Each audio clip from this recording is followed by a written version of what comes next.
Everyone can be seated.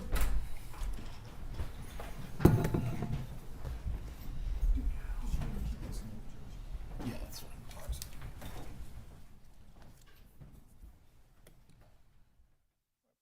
Started this morning, I just wanted to give some brief instruction to the gallery as I have on previous days. Once again, please keep your phones off or keep them on silent as the trial is taking place. Do not shake your heads or make any gesturing as the witnesses are testifying, whether you agree or disagree with any of the testimony.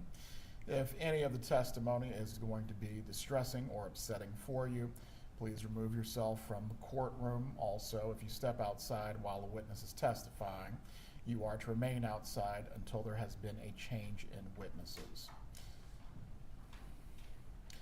One other matter has been brought to my attention as well. If you are in any common areas with the jurors on this case, please do not discuss any matters that are pertaining to the case around the jurors. As they are not to discuss the case with each other or anyone else, they cannot be affected by any conversations that are happening by the observers. If you see the jurors, please do not engage them, do not talk to them, do not discuss matters that pertain to the case around them. Does anyone have any questions concerning this? Please raise your hands. Very well. With there being no questions, do the parties have any matters that you need to raise for this morning? Yes, Judge. Please approach.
You can let me know once they're finished with the bathroom. We'll bring them out and we'll get started.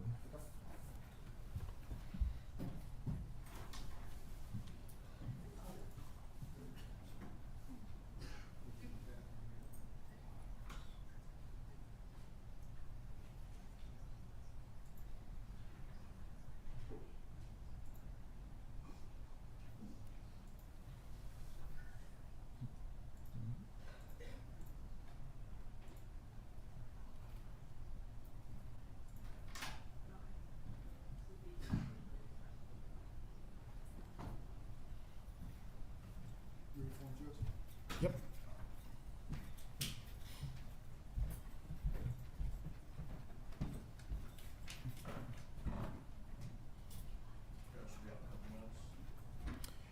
I believe the jurors might be ready, but if you need to use the restroom, please go do it now if you need to.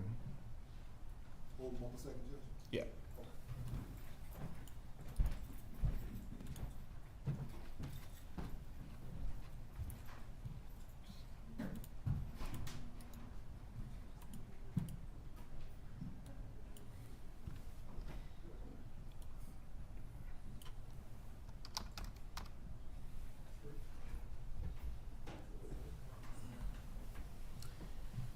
I do have the charts from when we started jury selection.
be seated. Good morning, members of the jury. Good morning. We are going to resume with the state's case once again this morning. Everyone does have their notepads and pens in their seats. Yes. All right. And for the record, the jurors have responded in the affirmative. Ms. Kappelman, you may call your next witness. State calls Jeff Lacasse.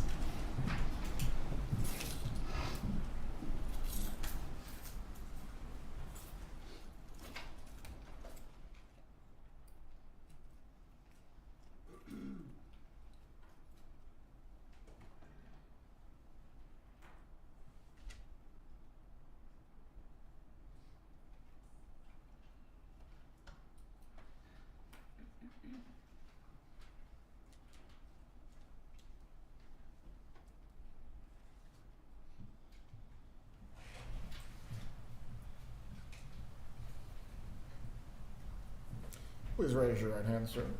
Do you swear or affirm the testimony you're about to give will be the truth? Yes. You may take your seat. You may inquire when you're ready, state.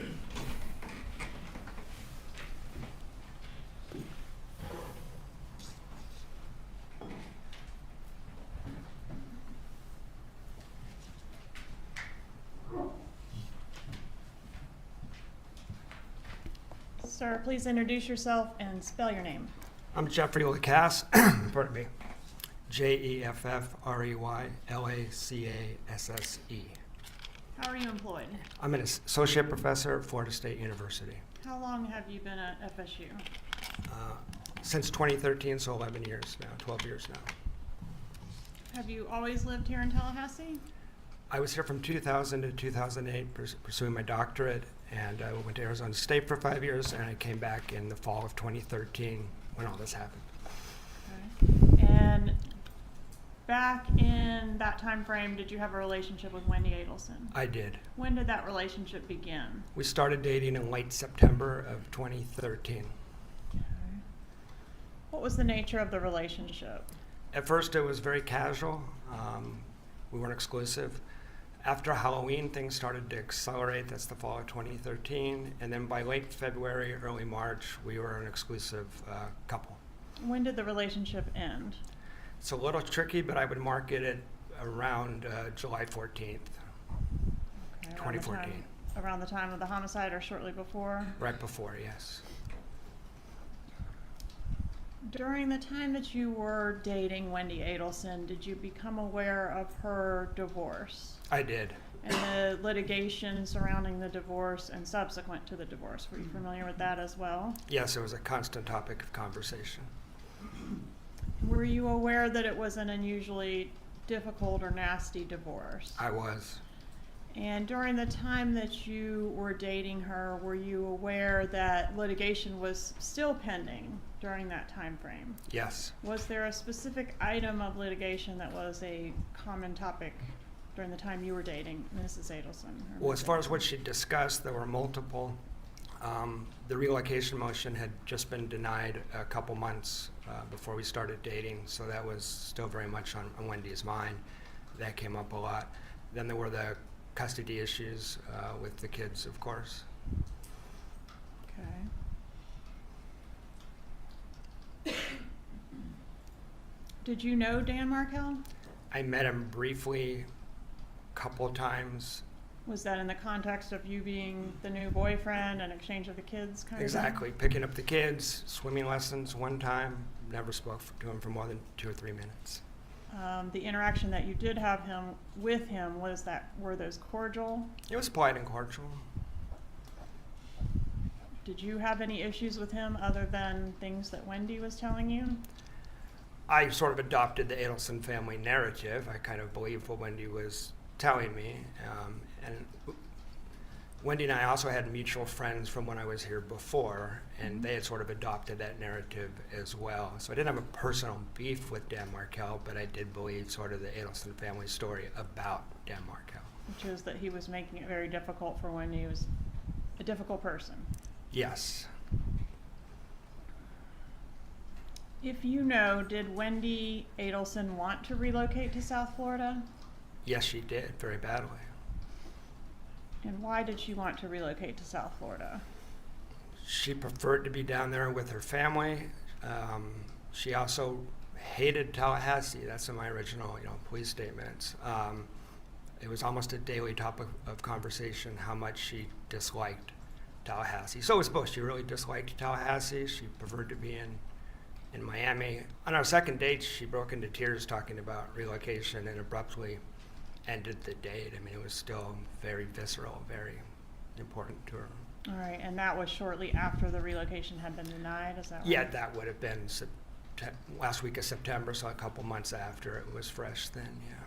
Okay, and were you specifically familiar during that time with the litigation seeking to limit Donna Adelson's exposure to the kids or to have her be supervised in the presence of the kids because Dan was alleging that she had made disparaging remarks about him to the children? Yes, I was aware of that. How yeah. did you become aware of that? Oh, multiple ways. Wendy talking about it. And it's hard to remember which exact emails and motions I was forwarded, but definitely Wendy's talking about it for sure, and perhaps I was sent court materials. Okay, were you also shown things in her presence? Yes. All right, and if you know, did Wendy take that particular filing seriously? Was she upset about that or worried about that? Yes, every time there was a motion, they took it very seriously, and I'd reported to the police that it was disruptive on the relationship because every time something was filed, dates would get canceled, Wendy would be in a mood, Wendy would be upset, so. When you say they took it seriously, who are you referencing? The entire family, but Wendy was the person was having contact with. All right. But it was known to me that the whole family was upset. Okay, and how do you deduce that it's a they and not just a Wendy? Is she in communication with the family? Is she relaying that to you? How do you know that? For multiple, Calls for speculation and opinion. Overruled, he may testify as to his personal knowledge. You're not to repeat, however, what anyone said out of court, Mr. Locose. sure. So conversations with Wendy, which were consistent, and also observing the family dynamic, which was, I described to police as a family without boundaries that sort of not having just a shared family life than your own. This is an opinion. Stand as to opinion. All right, so in your observations, let's keep it specific to Donna, if you Yes. don't mind. Was Donna Adelson very involved in her daughter's life? Yes, absolutely. Was she very involved in her daughter's divorce litigation? Yes. And I say divorce, I know the divorce was already final, I'm referencing the subsequent litigation as well. Yes. Okay. During the time that you were in a relationship with Wendy, did you have the occasion to meet her family? I did. When was that? I met Donna, we met her multiple times, but Wendy had me come over to her house and had me have dinner with Donna in mid-November. So sat down and had dinner with Donna. There's about 6 or 7 other occasions that we met and or interacted. Me picking up Wendy to go on a date, and the parents would be in the living room. We went to a Hanukkah party together. We went to the circus together. Wendy's parents would use Wendy's van to transport the kids, so I would come pick Wendy up from the house to bring her to work because the parents needed the car. I met Charlie in March when I stayed with him, so that's some of the interactions. All right. And when you met Donna here in Tallahassee, was Harvey always there as well, or would sometimes be I don't Donna believe Harvey was alone? there. I don't believe Harvey was there at that time, but he was there other times. So did it appear to you that Donna was frequently in Tallahassee? Donna was definitely frequently in Tallahassee between September and early May. After that, I'm not aware of her being in Tallahassee. Well, I think she was in Tallahassee quickly once or twice after that, but in terms of extended trips, there's an awful lot of moms here for a while going on between September and late April, early May. And when Donna was here in town staying with Wendy, what was the purpose of the visits, if you know? I think multiple purposes. The children was what almost everything revolved around. So spending time with the kids would be the main purpose that I was aware of. All right, and you said you met Charlie. Where did you meet him? Wendy and I went to, sorry. Wendy and I went to Alternative Spring Break in Immokalee, Florida for Spring Break 2014. After we were done with that field trip of sorts, we went and stayed with Charlie at his house for one night. So I spent one evening with Charlie Edelson. All right, and did you interact at all with Donna and or Harvey on that trip? No, they didn't attend. We didn't go there. Did you ever spend time with Donna Adelson in South Florida? No, All right, so the only times you met her were here in Tallahassee. that's correct. What were your interactions with Donna Adelson like? Just a few that I recall. Sometimes they were really quick because I was just picking Wendy up. When we had dinner, we talked for maybe 5, 10, maybe 15 minutes, but it was pretty quick and just getting to know the girl who I'm interested in, her mom, so it's just that kind of thing. She excused herself from the table after like maybe 10, 12 minutes, something like that. And so Was that a conversation where it was just the two of you seated at the table? it was Wendy, myself, and Donna. Okay. Just a getting to know you type thing. Just Okay. ended fairly quickly. What about Catherine Magbanua? Did you ever have an occasion to meet her? I did. She was at the dinner at Yardbird that myself, Wendy Adelson,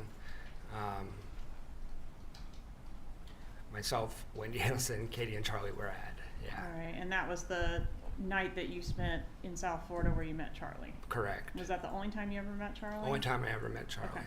And do you know the date of that visit? I believe that's March 11th, 2014. And how was Catherine Magbanua related to the Adelson family? She was Charlie's new girlfriend at that dinner, is how I knew her. Was it your impression or knowledge that this was the first meeting between Wendy Adelson and Catherine Magbanua? That was my impression. There was a lot of getting to know you talk type stuff. All right, at the dinner table, did the subject of Dan Markel come up? Yeah, I don't remember a lot of specifics, but I think it came up kind of briefly. There was a lot of talk about Wendy's book. I remember that part. And at the dinner table, did Catherine Magbanua's ex come up at all? Yes. Could you tell us about that? Yeah, that stood out because Katie mentioned that she had her children's father was always getting in trouble with the police and had a violent criminal record. I'm paraphrasing, but it sounded like not parking tickets. It sounded pretty bad, and it stuck in my memory for that reason. What happened after dinner? We went back to Charlie's house on Well Harbor.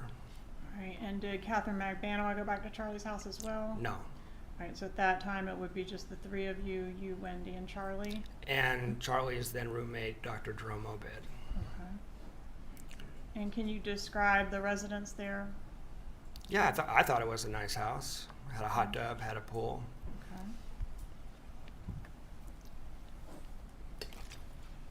Did you get in the hot tub that night? We did get in the hot tub for a while. Who all was in the hot tub? Myself, Charlie, Wendy, and Dr. Obed at some points. And people were in and out, but those were the 4 that were in the hot tub. And during that time, did Charlie Adelson make some comments against Dan Markel? Yes, he didn't like Danny. That might be understating it. Yeah, Is that the most you can remember? Was the gist was that he didn't like him? I'm not downloading that exact quote at this moment. I remember he was fired up. It wasn't just like I don't like Danny. It was maybe a overprotective brother anger sort of vibe to it. Okay. And did he make some other comment about wrong side of the tracks or something? Yeah. He's kind of Your Honor, hearsay? Please approach.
objection is overruled. You may continue with your line of inquiry, Mrs. Kappelman.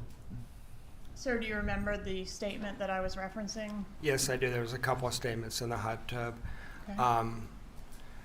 One was about the fact that Charlie knew people on both sides of the tracks, that he hung out with professionals, dentists, doctors, etc. But he also knew, was familiar, had social contacts that were in the criminal element. And he's kind of bragging, and he kind of specifically mentioned Cuban neighborhoods as a place where you would find that criminal element. I want to ask you about an incident involving, I think the context is assessing Wendy's oldest child for gifted placement. Do you Yes. know where I'm going with that? Yeah, I do. Okay, could you tell the jury, please? Wendy was looking to get her older son tested to see if he was gifted, to get him placed in school. This is spring 2014. And I was trying to put her in touch with some people that could do that. And we were talking about that, and she asked me when children develop autobiographical memory. Is your training or profession such that you have some knowledge that you could offer on that topic? Objection, Your Honor, he's not been disclosed as an expert. Sustained, you'll need to establish a foundation as to why this testimony could be given by this individual, Ms. Kappelman. I'm not offering it for its truth, Judge. It goes to Ms. Adelson's state of mind and motive.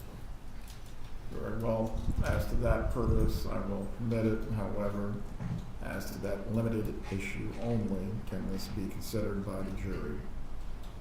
So, I mean, you're not an expert on children's autobiographical memories, are you?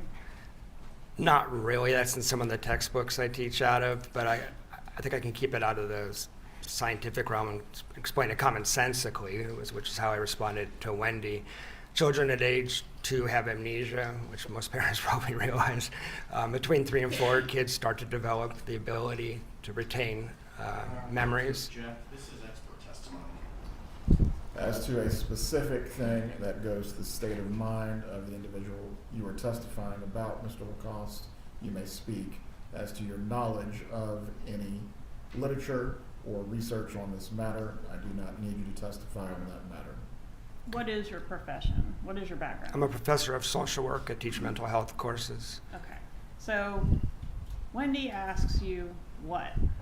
She asked me when kids develop memory. At what age will kids start to remember what happened to them when they were a kid? And what was your answer? I think I said 5 or 6. Again, this is expert testimony. Wow. Overruled, Mr. Zalman, sit down. You may testify concerning not the truth of the matter asserted, but how this affected the state of mind of Wendy Adams. Your Honor, this has not been disclosed to the defense. Please approach.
Break.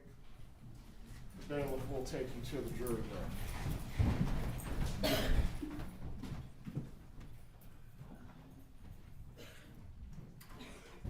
Lacoste, if you can step down, please. Step outside the courtroom doors. Don't discuss your testimony with anyone else.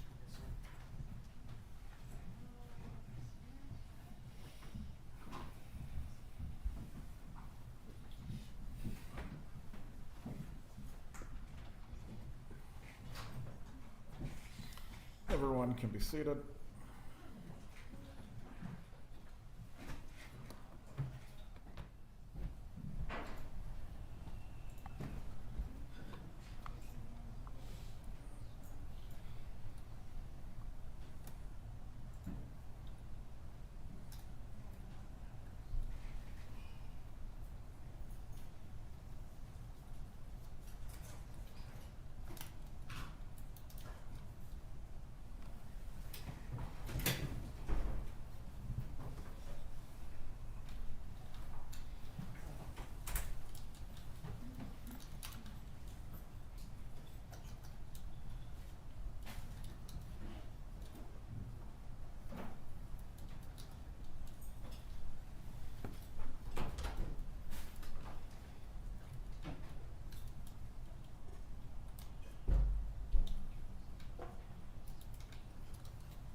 Keppelman, how long do you think it will take to find this portion of either the deposition or material provided in discovery? Maybe another 10 minutes, Judge? Very well. We'll take a recess then until 9:40.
seated. Ms. Kappelman, did you find the information that you were seeking to Yes, elicit? sir. I'm sorry I didn't have an answer for you. The cases had so many incarnations, it's hard for me to remember who knows what, but I am conceding the violation, certainly not intentional. I did not find it. Mr. Rashbaum did not depose this witness, so I'll move on. Well, the defense requesting from the court to conduct a Richardson hearing. It's not intentional. I would concede that. There are a lot of materials in here. I would just, if the state's gonna move on, I don't think we need to inquire further. Well, Should I get the witness, Judge?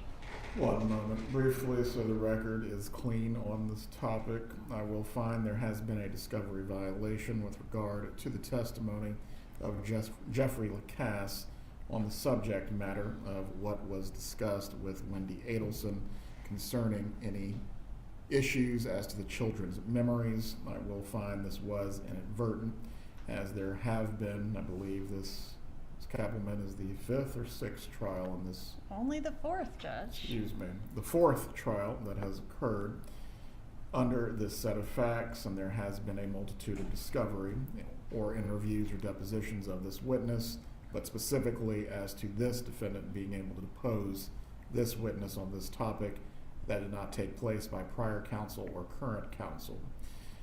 I will find it is trivial, and it has not had a prejudicial effect on the ability of the defense to prepare, since the state is conceding the matter and no further examination on this topic will take place.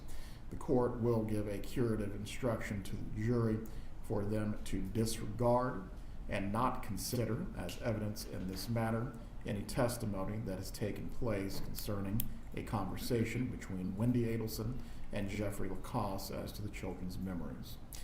You may bring in the witness.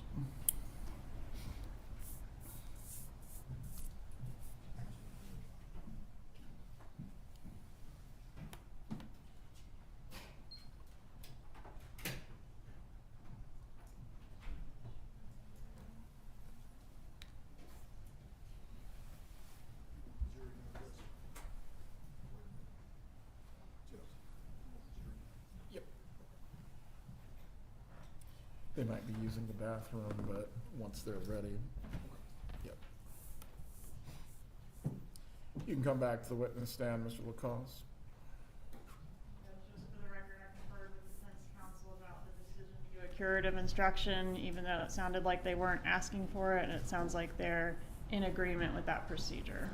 That's correct, Your Honor. I wouldn't know why you have an adverse. Well, there could be an argument that it draws more attention to the information, so I just wanted to make sure that their agreement was clear for the record. Mr. Zelvin, do you wish to have the curative or do you not? The proposed curative is acceptable, Your Honor. Very well.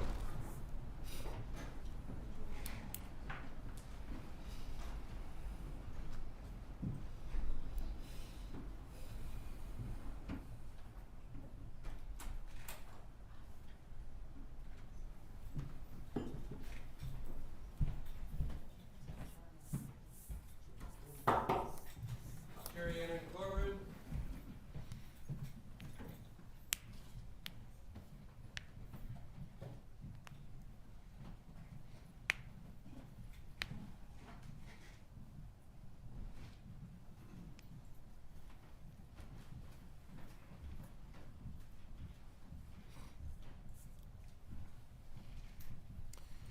Everyone can be seated. Members of the jury, before the examination of this witness continues, I am going to give you a brief instruction.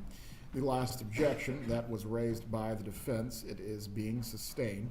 You are to disregard any testimony that has taken place by this witness concerning the issues of any statements or any conversation he had with Wendy Adelson about her children's memories.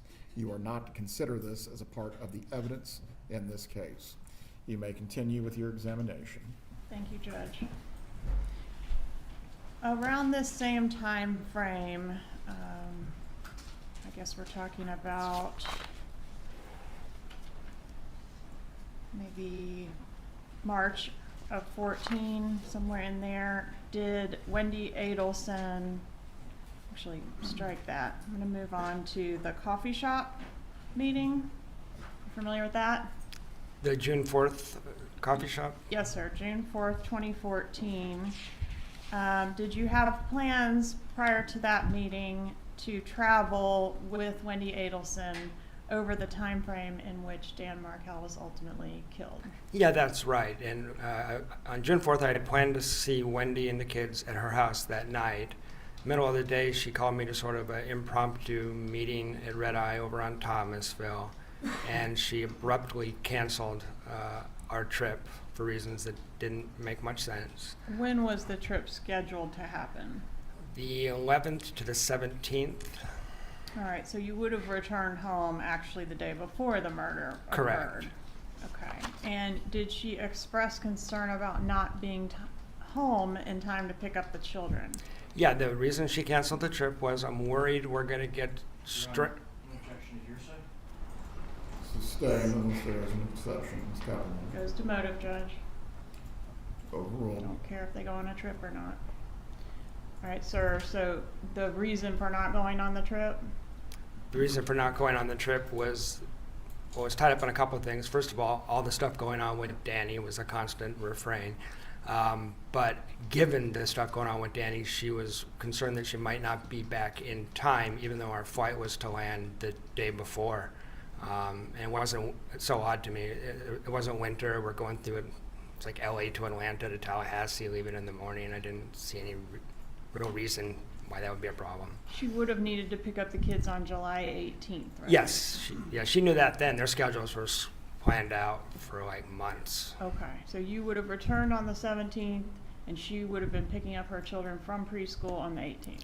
Yeah, I think 5 p.m. on the 18th, which is why, I mean, I didn't object. I just said, okay, I didn't make a thing out of it, but it didn't make any sense. Okay. And that, just for clarification, that conversation occurred on June 4th. It did. Okay, when was the next time you saw her after that coffee shop meeting? Yeah, so that was mid-afternoon, and in the evening, I had plans to go see her and spend time with her and the kids. And then she had contacted me that she wasn't feeling well and I should like rush over there essentially. She had a stomach problem, so I got there as quickly as I could.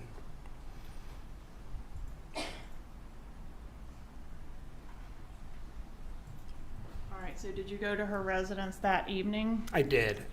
And what happened when you got there? Well, on the way there, I remember contacting her and asking her, do you want me to stop and get some stomach medicine or something like that? And didn't. I believe she told me not to. Once I got there, she hemmed and hawed a little bit, and then eventually I left because she was a complete anxious wreck. She didn't have the flu. She didn't have food poisoning. She was just a nervous, anxious wreck, and it was affecting her stomach. So after a little while, I drove to a nearby convenience store to go get her Pepto-Bismol, which I recall because I have a credit card receipt from this random convenience store a few miles from her house. All right, so she was a nervous wreck that night, and did she tell you what the problem was or not? No, there's no discernible. I couldn't figure it out. She didn't tell me. Okay. All right. Was there a time when you were over at Ms. Adelson's residence and you observed that her TV was broken? Yes. Okay, tell me about that. When did that occur? That would have been around the week of June 11th to 18th, somewhere in that time period. I went over Wendy's to spend time with her and the kids, and she asked me to take a look at the television. I turned it on. She said there was a problem with the TV, so I turned it on expecting to see like input 1 flashing, or the kids pushed the wrong button or whatever. And what I'm looking at when I turn it on is a screen that's been partially shattered, that's been struck by an object.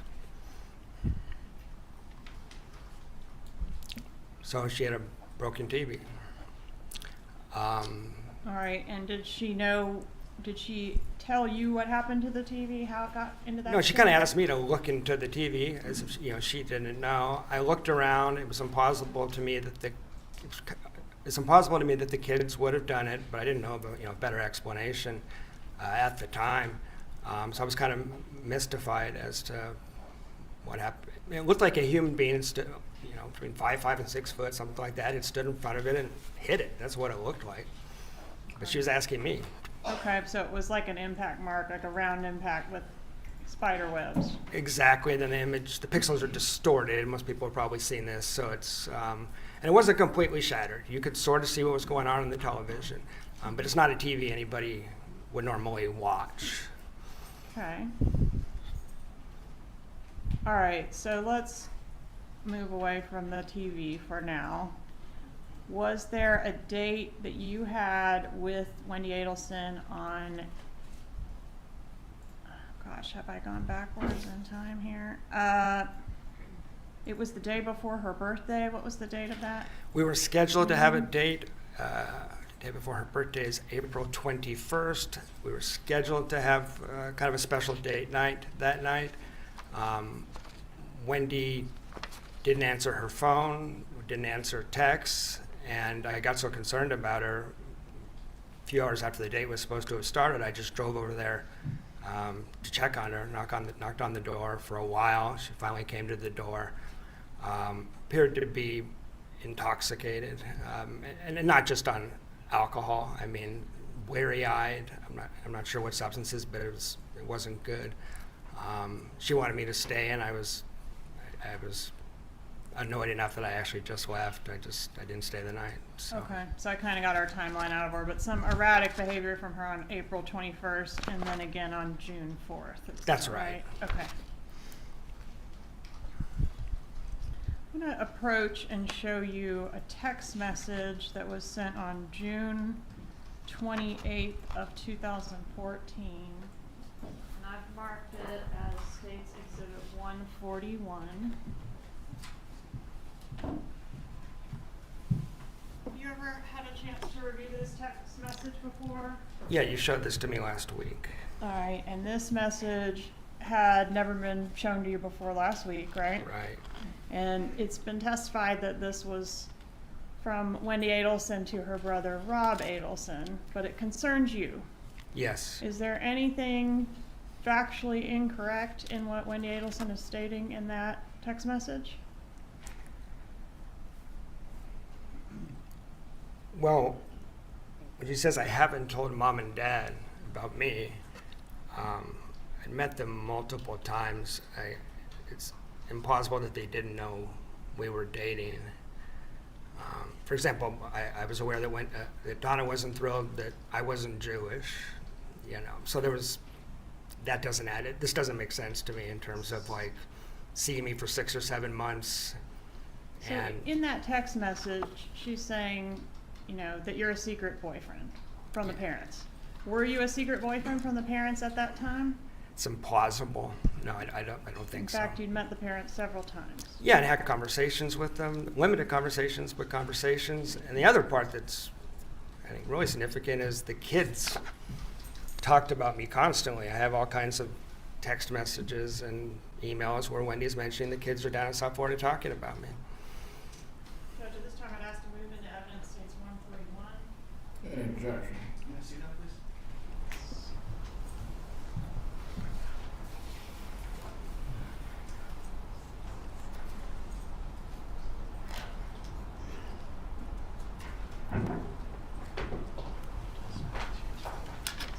No objection.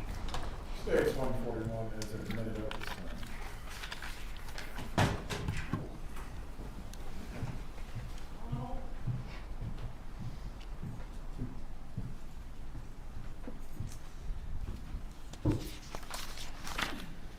Okay, I want to draw your attention next to a disagreement that occurred with Wendy Adelson on June 29th of 2014. Do you recall that incident? I do. Okay. And at that time, did you confront Wendy about some suspicions you had that she was seeing other men? Yeah, that was part of it. That was the main part of the disagreement. I also had spent the last 2 or 3 months concerned that she seemed to be stringing me along. Where did the fight occur? The fight occurred in Gainesville. Okay, and I say fight, it was a verbal disagreement. Verbal disagreement, and argument's not even the right word. We just exchanged words. Yeah.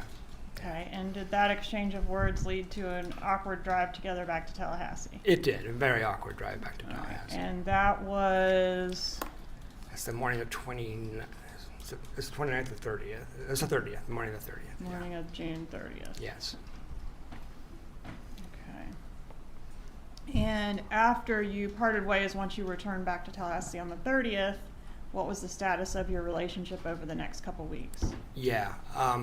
Well, we left that, when I left on the 30th, when he was clear that it wasn't over, but it wasn't great that we'd had this exchange either. So over the next couple weeks, we had phone calls, text messages, video chats with the kids.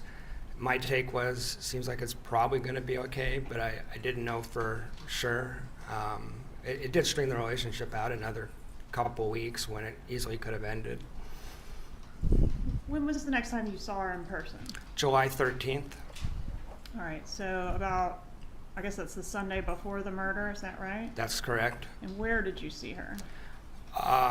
We went to dinner and a movie. I picked her up at her house at Aqua Ridge. We went to dinner and a movie and then returned there. Okay, well, we're on the topic of Aqua Ridge. I'm gonna approach and show you what's been introduced in evidence.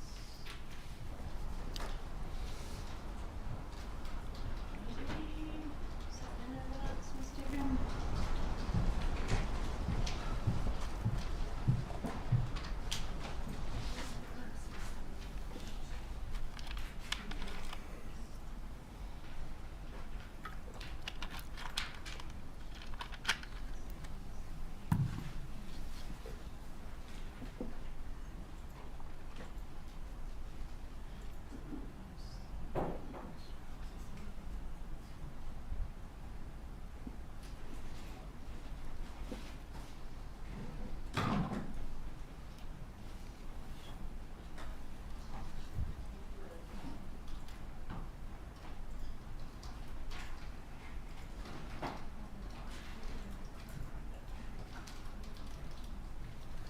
That was in the PowerPoint, so you're not gonna find it.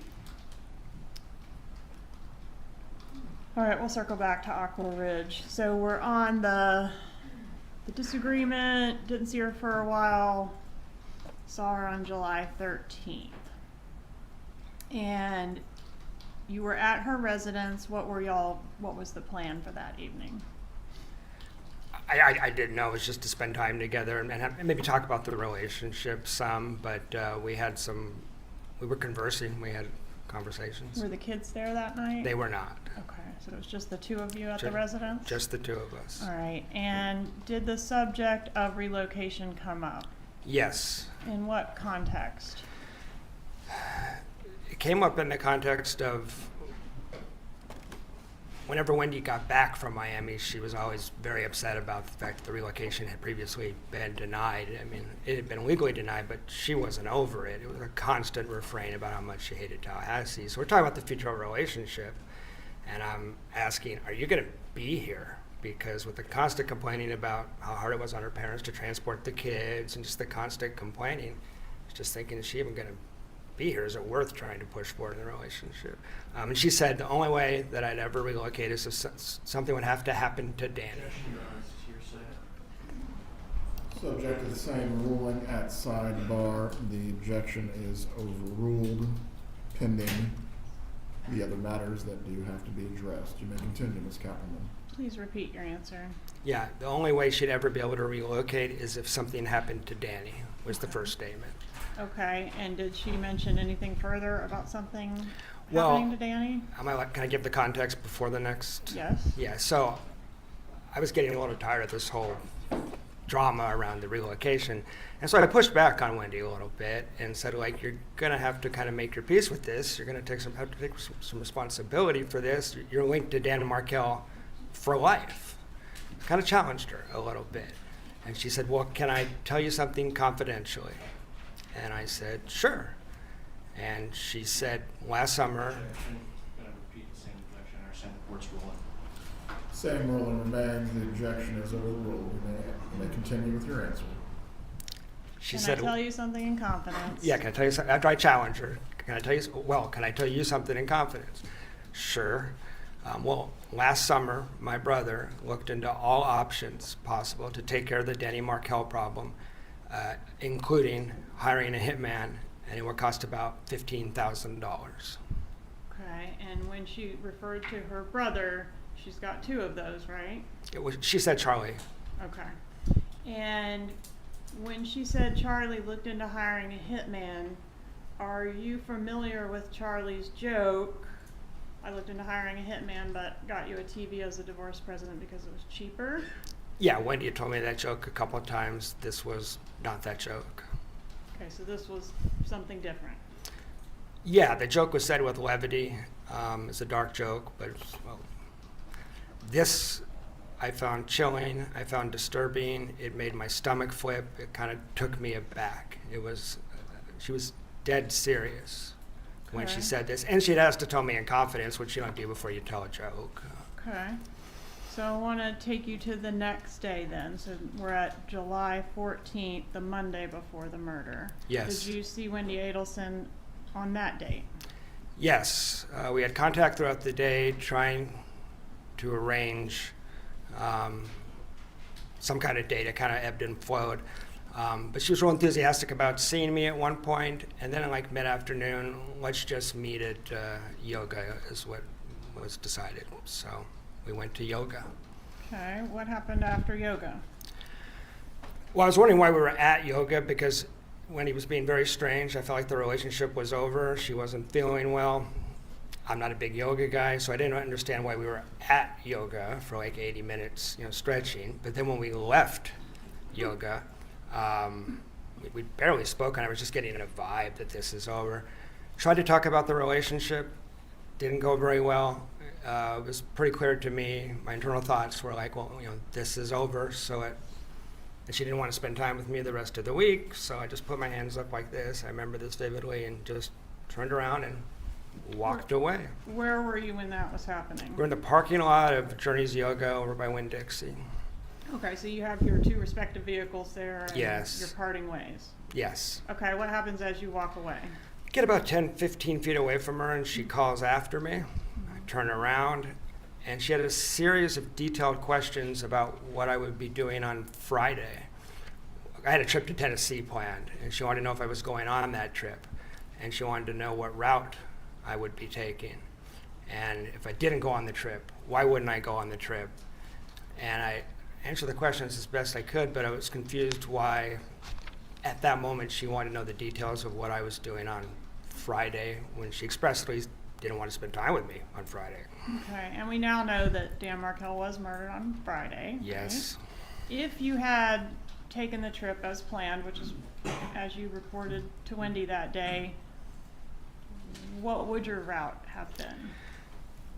I would have left my house at about 11 a.m., which Wendy knew. I'd related my plan to her earlier in the relationship.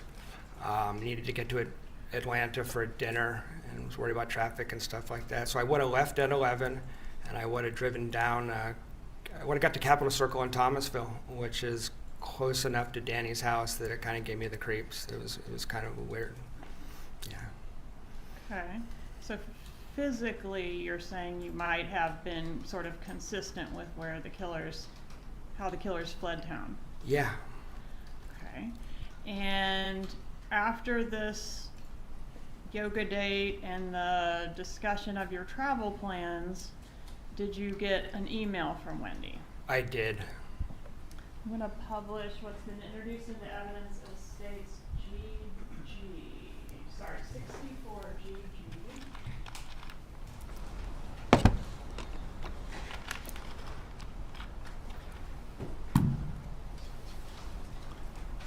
Is this the email she sent you after the yoga date? Yes. All right, so is she breaking up with you? Is that clear? No, she's asking, well, I considered based on our interaction, I thought this is over. I had told Wendy if she wanted to break up with me, she doesn't like confrontation, just send me an email or text. She sends me this, which strings everything out for a week. So she's not breaking up. Functionally, that's realistically, I'm not dumb. I'm thinking we're over. But she's asking for another week, which brings it to the 21st of July. And I was puzzled. I wondered what in the world is going to happen July 21st. But I just didn't respond because she asked for no contact. All right, so she wants to have no contact for a week. Right. Okay. All right, I was able to find that photo I was looking for earlier, 86A. I can show you that. You recognize 86A? Yeah, that's Wendy's, Adelson's residence on Aqua Ridge, and that's what it looked like when we were dating. Okay. Moving to evidence 86A. Any objection? No, Your Honor. 86A is admitted at this time. May I publish? You may. All right, so I blurred the boys' faces, but this is how the residents at Aqua Ridge appeared. Yes. And the kids' art that's shown on the wall here, was that present during the time that you were dating Wendy Adelson? Yes. Was it something that like, you know, art would come down, other art would go up, or was it pretty fixed? It was, maybe some art would get added, but I never saw any come down until July 14th. All right. 13th, sorry, July 13th. July 13th, you noticed that the art had been taken down? We walked into the kitchen, and then Wendy was pulling art off the wall. The only time I'd ever seen her do that. Okay. And I want to ask you about, I've nicknamed it the celebration dinner. Are you familiar with that? Yes. topic? Okay. Could you tell the jury about that, please? Yeah. Objection, Your Honor. Calls for hearsay. I understand the court's prior rule. Objection is overruled. Wendy and I reestablished phone contact about 10 days after the murder. She called me, and we had 3 or 4 phone calls. In one of them, she related that her and Charlie had gone to what Charlie called a celebration dinner, and at that dinner, Charlie said something to her. She didn't specify what it was, and she spontaneously vomited all over the table. Are you aware, sir, that you were suggested as a potential suspect in Yes. this murder? Where were you when Dan Markel was murdered? I was in Tennessee because I had left on my trip the night before. So Rather you than this- changed your plan. I changed my plans at the last minute. All right, and you provided law enforcement with some receipts and things to prove that you were in Tennessee at the time? All that, and I got a flat tire, so I ended up getting videotaped at a Kmart. And I know the TPD used that to exclude me with the timestamp on the surveillance footage. May I have one moment, Your Honor?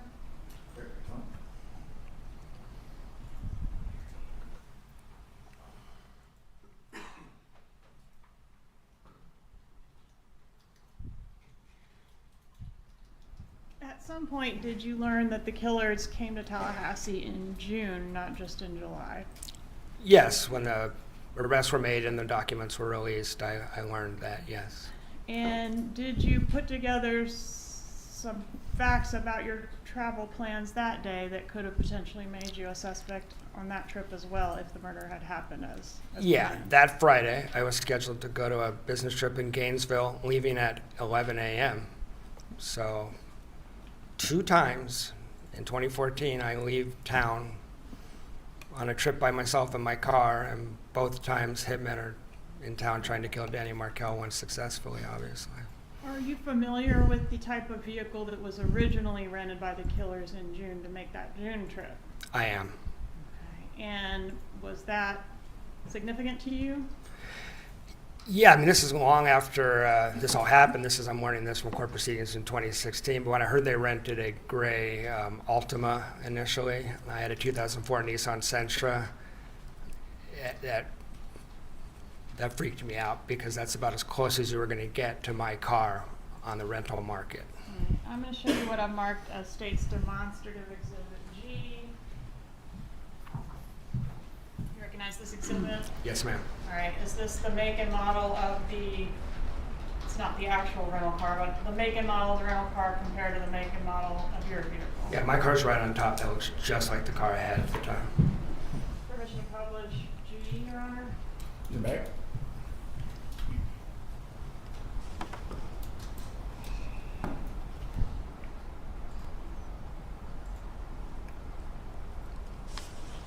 I have one more moment to confer, please.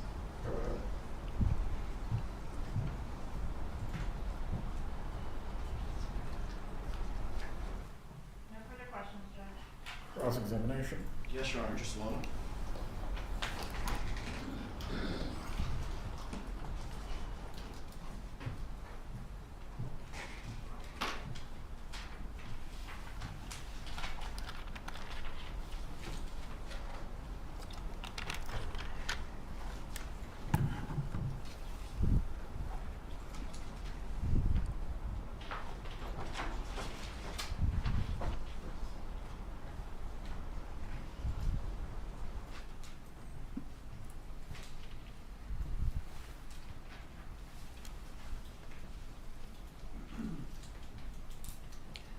Morning. Good morning. And it's Dr. Lacoste, correct? Jeff is fine. Mr. Lacasse is fine. You testified that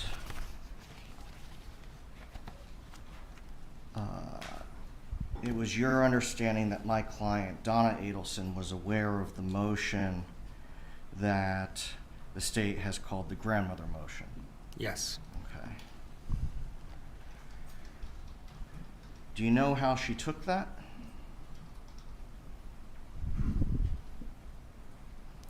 It was, I'm hearing this stuff from Wendy. Okay. Um, Well, do you know how she took it?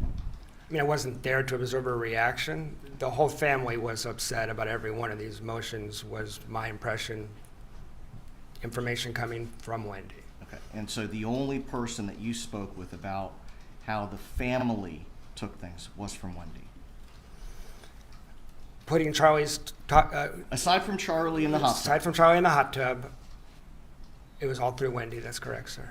isn't it true that you found Wendy, let me find the exact quote.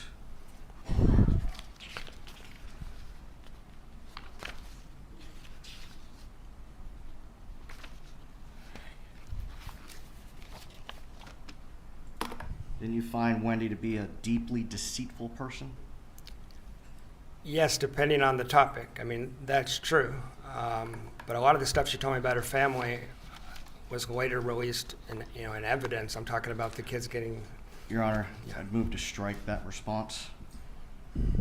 Sustained. Mr. Lacoste, you are only to respond to the question that you were asked. Members of the jury, the portions of the answer that were non-responsive, you were not considered. You may continue.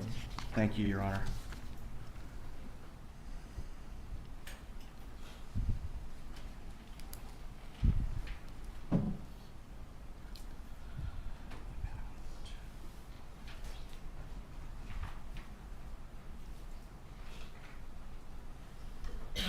You yourself do not have any personal knowledge as to how my client, Donna Adelson, took the grandmother motion, do you? No.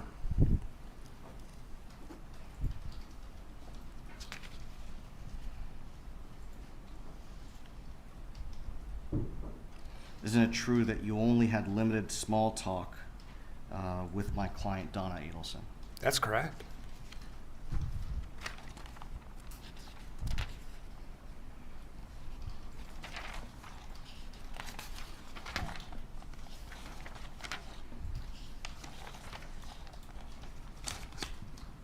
Now let's talk about the damage to the television that you observed in June of 2014.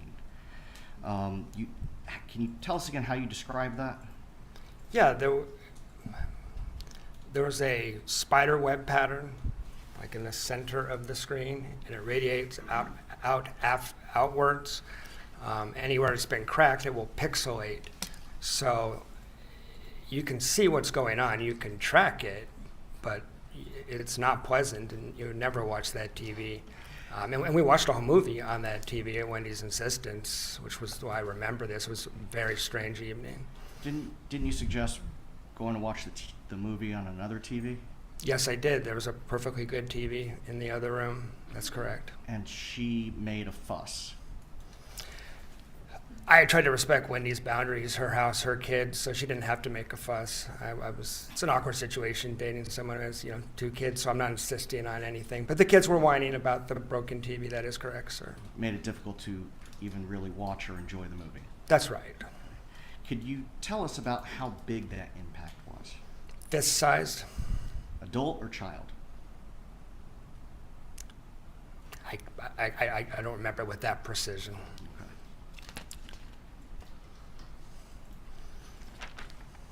Okay.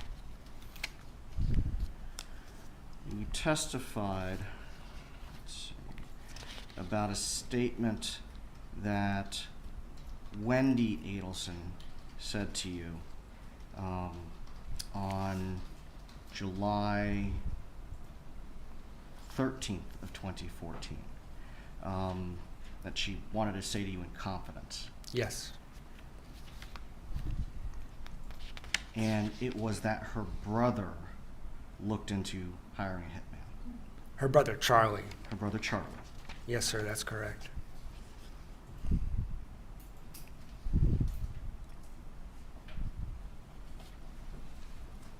Just a moment, Your Honor.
Nothing further, Your Honor.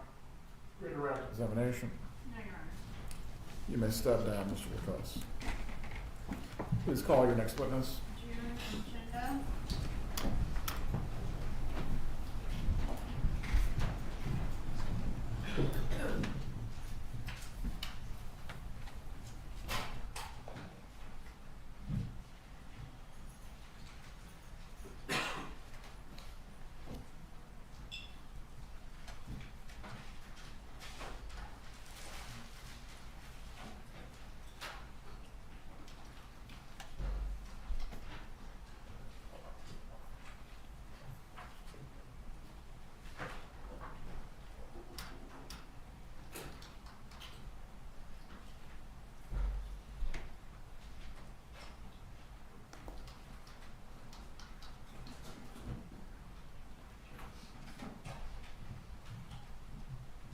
Don't tell me she's lost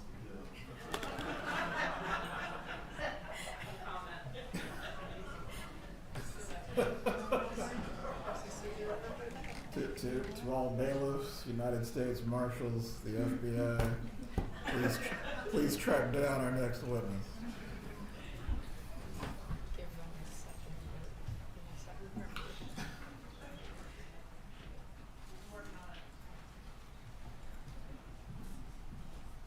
Do any of our jurors need to use the restroom during this period? Yes, we do. Bailiff, please take the jurors to the restroom.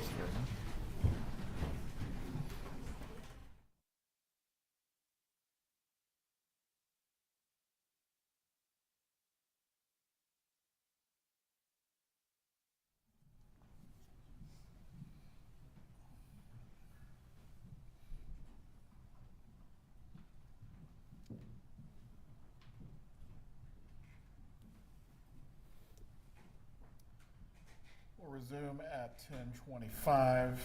Mrs. Adelson, if you need to use the restroom, the bailiffs will assist you at this time.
found our witness.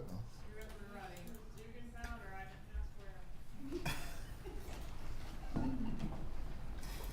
Dugan, a jack of all trades, bring him in.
Everyone can be seated. You may bring in the next witness.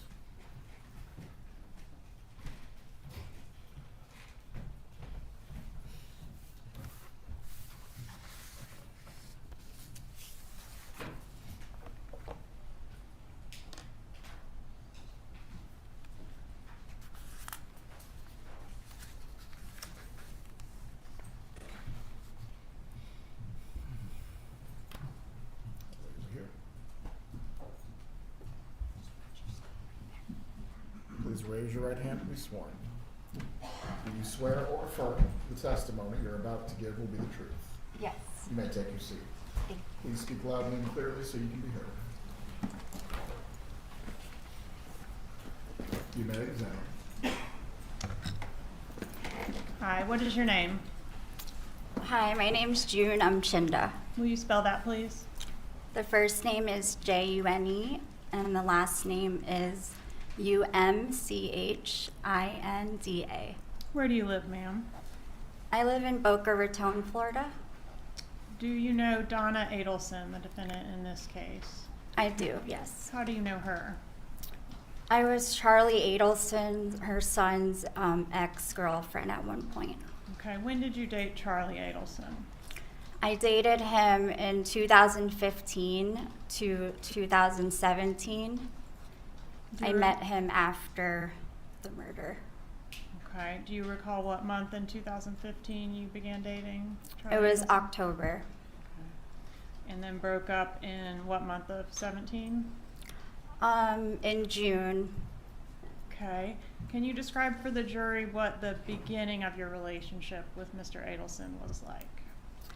Well, in the beginning, him and his family were not being investigated by anything, so it was just a normal relationship we had. Everything was great.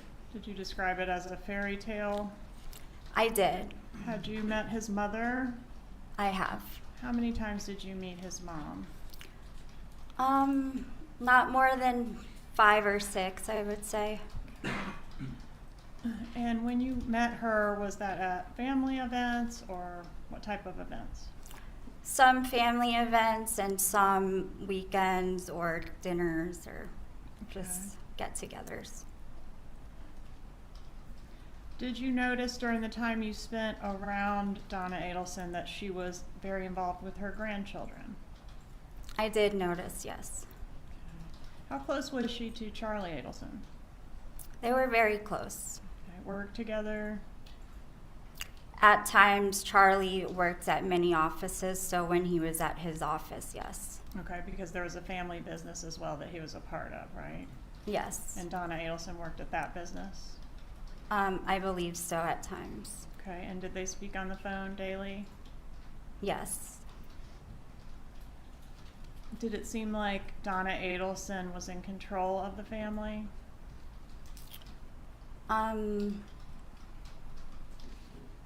In control, like, can you describe? Like the What do you mean? matriarch of the family. She was the one that everyone looked to be in charge. She played a motherly role, yes, in the family. Did you meet Wendy Adelson? I have. And what about her children? Did you meet them? I have, yes. Were you and Charlie Adelson living together during the time that you were dating? Not officially. I had my own place, but I had a key to his place, and we were together 24/7 since we met, so So basically living together. yes. During what you've described or previously described as the fairy tale phase of your relationship with Mr. Adelson, was he suffering from any anxiety issues? In the beginning, Yes. just stress from work, the normal day-to-day. Okay. Did he come across as angry during that time, the fairy tale phase? No. Okay. During that portion of your relationship, what did you know, if anything, about the murder of Dan Markel? I had no idea who Dan Markel was. I've never seen the case in the media. I just know that when I asked Charlie about his family, he advised me that his brother-in-law was murdered and shot in the head in the garage, and they don't know who did it. So that's all I knew. It was pretty short. Is that a topic that came up one time or more than one time? It was one time when I asked him about his family in the beginning when we were dating, getting to know each other. And then obviously throughout our relationship, it became a bigger topic. Okay, but during the fairy tale phase, was it a topic that would come up regularly, like what's going on with the investigation and wonder who did it, that sort of thing? So the fairy tale phase, that was before the investigation, before they suspected him or his family. So no, it did not come up, just that one time. Okay, and did you previously say, did you have a law enforcement interview in this case? I did. I did not know I was being recorded, but yes. It was recorded. I though, was, right? yes. You had a chance to review it? Many times, yes. And in that interview, did you say for court and counsel, page 50, lines 19 through 23, quote, like they weren't ever curious, like who really killed him. They weren't upset about it, it seemed like. Did you say that? If it's there, yes, I said that. All right, and then there was a time, which, are you familiar with the bump in which law enforcement approached Donna Adelson posing as a gang member or a criminal? Yes, ma'am. Okay. And in that, after that bump, did everything sort of change in your relationship with Charlie Adelson? During and after, absolutely. Okay. And that law enforcement operation that I'm referencing occurred April 19th of 2016. Is that something that he reported to you? Were you aware that that happened with his mom? No, definitely not. He didn't say Not anything? during the time. Okay. When did you learn about that? I might have even learned about it from 2020 or something when we watched it, or he told me later on Okay. after the fact. So although you were inseparable at the time it happened, he didn't mention it to you? No.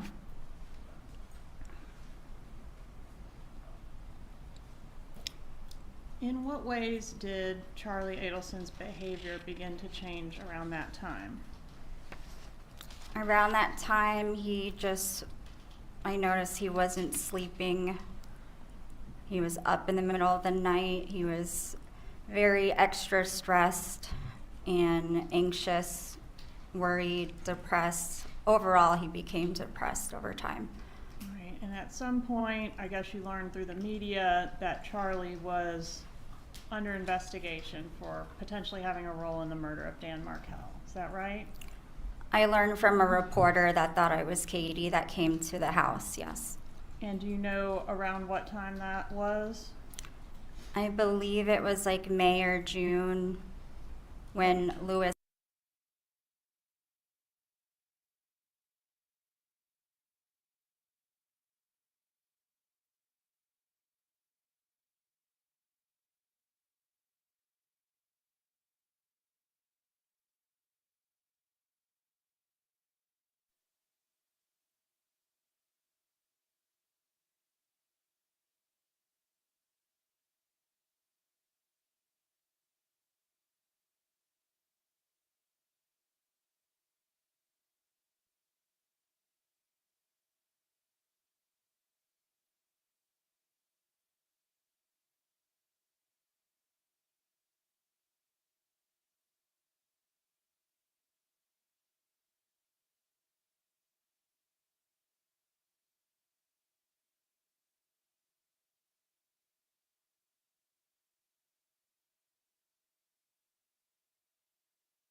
You did learn some things from the media about this case. Was there something that stood out to you about how the hitmen said they were paid?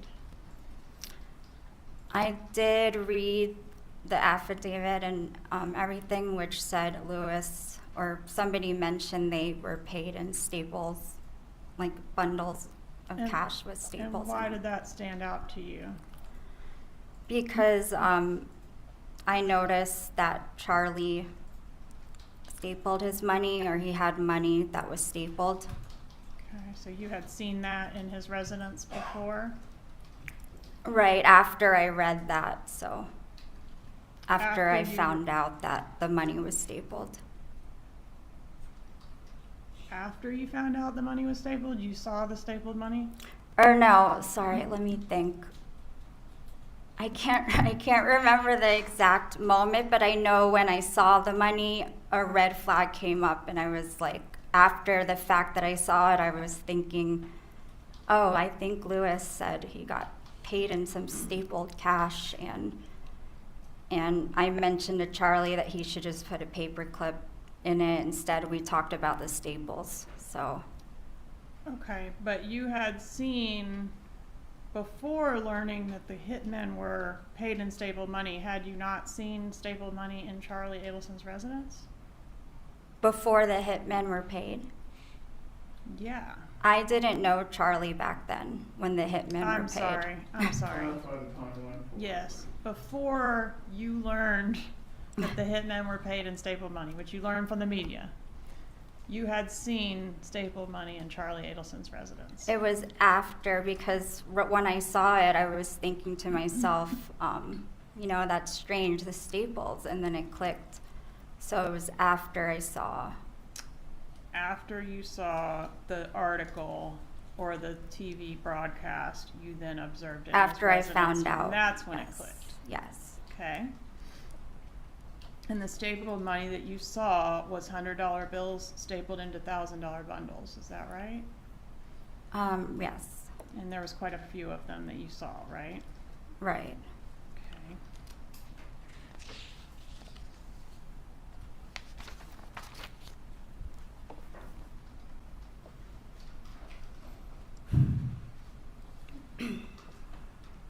During the time between,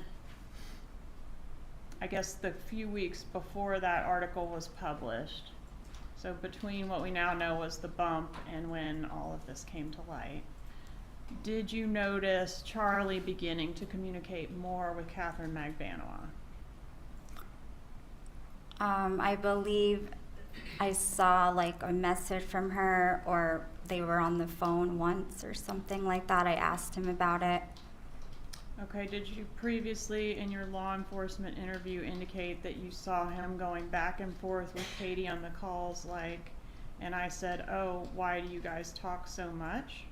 You remember that? I do. So I was referring to the episode where it shows him and Katie going back and forth on the calls. And then I told Charlie and said, like, you never talked to me like that. So I was wondering why he talked so much to her. Isn't it At that true time. that you noticed him talking to her at odd hours prior to the media broadcast? No, that was all in regards to the episode that I saw, that they showed him talking to her at odd hours. You don't remember telling law enforcement that it was weird because he didn't wake up early, and you saw that there were on the phone the times that they were talking, and it was like 7 or 8, and you thought, oh, that's odd. No, I did say that, but that was in the episode. I told Charlie that I thought it was odd because we don't talk that way, and he said we live together, so. Okay. Have you described him as being paranoid during this time frame? Yes. Okay.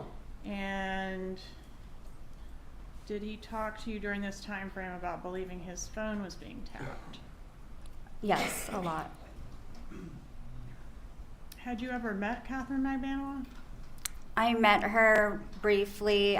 She worked at her front desk dermatologist office that I went to. So before I knew Charlie, I met her there. And was, at the time that the law enforcement operation occurred, the time frame we're talking about, was Katie his most recent ex-girlfriend? No. Who was the most recent ex-girlfriend? Before me, it was someone named Whitney Kick. Okay, so she was in between you and Catherine Magbanoa. Yes. Did you ever know of Catherine Magbanoa working for Charlie Adelson or the Adelson Institute? No.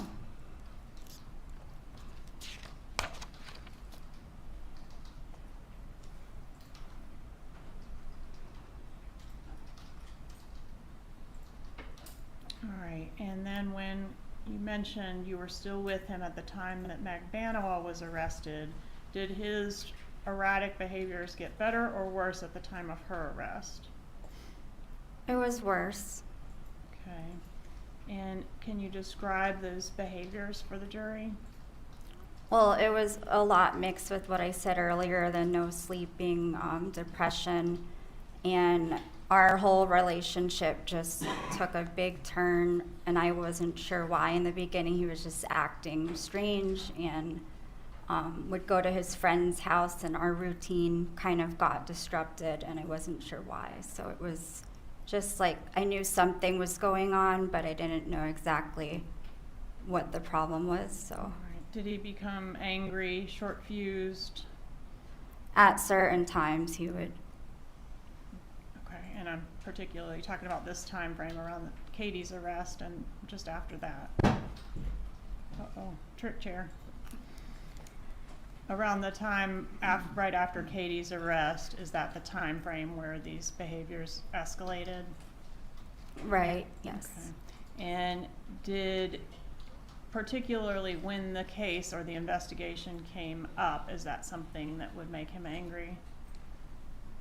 Not really angry. He had different emotions every time it would come up, so. And was one of those emotions anger?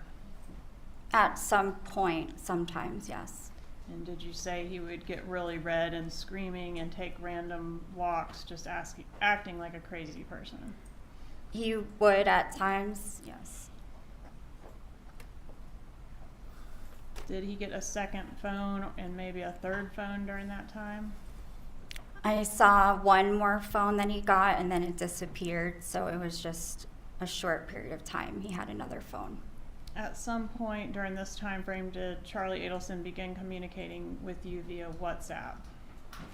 He did actually when he went to Asia, because it's like, I guess you can talk to anyone in the country on WhatsApp, so he thought it was easier that we spoke there. Was he only communicating with you via WhatsApp when he was in Asia, or did he do it when he We came just back? developed the habit after he got back. We just spoke on there all the time. Do you know if he was communicating with Magbanowa via WhatsApp? I don't know. Did he start keeping a bag of clothes by his bed around this time? I saw him keep a change of clothes one time or a few times, yes. Did he sleep with a gun around this time? He always has guns around because he has his license to carry, so he didn't physically sleep with the gun, but he has one in his nightstand and all over the place, so. What about Wendy Adelson? Did you notice an issue between Charlie Adelson and Wendy Adelson during this time frame? I wasn't too involved with them, but I did notice one time they got into an argument. All right, and did he tell you it was a fight about this case? He just said that it was something about the case, yes. Okay, do you remember exactly when that was? Not exactly. I don't know if I should guess or not. but- No, please don't. Okay. So, was there a time frame where Wendy and Charlie were not speaking because of some type of a disagreement about this case? Yes. What about Donna Adelson? Did her behavior change at all around this time frame that we're talking about? So I wasn't around her a lot, but when I did see her, yes, she was upset. Okay, and did you describe her as a mess? Yes, if it's there, yes. What does a mess mean? Just like mentally upset and physically drained or not their usual self. All right, was she crying when you saw her?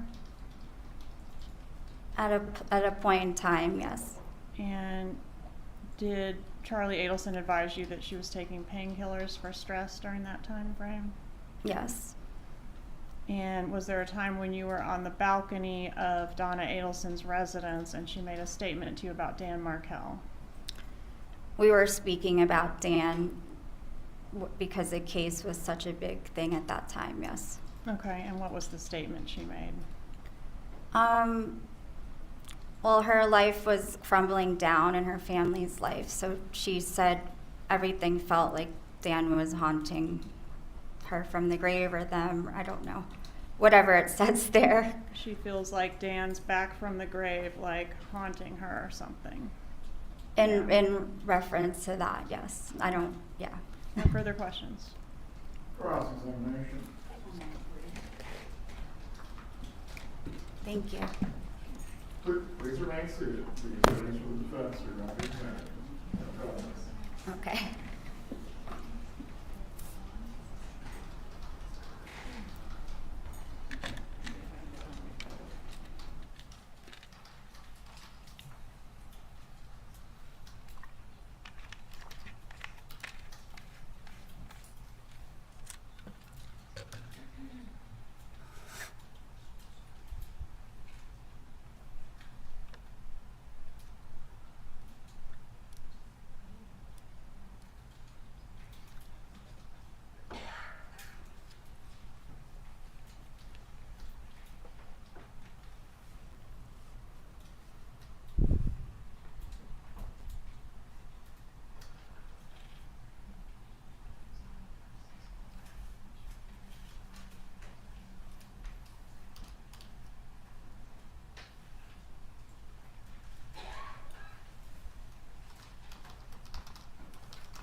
Judge, may I ask one more question on the defense's statement? Go ahead.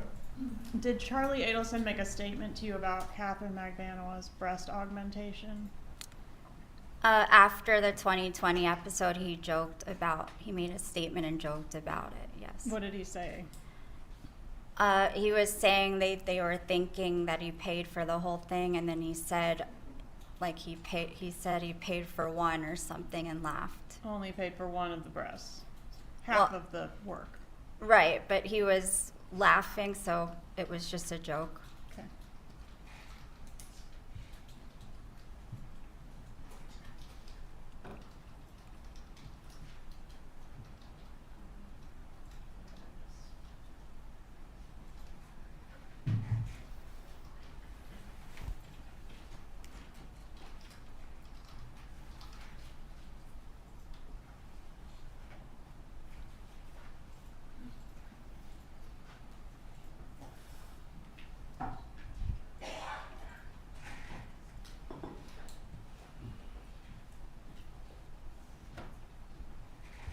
Morning, ma'am. Morning. My name's Jackie Fulford, and I, along with Josh Zellman, we represent Donna Adelson. I've never met you before, correct? No, never. Okay. I just really have a few questions. There's been some discussion in your direct examination about what you might have told law enforcement during an initial interview, correct? Correct. And you were told that that was not being recorded, correct? Yes. And that whatever you said wasn't going to be used, right? Yes. Okay. And you gave a lengthy interview then that day. Yes. And at the time that you did that, you were broken up with Charlie, correct? We were going through a horrible breakup at that time, yes. Okay. You've previously said that Charlie's really good at persuading people. He lies and he makes it believable. You recall that? I do. I want to talk about the cash for a minute. He had a lot of cash, right? From what I saw, I don't really know his bank account, but I'm just talking about the cash that you saw. yes. Okay. And you've testified, there seems to be some confusion about whether you knew that before you saw it come out, that it was stapled, because I thought you previously had said that when you saw in the article that Luis Rivera referred to being paid in stapled cash, that a light went off in your head because you had previously seen Charlie had stapled cash, correct? Correct. Okay. And he had it stacked in $100 bills, in groups of 1,000. He'd put 10 together and he stapled them, right? Right. I didn't see him staple them, but you they saw were that it was- stapled you s- already. You saw that it was stapled, correct? Yes. And he had a safe in his room that he kept money in, He did. and it was a very large safe, correct? He had guns in there too, so it was large. And I think at one point you told law enforcement that it was about the size of a refrigerator, right? Right. Okay.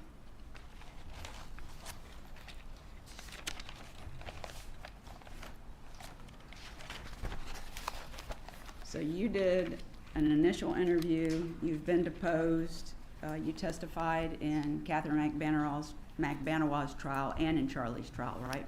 Right, this is my 4th trial. Okay. So I have the transcripts from each of those. And you testified on direct that you didn't think the Adelsons, referring to all of them, you didn't think they were curious about who had killed Danny and what had happened. You recall telling law enforcement that? Right, at that time it seemed that way. Okay. And didn't you later say that you were really just speculating about that? Yes.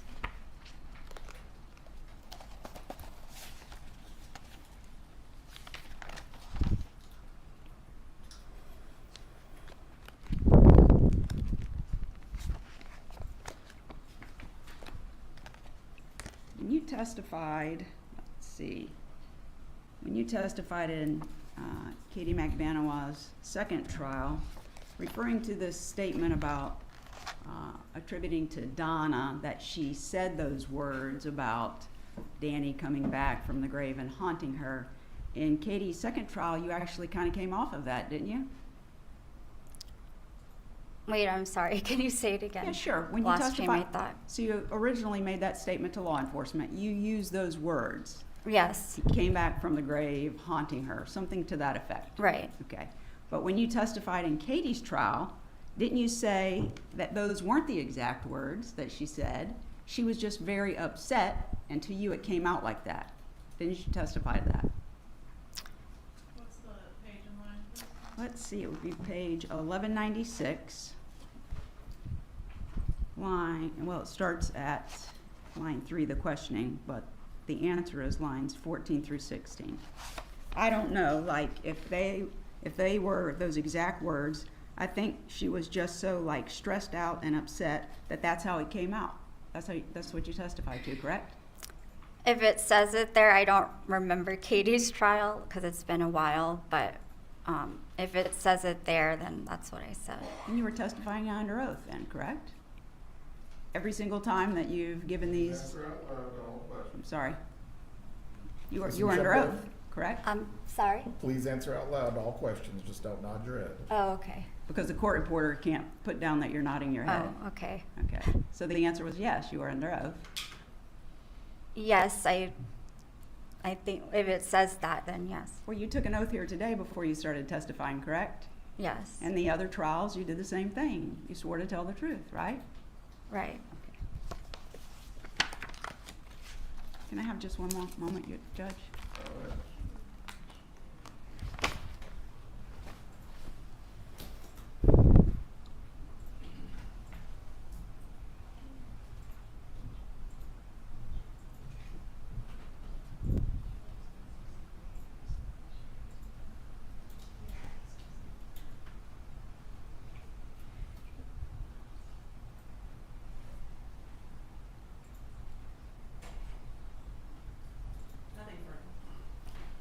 Any redirect examination?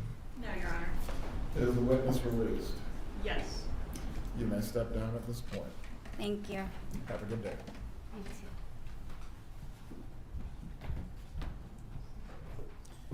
Please call your next witness. State calls Ryan Fitzpatrick.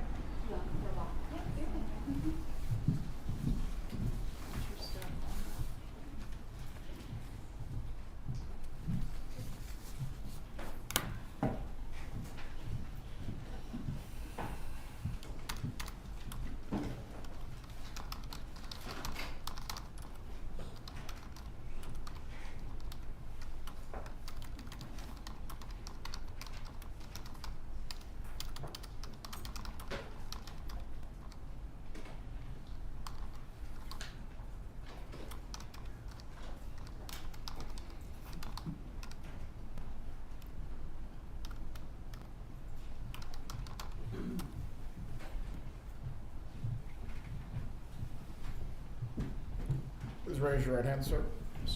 Do you swear or affirm the testimony you're about to give will be the truth? Yes, Your Honor. You may take your seat. Please speak loudly and clearly.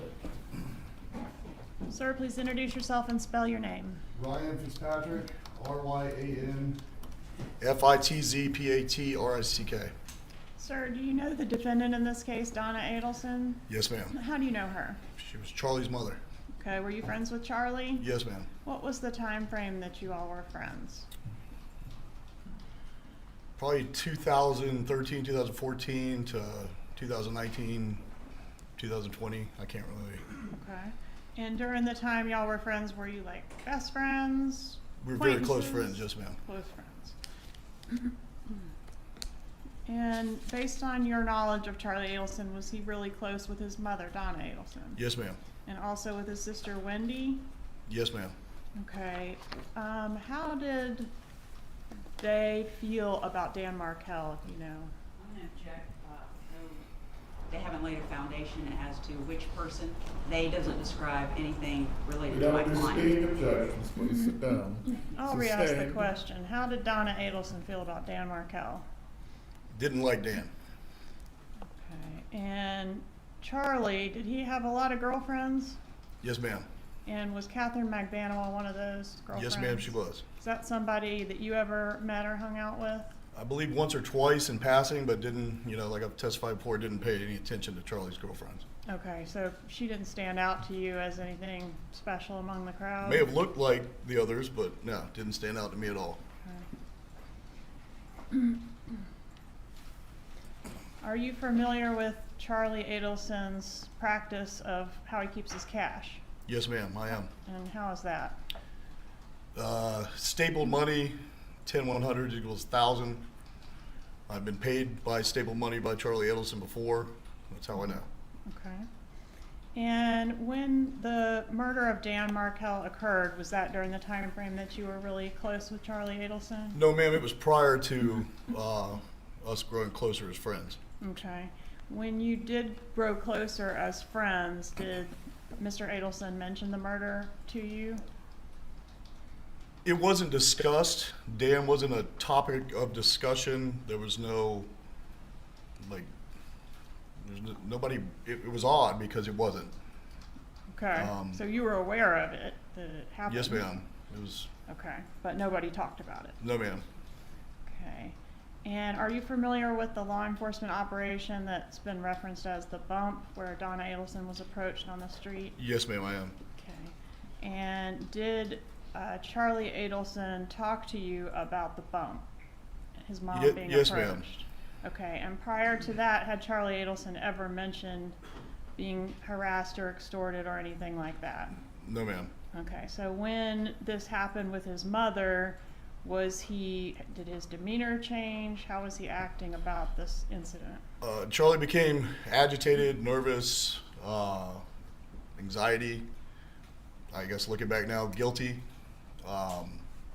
Just abnormal. Okay.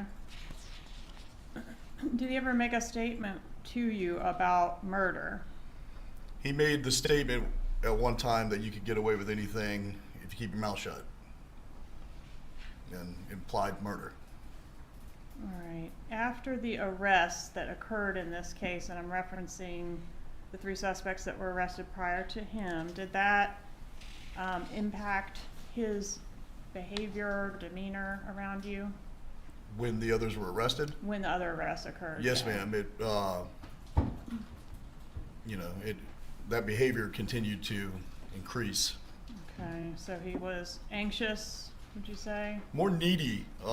Charlie talked a lot, and he In talked a lot general? about it. Yes, ma'am. And he talked a lot about what? Those arrests?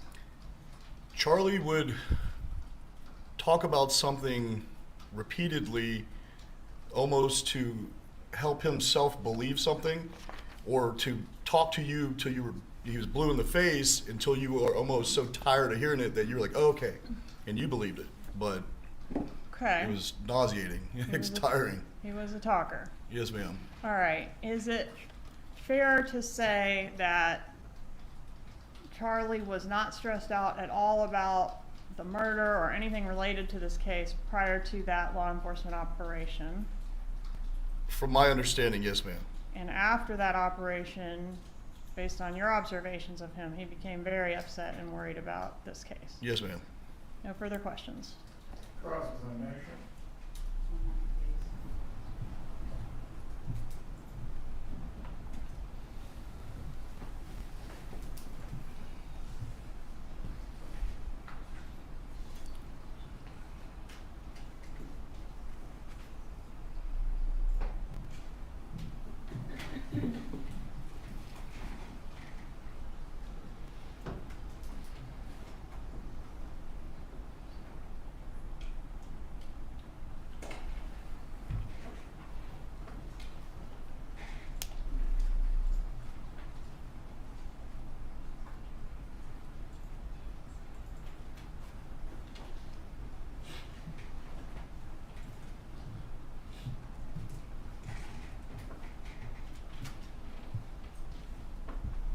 Morning, sir.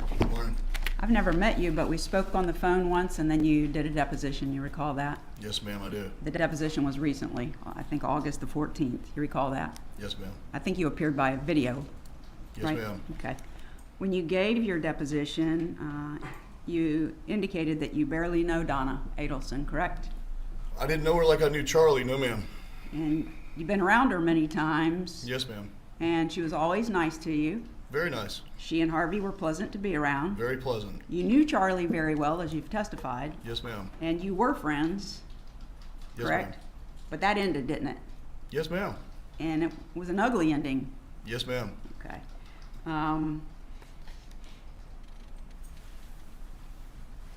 You said you were very good friends with Charlie. Were you familiar with the cash that he kept in his house? Yes, ma'am. Did he keep it stapled? Yes, ma'am. Yeah, $100 bills, 10 of them, so 1,000 at a time. Yes, ma'am. He had a safe in his house, and that's where he kept his money, correct? Yes, ma'am.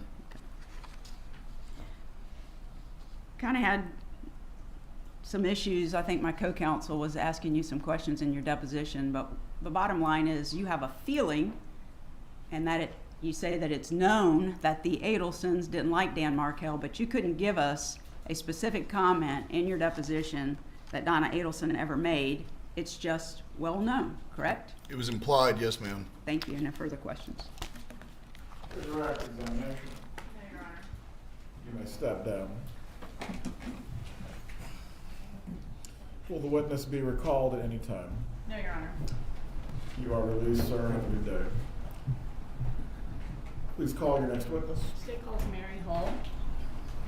Yeah, we're going to need to speak to her first. We were provided with some information before today or to report. Speaking, objection. It's not a speaking. Hold on, stop talking. Please take the jurors to the jury room.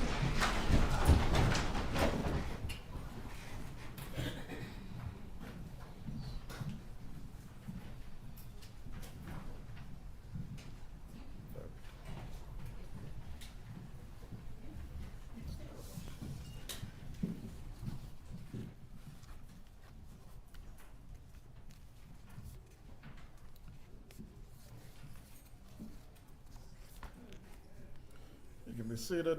If there's a topic that needs to be addressed, please ask to approach, but no gratuitous statements need to be made in front of the jurors. I apologize to the court, Judge. I thought this was something that had been worked out previously with the state, and I should not have made those comments. I apologize. You need to speak with Ms. Hull before she testifies. We do, Judge. State you need to be heard concerning this. No, sir. Very well. How long will it take to speak with Ms. Hull about this matter? It should not take long, but maybe 15 minutes, Judge? For scheduling purposes, I think for direct, maybe about 45 minutes to an hour. I'm not sure about cross, so whatever the court would like to do with that. All right, let's put the jurors then on early lunch. During this time, the defense can speak with Mrs. Hull about any topics that you need to prior to her examination. Please bring the jurors out so we can put them on the lunch break.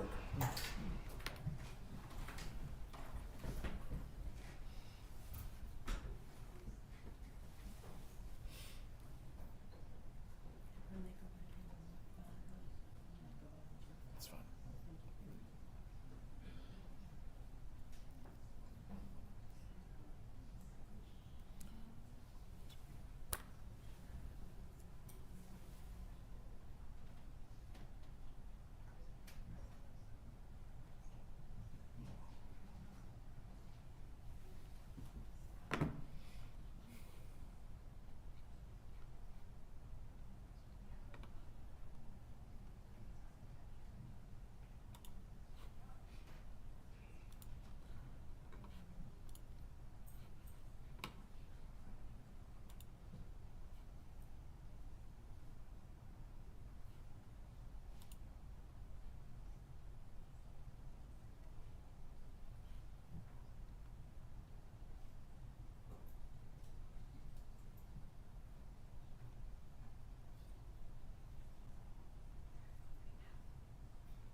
Everyone can be seated.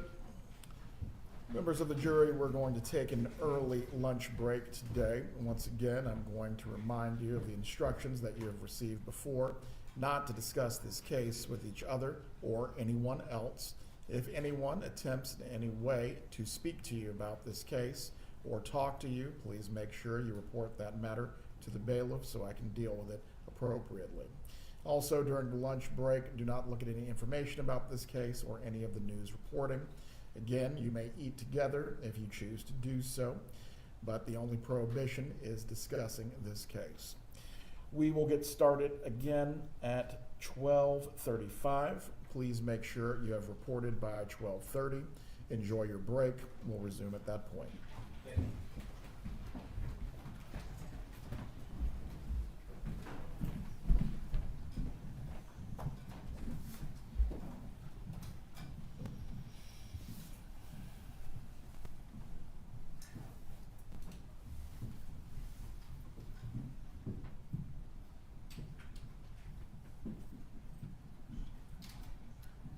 Everyone can be seated.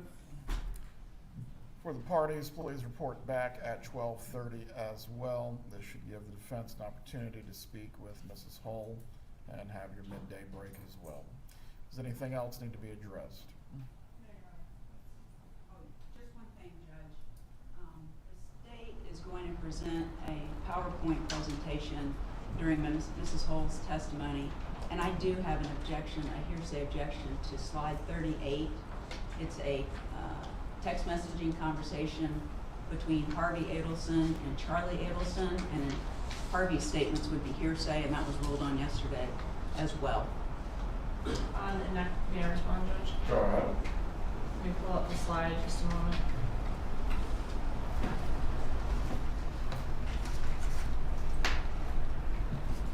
And it was also a statement before the conspiracy judges, December 14th of 2012. So Judge, I believe the court has seen this before, but I can also provide the court with a copy. Slide 38 is a text message exchange between Harvey Adelson and Charlie Adelson from 2012, where they are discussing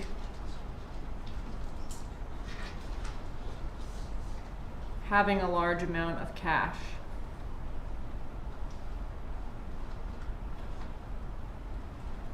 And I plan to ask Ms. Hull, did the family keep a large amount, or did the family keep cash? Did they have access to a lot of cash? Did they have, did they give cash discounts at their dental practice?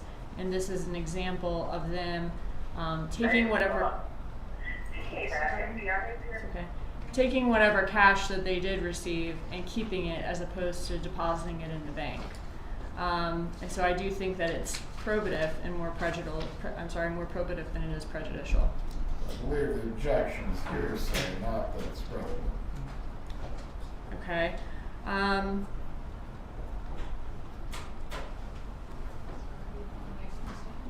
Yeah, let me see. Harvey is the one making the statement.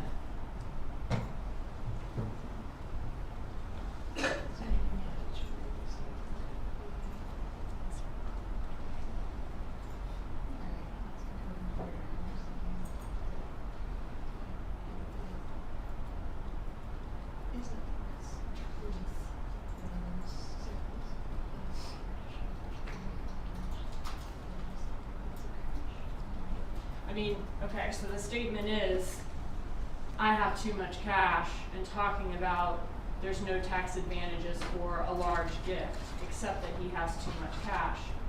But we're not proving it to prove he has too much cash at that time.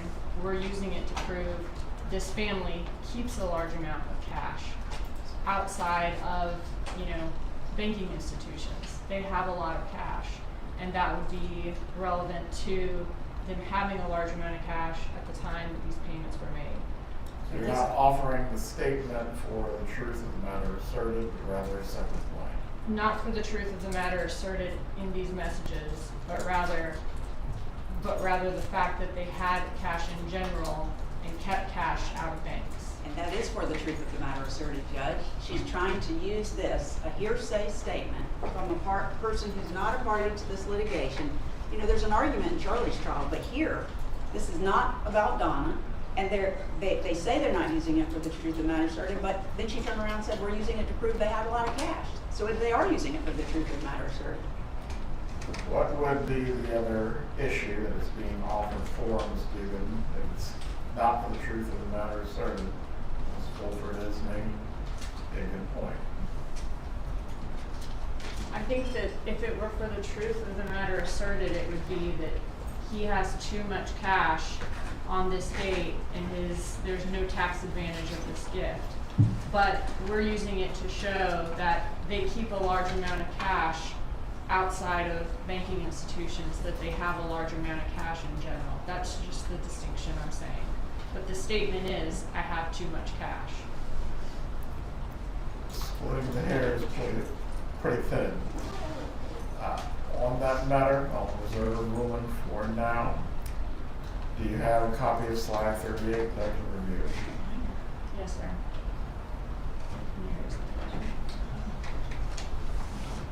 I'll be right back with it.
Ms. Dugan, you can have your slide back.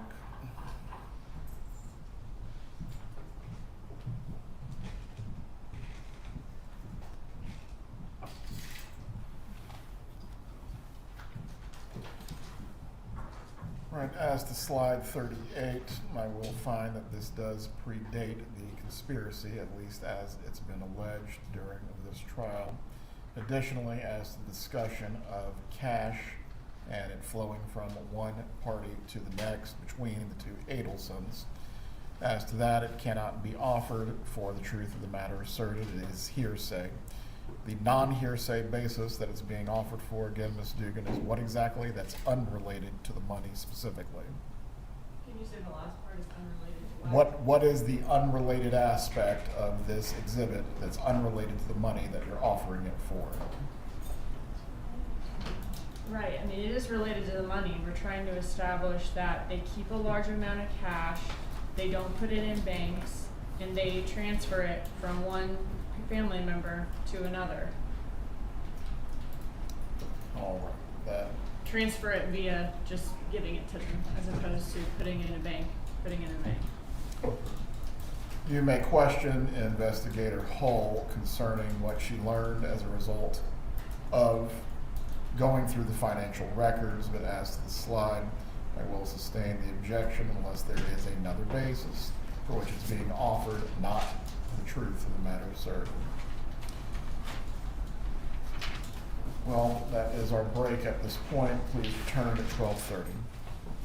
Thank you.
Court's now back in session. You can be seated.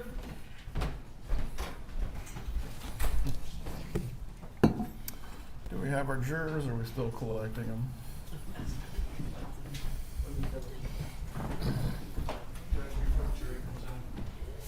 Go ahead. Shortly after we began the lunch break, I received a new PowerPoint from Sergeant Corbett. I forwarded it to my experts for them to review it to see what the changes are. Ms. Dugan just advised me what some of them are. I need to email the expert to see if it changes anything. I don't yet know what my expert's going to say. They're trying to review it right now.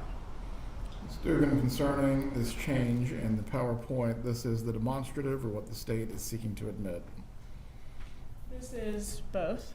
And I advised defense that my understanding is the only change being that Sergeant Corbett, there was one slide that changed, and I think it changed in defense favor, but I need to double check that.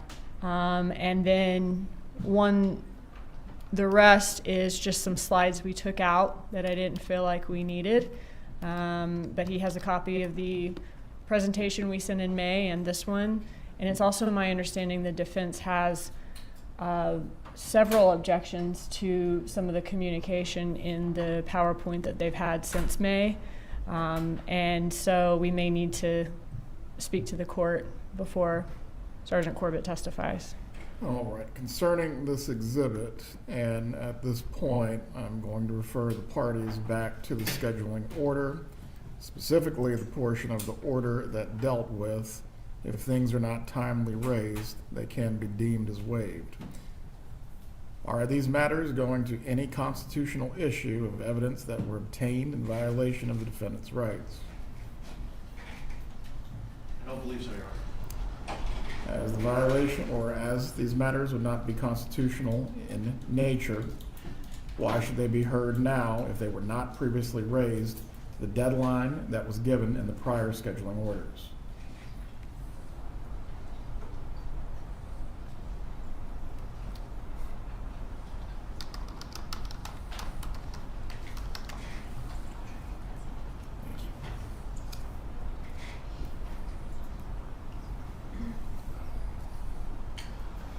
Judge, the only explanation I have for not having raised this previously is the amount of information that we were provided beginning in April. And several continuances were granted to accommodate you on that basis. There was one trial continuance, yes, Your Honor. And multiple, I believe, deadlines were extended as well, That's at correct. least 3 or 4 times. Yes, Your Honor. On that basis, why was this not raised? Just didn't have time, Your Honor. Right. What are you raising for the record? Well, I don't know how this applies to the new one. It's one of the reasons why I forwarded it immediately to my expert to see how it has changed. I don't know how the pagination has changed. So if we could have some time to review that, it might resolve some of what I'm objecting to. Some of the objections had to do with hearsay. I understand the court's ruling concerning allowing the state to prove up the co-conspirator exception as we move through the trial, so that would probably apply to the vast majority of what the objections were. But if I could have a few moments to review this, please. Ms. Dugan, as you stated, you may have a few moments. As you stated before, we're not talking about new information. This is just being packaged in a different way.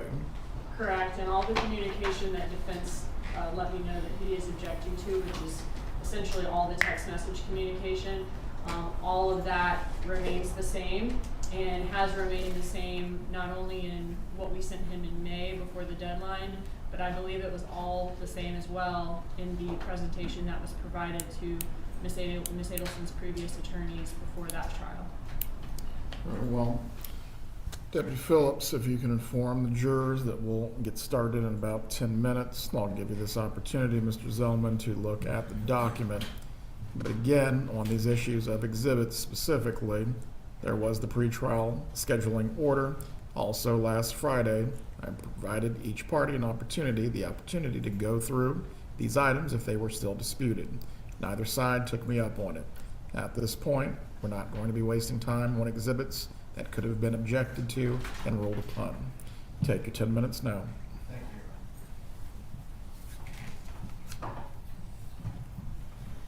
you.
Zellman, have you finished reviewing the additions to, or the changes to the exhibit that the state intends to offer through Sergeant Corbett?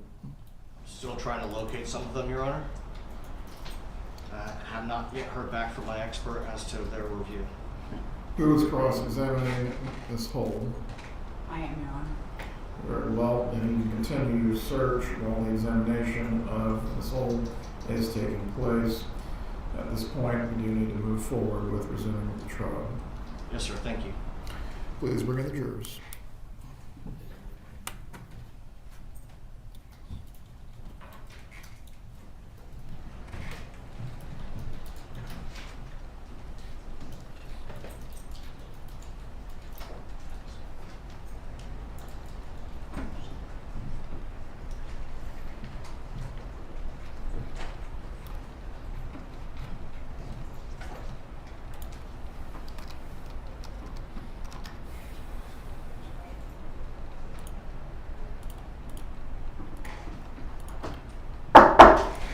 Jury entering courtroom.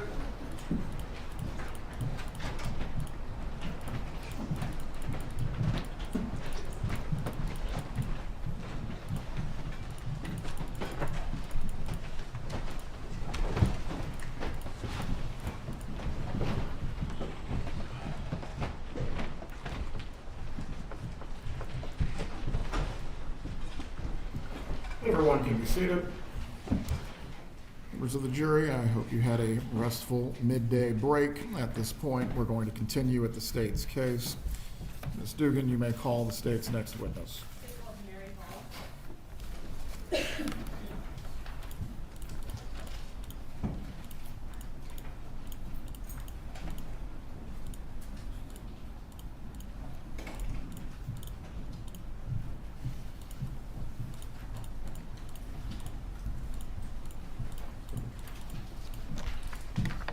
Please raise your right hand. Do you swear or affirm the testimony you're about to offer will be the truth? It will. You may take your seat. Please speak loudly and clearly. You can adjust the microphone if you need to. Thank you. Good afternoon. Will you introduce yourself to the jury and spell your name for the court reporter, please? Yes, my name is Mary Hull, Maryhull. Where do you currently work? The Executive Office of the Governor in the Chief Inspector General's office. And where did you work when you first became involved in this case? The Department of Financial Services in the Office of Fiscal Integrity. And what was your role there and in your current job? Currently, I'm an auditor. In the position in DFS, I was a financial investigator. All right, and were you a financial investigator with DFS back in the summer of 2016? Yes. Okay, as a financial investigator there, did you investigate economic crimes? We did. It was a criminal investigative unit for the state of Florida. And how long did you work in investigations there? Investigations there 7 years. Okay. Can you tell me a little bit about your education and your experience in order to be a financial investigator? Sure. I hold a Bachelor of Science degree in finance from Florida State University. I'm a certified fraud examiner in good standing with the Association of Certified Fraud Examiners. I have 22 years of financial analysis, auditing, and financial investigative work for both the state of Florida and the United States Attorney's Office. And has much of that 20 years been doing white-collar crime investigations? 10 years I did white-collar crime investigations to include money laundering, contract fraud, identity theft, and embezzlement. Okay, and were these like multi-agency financial investigations for both state courts and federal? There were several that were multi-agency investigations. I did both state and federal at the same time.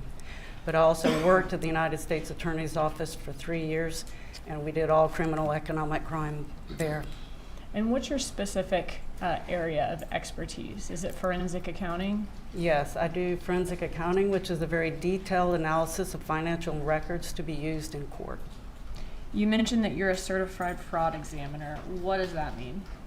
You have to take special training to actually be certified to do financial crime. And are you in good standing with the Association of Certified Fraud Examiners? I am. While a financial investigator, did you also receive in-service training?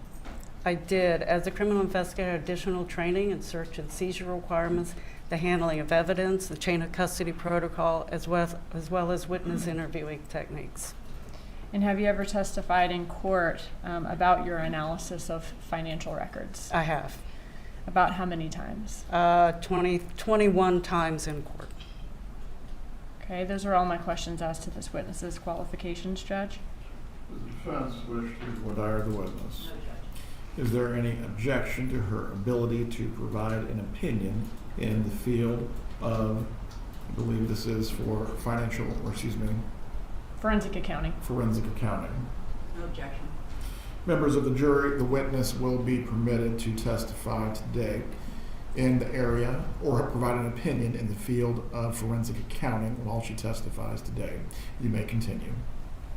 So you mentioned that you first became involved in this case when you were working for DFS back in 2016. What was your role? What was your responsibility? So I looked at all of the bank records, specifically was my first look at the records to analyze and detail everything that happened in those accounts. Could you speak out in this hall and we're having problems hearing you? I did all the financial analysis for the bank records, as well as I did some iCloud records and emails and other documents that would come through DHSMV records. Okay, so did you look at a lot of different records in this case to see Yeah. to see what the banking habits were, whether there was any spike in cash, and whether there was any link between the parties? Yes. I want to ask you about, first kind of go through several of the things you reviewed in this case, and then ask you questions about your review. Did you review States Exhibit 68, which is going to be the Adelson Institute's subpoena response? Yes. Okay, and that was in reference to Catherine Magbanwa's employment? It was. And were those records from September of 2014 to 2016? That sounds correct. May of 2016, in fact. Yes. Okay. Did you also review States Exhibit 75, which is Dr. Rudner's records for a breast augmentation for Catherine Magbanwa? I did. Did you also review 76, State 76, which is Broward dermatology records for possible Magbanwa employment from there? Yes. Okay, and are those records from July of 2015 to March of 2016? Yes. Moving on to Department of Highway Safety and Motor Vehicles. Did you review State 69, which is going to be the records for the Lexus acquired by Catherine Magbanwa, and 77, 78, 79, and 80, which are vehicle and motorcycle records for Sigfredo Garcia and Luis Rivera?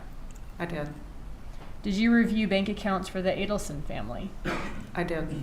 Does that include accounts for Harvey Adelson, Donna Adelson, Wendy Adelson, and Charlie Adelson? Yes. And I won't go through all of those accounts, but did you review checking and savings accounts for them, personal and professional accounts for them, as well as investment accounts? That's correct. And how many total investment accounts did you review? I believe there was 24 total investment accounts. Okay, so a lot of different accounts you reviewed for each person in the family. Yes. Okay. And were several of those accounts that more than one family member was on at a time? Yes. Did you also review credit cards for the Adelson family, specifically States 111 and a portion of those records, 111A, which are Capital One and Amex records for Charlie Adelson? I did.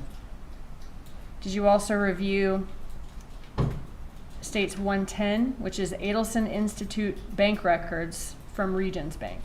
I did. Did you also review States Exhibit 106, which is going to be a checking and savings account for Luis Rivera from Chase Bank from 2014 to 2015? Yes. Did you also review States 107, a Bank of America records from Garcia's account from 2015 to 2016? Yes. Did you also review State 74, which is employment records from Coastal Masonry for Sigfredo Garcia from 2009 to 2014? Yes. Did you also review states 108 A and B and 109 A and B, which are Bank of America accounts and JP Morgan Chase accounts, respectively, for Catherine McBanois from 2013 to 2017? Yes. Did you also review states 82, which are copies of 44 checks from Adelson Institute deposited into McBanois' bank account? Yes. Did you have an opportunity before court today, so you didn't have to do it now, to review all of those records that we just talked about, to assure yourself that they were the same as the one you reviewed? Yes. Okay, and did all of those records that you reviewed come with a certification attached to them, certifying them to be official records from each respective company or business? Yes.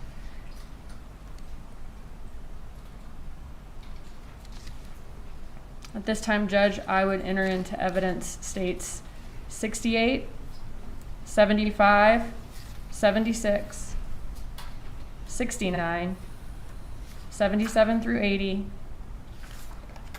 106, 107, 108 A and B, 109 A and B, 110, 74, and 82. Any objection to the items being offered? Yeah, go through real quick, Judge. Go ahead.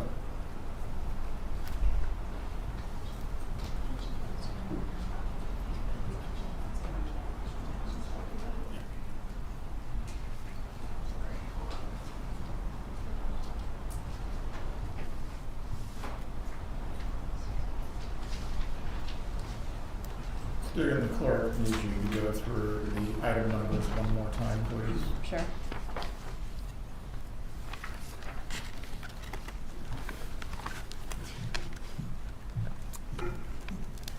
So we're gonna have 69, One Seven. moment. What does that sound?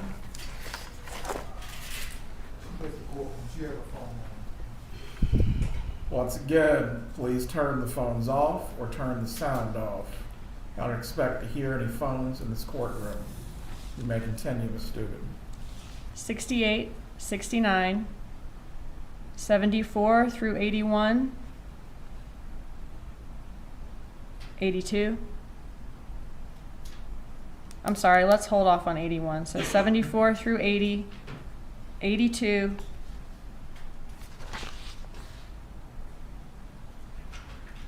106 through 111A.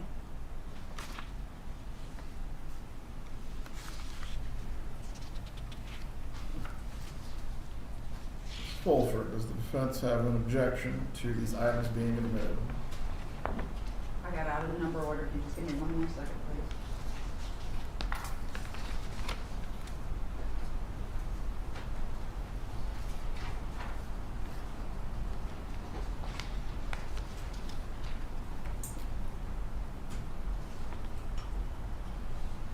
No objection, Judge. The item numbers are admitted as previously stated with the exception of states 81. You may continue. Thank you.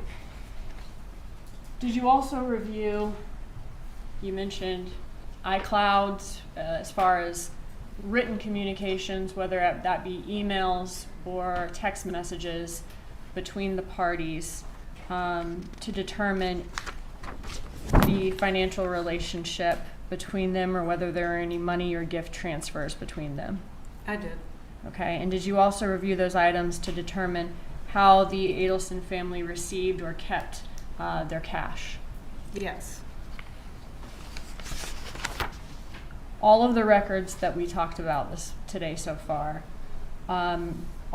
is the amount of data in all of those records pretty voluminous? Yes.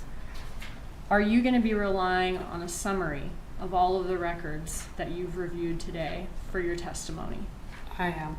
Okay, and did you review before court today, this notebook states 81, which is a summary of your findings from all the records that you reviewed? Yes. And is it a true and accurate copy of a true and accurate copy of the results from your findings? Yes, it is. Okay. At this time, Judge, I would move State's Exhibit 81 into evidence as a summary. Any objection? If I can just look real quick, Judge. Go ahead.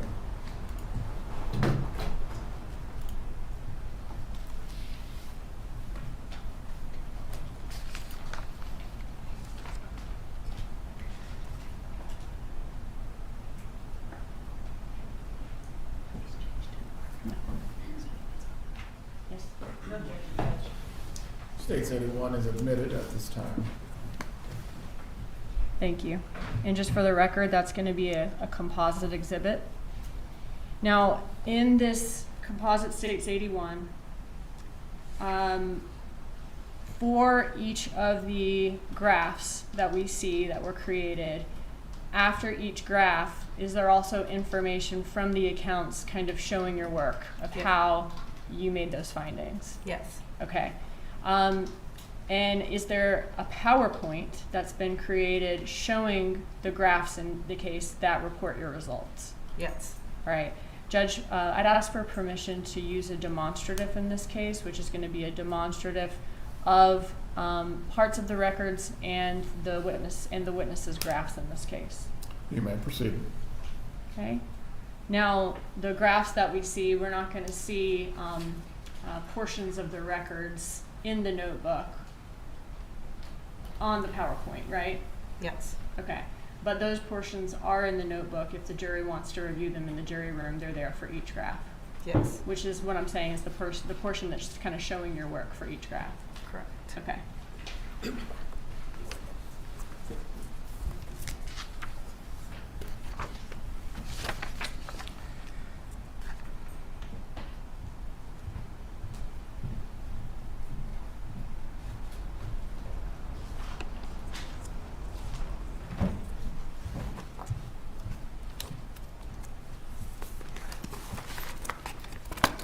All right, so you mentioned that one of the set of records that you looked at was Department of Highway Safety and Motor Vehicle records for some of these subjects. Did you review the Department of Highway Safety Motor Vehicle records for Luis Rivera? I did. And what, if any, vehicles did Rivera acquire after the murder of Dan Markel on July 18th of 2014? He purchased a 2003 Suzuki motorcycle on July 28th, 2014, and a 1996 Toyota Camry on July 31st, 2014. And here are these pictures from the social media records in this case of Luis Rivera and Garcia on motorcycles. Yes, it is. And the one that Rivera's on is on a yellow motorcycle. Yes. Looking at Luis Rivera's bank accounts in this case, the Chase bank account from May 2014 to November of 2015, were his checks from his workplace direct deposited into that account? They were. About how much was direct deposited every week? Every week was about $500 or $600. And where were his paychecks coming from? Coastal Masonry. So he had a steady job at Coastal Masonry throughout the time that you reviewed his bank records for in 2014 and 2015? Yes. What did you learn about how his banking patterns or banking habits changed following the murder of Dan Markel? Yeah, he had a very interesting banking pattern. All his bank checks were deposited into his account, but then he would go by and withdraw virtually all of it. And he had certain preset auto drafts that would come in, and then they would bounce because there wouldn't be any money in the account. So he had a lot of overdraft charges. And how did that change after the murder of Dan Markel? Right after the murder, he all of a sudden left the money in the account, and then nothing overdrafted for about 4 months. When was his last large cash withdrawal before the murder of Dan Markel? It was 7/15/2014. And and you said it was about 4 months then that his old habits of... Yeah, the next overdraft didn't happen until November 1st of 2014. And what do we see here? So this is a visual depiction of his bank account showing the overdrafts. The red bars are the overdraft amounts that happens, the number, on the specific days. And then you can see that big wide span in the middle where there's no red bars. And then it picks back up in the first part of November. I will add that even though it's not on this chart, that the car and the motorcycle was purchased in that section where there were no overdrafts. So in the same section where there's no overdraft, he's also acquiring those vehicles, and he doesn't have any overdrafts from the time of the murder until about 4 months later. That's correct.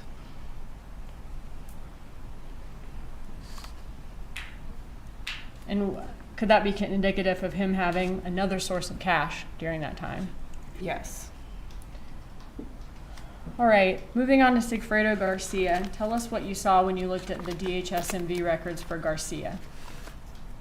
Yes, he purchased a 1997 Honda Racer on July 26, 2014, a 1984 Monte Carlo on August 22nd, 2014, and a Nissan Maxima on October 17th, 2014. Okay, so we didn't find a picture of the Maxima, but that's kind of how a Maxima of that style would look here. Yes, it was a sedan. Okay, and then the Monte Carlo is on the two-toe Dade account here. Yes, that's correct, in blue. Okay, and then we see his yellow motorcycle all the way to the right of the screen. Yes, And so those were all purchased within 3 months of the murder. that's correct. And can you tell us about Garcia's bank accounts? There was not a bank account located during the time or shortly after the murder. He did have one, let's see, from June 15th to July 16th. Okay, so from June of 2015 to July 2016, he established a bank account and maintained it. Yes, All right, and during that time, was he having paychecks being direct deposited into that account? yes. From what company? He was employed at Rapid Capital Funding at that time. Okay. But before of June 2015, there were no bank records that we could find to review for Garcia. There was no account located for him. All right. And did he work regularly in 2014, around the time of the murder? Actually, his employment record, at least with Coastal Masonry, was very sporadic. He worked 2 months from February of 9 to December of 2009. In April 2010 to July 2010, he worked 3 months. October from 2012 to August of 2013, he worked 10 months. In April of 14, he worked 1 month. Okay, and we have no record of him being employed at the time of the murder. No. So both Luis Garcia and Luis Rivera and Garcia both worked for Coastal Masonry. Rivera's job was consistent and steady, and Garcia's was more sporadic. Correct. All right. For Catherine Magbanwa, did she already own a car according to the DHS-MV records at the time of the murder? She did. And what type of car was that? That was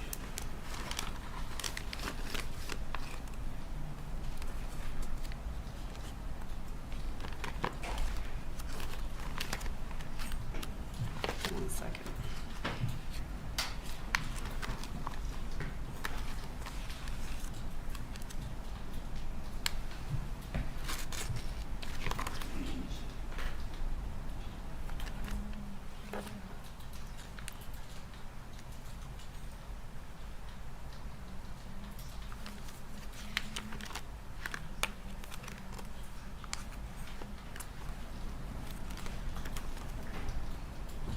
Here, I might be able to show you something to help move it along. Sorry, if you're having trouble finding it. Yeah. Did you, when you were reviewing the messages in this case, did you find some evidence that Charlie Adelson helped her financially with a car that she had in 2014? Yes. Okay, and was that car, in these messages, did they refer to this car as her needing to get it fixed, the parts alone are expensive, and she's asking, I need a loan, buddy, frowny face. That's correct. Okay, and does she say, you know, just imagine if I took it to another mechanic? Yes, All right, did Charlie Adelson in the messages have a mechanic that was a friend of his that he would refer people, especially Catherine McBanois, to? he did. And was that person named Sully? Yes, it was. And does Charlie Adelson then respond, LOL, you'll be fine, I got you, I just texted Sully my CC. That's correct. And she says, stop paying for S word, she misspells it, on your card. Yes, And this was in November of 2014? it is. Okay. So he's offering to give her the loan she wants and is texting Sully his, what appears to be his credit card number. That's correct. All right, in May of 2015, are they still discussing her car repairs? Yes, they are, and it says it's a Mazda. Okay, so in this one, she needs her time, he says you need your belt changed, just bring it to Mazda, and does he offer to take care of it for her? Yes, And she's saying, yes, she needs to take it ASAP? yes.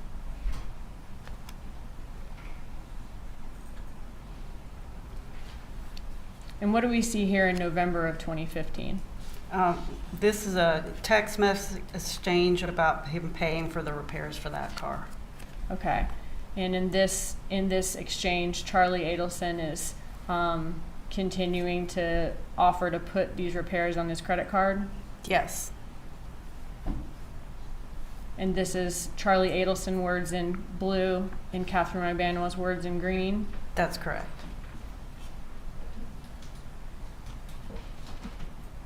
And at the end of that conversation, does Catherine McBanois let Charlie Adelson know how much the repairs ended up being? Yes, And what was the amount? $1,650. Okay, I'm sorry, I'm on the next page. I think you are correct at the bottom of that. That's what he authorized to put on his card, but the actual payment was for $1,620.77. Okay, thank you. So looking at the bottom of this exchange, Catherine McBanois estimates, she says, just put $1,630, and Charlie Adelson offers, how about I put $1,650? Yes, So he offers, I'll even pay $30 more. yes, And then she says it came out to $1,620. She says, thanks again, I'll pay you back. Is that right? that's correct. And then when you looked at Charlie Adelson's Amex, what did you find? I found the payment to Mazda for the $1,620.77.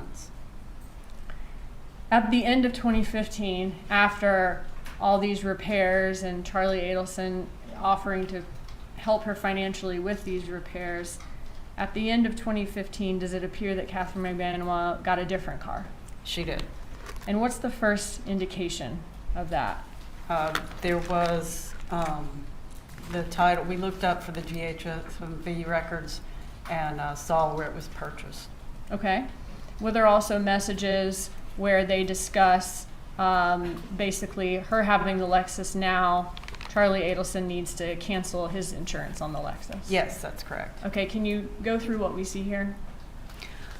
This is where he's discussing on December 14, 2015, that he's canceling the Lexus insurance. And she said she would get to it. She has a kid, she would do it later. And then he says, I just paid for it. Okay. And in these messages, when he says he's going to cancel the Lexus insurance today, on December 14th of 2015, does he say, just spoke to my mom, she's paying the insurance now, just please go this Saturday, smiley face? Yes, And that's when she's saying, I'll do it, I've got my kids. mm-hmm. And Yes, then ma'am. does Charlie Adelson then say, just paid it, they'll prorate it back to us, just go Saturday, don't rush today? And she's saying, I'll take care of it, don't worry. Yes, Does he say, already paid it 5 minutes ago, just chill, you are still the best? that's correct.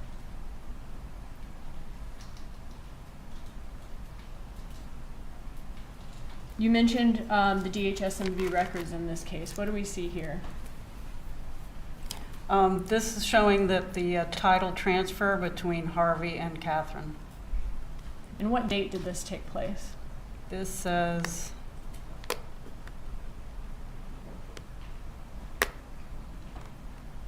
Let me see if I can zoom in a little.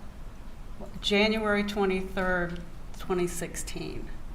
It's on the right-hand side. Right here. Yes, January 23rd, 2016. Okay.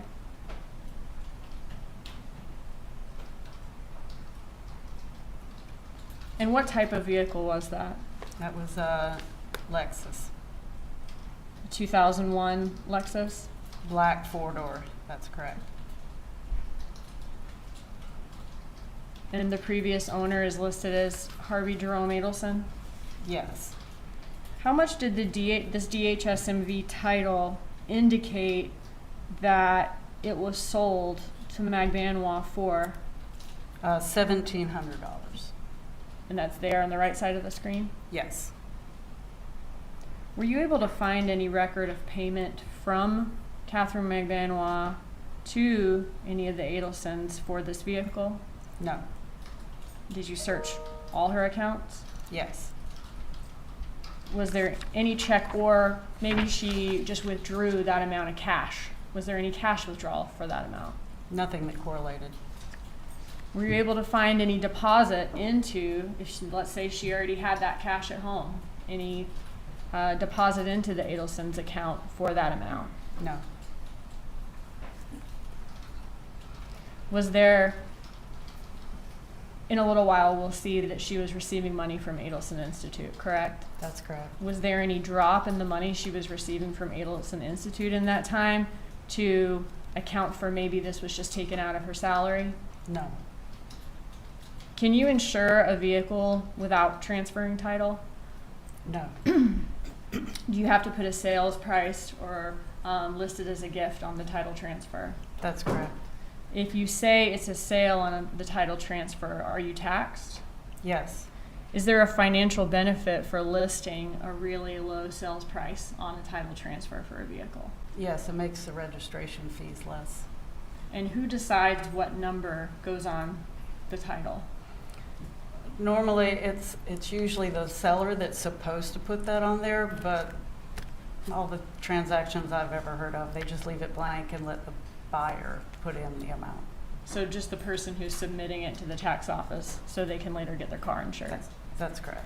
So if I sell a car to you for $3,000, but we agree to put $300 on the title transfer, we would pay less taxes on it? Yes.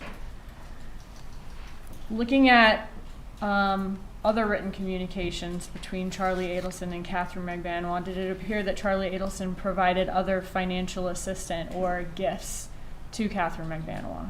Yes.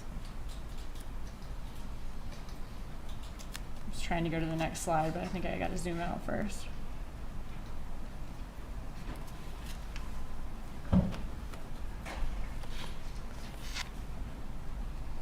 What do we see here in Charlie Adelson's Amex records? So this is a purchase of airline tickets for Catherine Magbanois on March 6, 2015 for a flight to Santo Domingo, and that was $970.74. And the passenger name is there at the bottom, Catherine Magbanois? Yes.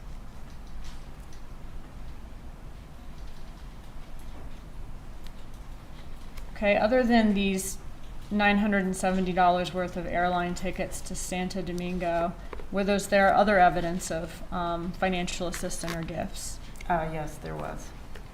Looking here on October 19th of 2015, this is a set of text messages from Catherine, between Catherine and Charlie, that she's asking for, she wants to take her kids, I'm sorry. You don't have to look up with plane tickets. I want to leave for Thanksgiving. I want to take my mom. It's her 60th on November 9th. And then he's discussing cruise options. She wants to take a trip with her mom. Okay, so she wants to leave for Thanksgiving. She wants to take her mom too. It's her 60th birthday. And at the bottom, he asks, where do you want to take your mom? Correct.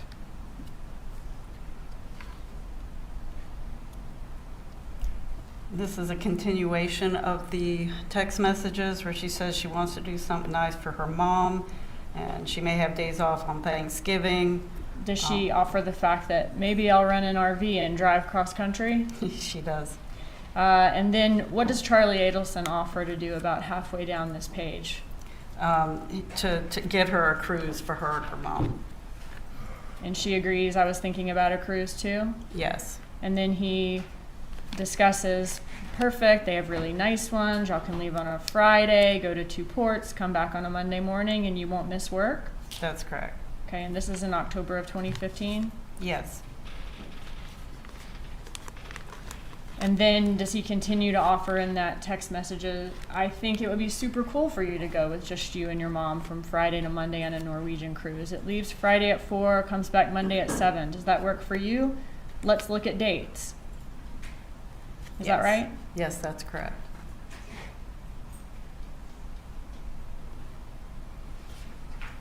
So in that exchange, McBanwell mentioned something she might want to do. Charlie Adelson is the one offering to do this. Yes.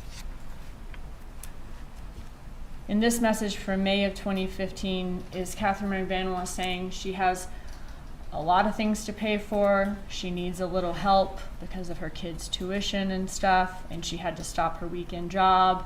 She says, I hate asking. That's right. And he says, I will lend you whatever you need. That's correct.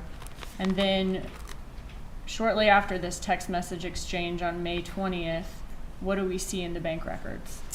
We see an ATM cash deposit for $1,400 into Catherine McBanwell's account. And was that a large amount of cash for her to deposit for her? Yes.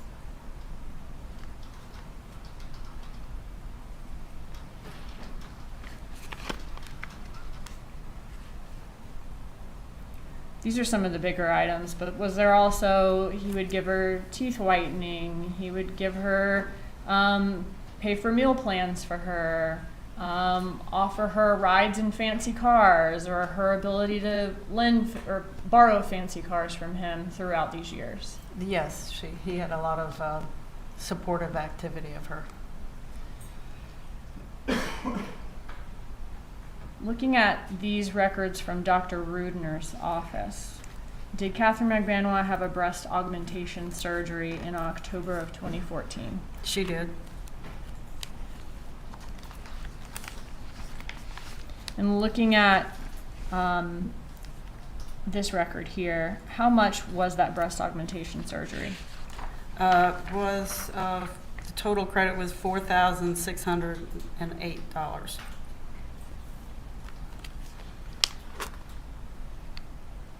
Looking at the records, how was that paid? Oh, I'm sorry, let me go back. How was that paid? Was it paid by cash or credit card or both? $4,400 was in cash, and then the $195 was on her credit card or debit card. So what was the portion of that breast augmentation surgery that was paid in cash? 96%. Are there corresponding withdrawals of cash from any of Catherine McBanwell's accounts to No. reach $4,400 No, or even $4,000 no, around that time or before that time? no. Did you actually add up all her cash withdrawals from January 2014 to October of 2014, and they only totaled a little over $2,000? That's correct. And what date was her surgery? Surgery was,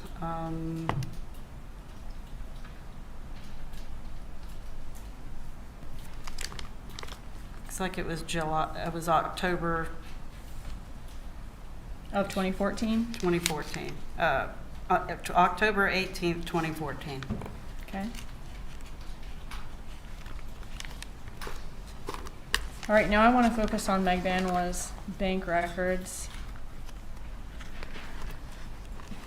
Based on the bank records and employment records that you reviewed, were you able to ascertain where Catherine McBanwell may have worked or what business she received income from her bank records. I did. And what do we see here? Can you walk us through this? So from the summary of the bank records, I was able to show through her deposits, her checks or employment that she had. So this is a schedule of the bank records from 2013 to 2016, showing her employment deposits. And at the bottom here, do we see the name of each business that she received income from and the dates that she received income from those businesses? Yes, All right. Quintana Lopez, we see her at the bottom. Was she a realtor? she was. And we see another name, Jerome R. Obed. Was he a dermatologist who was a friend and former roommate of Charlie Adelson? He is or was. Okay. And when, according to this, when did she work for Adelson Institute? The first deposit that hit her account was October 7th, 2014, and the last one was May of 17 of 2016. Okay. And that's when she received checks from Adelson Institute. That's correct.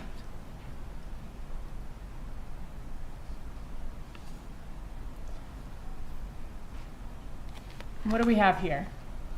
So this shows the horizontal bars show her employment time frame, and then the murder and the bump are also showed on as a time frame. When was her last check from Sophie Dental Care, the dental company she was working at before the murder? The first part of July 2014. Okay, and then she didn't have any more checks, or didn't receive any more checks from them after that point? That's correct. Is there any record of her being employed anywhere at the time of the murder? No. And you said she began receiving checks from Adelson Institute about a little less than 3 months after the murder? That's correct. And she received checks from them until the last check was dated in May of 2016? That's correct.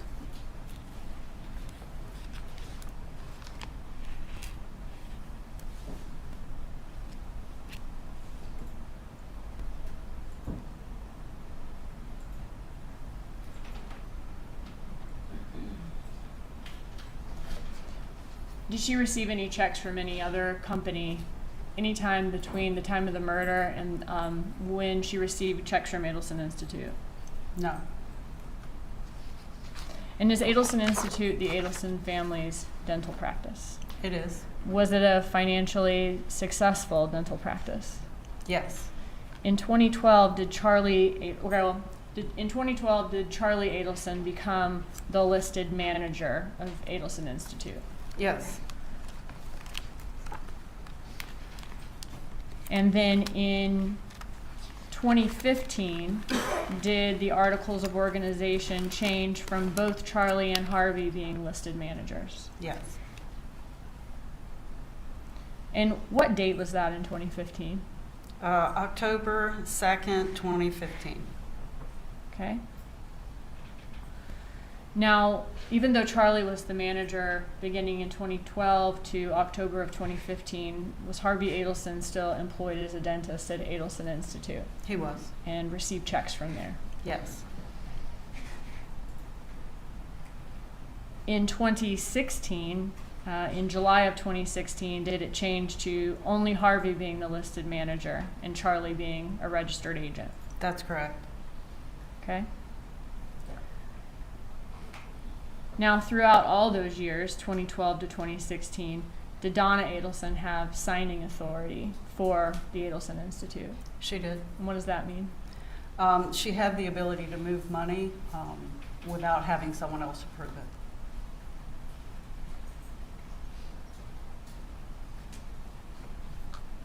Was there evidence from Charlie Adelson's iCloud in reference to how or why Magbanua began receiving income from Adelson Institute? Yes, she was saying that she needed to show employment to get not only health insurance for a kid, but an apartment that she wanted to rent. Okay, so looking at this text, is this a text from June 24th of 2014? It is. So this is about maybe 3 to 4 weeks before the murder of Dan Markel. That's correct. And in this text, does she say, "Baby, I'm gonna need help on the employment info. I have to send to DCF for my kids' INS." Could that be short for insurance? Insurance. Also, if I have to end up moving later on, I need to show I'm working for you, or else I won't be able to get an apartment. Does she say that at 12:33 p.m.? She did. And what does he say back at 12:36? No problem. No prob, short for no problem? prob. Okay. And is this a time when his mother is signing authority there, That's correct.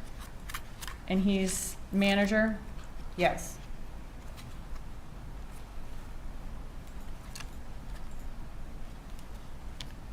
And his dad is a dentist there? Yes. Now, during this time, was that Charlie Adelson's only form of income? Did he also have income from his other work as a periodontist? Yes. Okay. Would he receive income from other dental practices where he would travel around and do specialized work for them? Yes. And was that a successful periodontist practice? Very successful. I want to ask you about this text message. She says she needs employment to send to DCF for her kids' insurance, or if she moves later on. In order to rent an apartment, do people sometimes have to show proof of employment? Yes. In order to get public assistance, health insurance, do people need to show they're employed, but they don't make above a certain amount of money? That's correct. Did you review checks from Adelson Institute to Catherine McBanois? I did. And in what accounts did you find those checks? They were deposited into Catherine McBanois, sometimes in her checking, but a couple of times they went into her savings. Okay, and they were coming out of Adelson Institute's business account with Regions? Yes. How many total checks were there from Adelson Institute to Catherine McBanois? There was 44 checks.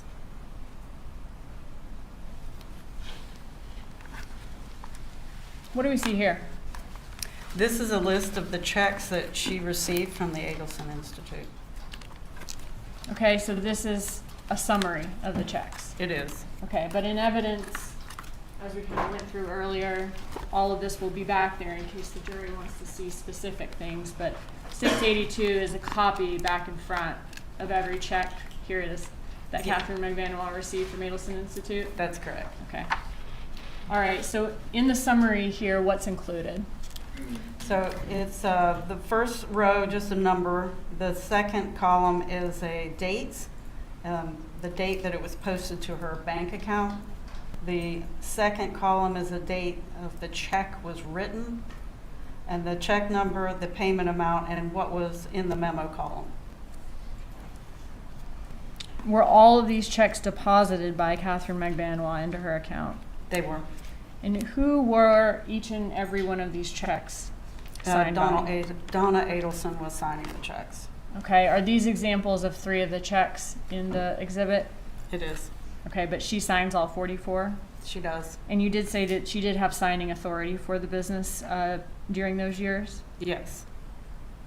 In addition to signing these checks from McBanois, did Donna Adelson also sign all the other checks to the Adelson Institute employees, their front desk people, their hygienists, the dentists, Yes. all of the people who work there? Yes.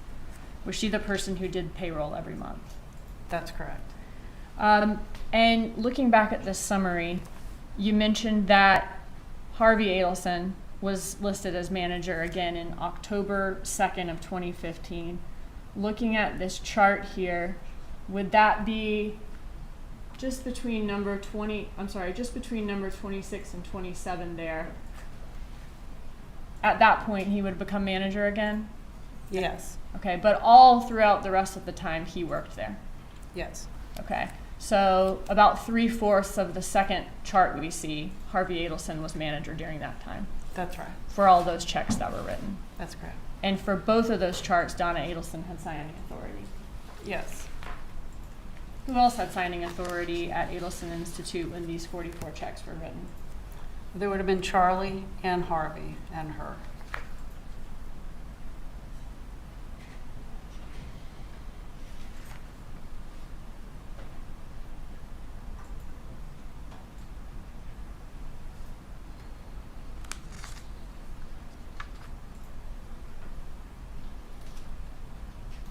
When you reviewed the phone records in this case, did Donna Adelson manage more than just the money at Adelson Institute? Did she also manage a lot of personal details of Charlie Adelson's life?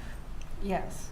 Would she often book his travel as far as his plane trips, his hotels, whenever he wanted to take a trip? Yes. Would she remind him regularly to pay this bill on time, pay that bill on time, transfer this amount of money to this account? She helped him with all of his money. Yes. Did she kind of run his life, so to speak, as far as helping him keep up with the details of all of his day-to-day needs? Yes. When was the first check issued to Catherine McBenois here, looking at the summary? The first check that shows up in her account is October 8th, 2014. Okay, and what was the date on the check? Meaning the date that Would have you're been- assuming that that's the check, that's the date that it's written. Right. So the date that was on the check was September 17th, 2014. Okay, and was that almost 2 months to the day from the murder of Dan Markell? It was. Was that, I guess, about 3 months after she asked to be employed by Adelson Institute? Yes. And how often did Meg Benoit receive checks from the Adelson Institute after that? 2 times a month for almost 2 years. Looking at these checks, can you show us? Do you have your clicker with her over here? I'll just ask you. On the bottom right of each check, where it says Donna Sue Adelson on these checks, is that the signature line? It is. Thank you. Checks are kind of becoming an ancient art form, so just in case we have any jurors who haven't written one. The amount is here. Yes, that's the amount that's written the check for. All right. And then the amount's written out here, and then you mentioned a signature line. I'm sorry, a memo line. Is this the memo line? Yes, that's the memo line. Okay, and what does this memo line say on these checks? On, I believe, all of them, let me just look for a second. Almost all of them have a date range. There's a few that don't. And would that date range be the pay period? Yes. Okay. All right. Looking at these Adelson Institute checks to Catherine McBenoit, I have a couple of questions. When we're looking at the memo line for each, do the time ranges for the pay periods vary? Yes. They're not all for the same amount of days, in other words. They're roughly around a 2-week period. Are all of the checks for the same amount? All except for the first one, which appears to be a 1-week pay period instead of 2. It's, Okay. It was $203.79, which is half of the $407.58. And so for these red check marks, the red checks denote all of the checks that were for the same amount. Yes, Were some of the checks advanced pay? they were. And what does that mean?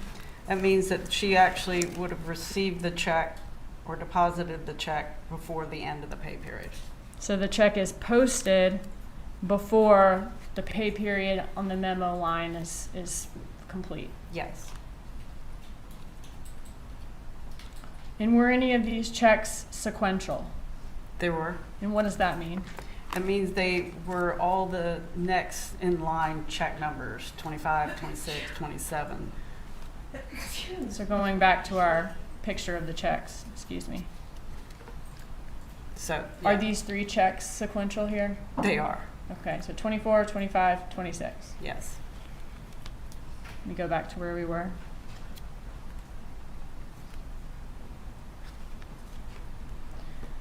Since they were sequential, were they dated all at the same time, showing that they were written at all the same time? No, They just have the sequential check numbers.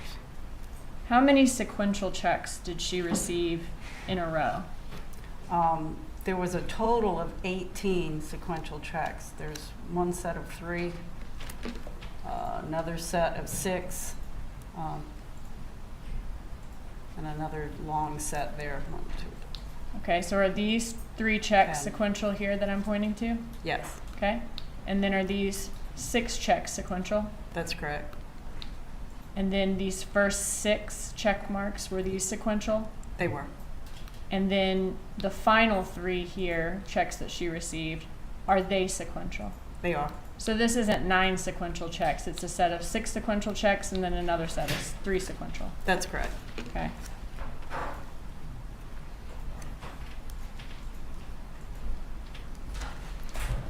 We talked about the ones that were sequential. Are there also a lot of the checks that are not sequential? Yes, And if they are not sequential, does that mean that those checks appear to have been written in the normal course of payroll? that would appear so. So when you're looking at the records, she may be check 1,000, and then another employee, a hygienist, might be check 1,001. Harvey Adelson might be check 1,002, and a front desk employee might be check 1,003. That's correct.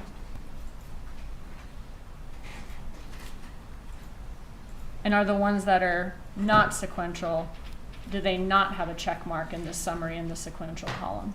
That's correct.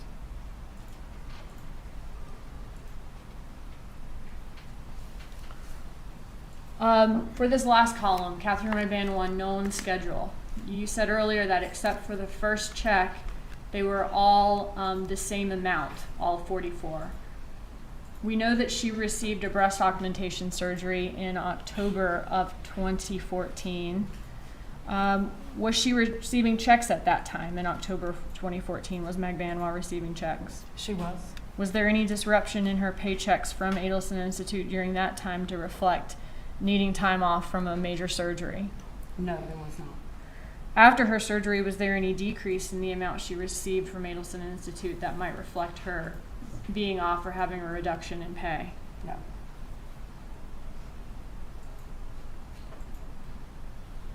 Does the the date range in the memo section appear to be every 8 to 10 days, kind of like the other ones do Yes. during that time?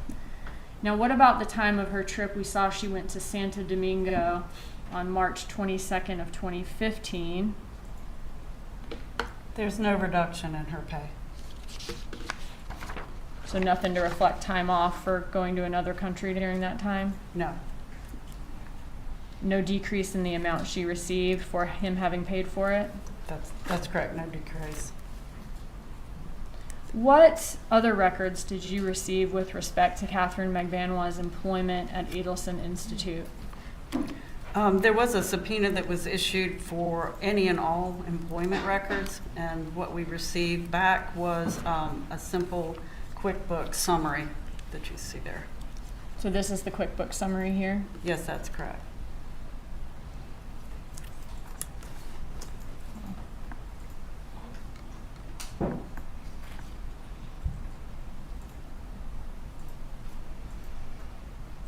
Did the subpoena ask for any and all records of her employment from Adelson Institute? It did. Did the records, did they come with an employment application or timesheets or W-2s or tax filing records, performance evaluations, anything like that? No, A job description? no, Just this QuickBooks sheet? that's correct. What time period does this sheet cover? This covers from the September 18th, 2014 to March 31st of 2016. In your time doing forensic accounting, have you seen subpoenas for any and all employment records? I have. When a person has been employed with a business for 2 years, do you usually see some of those things I just listed out? Yes. Okay, so was it a surprise to you to just receive this QuickBooks printout? Yes. What was the date of the last check according to Adelson Institute's QuickBooks records that they handed over to law enforcement when they received the subpoena? It's at the top, March I'm sorry. 31st, 2016. Okay, so according to their records, the last payment they made to her was on 3/31 of 2016. That's correct. When you looked at Catherine Magbanwa's account, were there any additional checks after March 31st of 2016 that were paid to her by Adelson Institute? Yes, there were 3 additional checks that did not show up on the QuickBook records. Looking at this graph, is this the 3/31/16 check that was dated and posted the same day? Yes, And so these would be the 3 checks that were deposited after March 31st? yes, Does the date, do these 3 dates reflect the dates on those checks? Written? The dates Yes. written? And these would be the dates that Meg Banwell posted them to her account? that's correct. And the date range appears that her working period there were these 3 lines. That's right.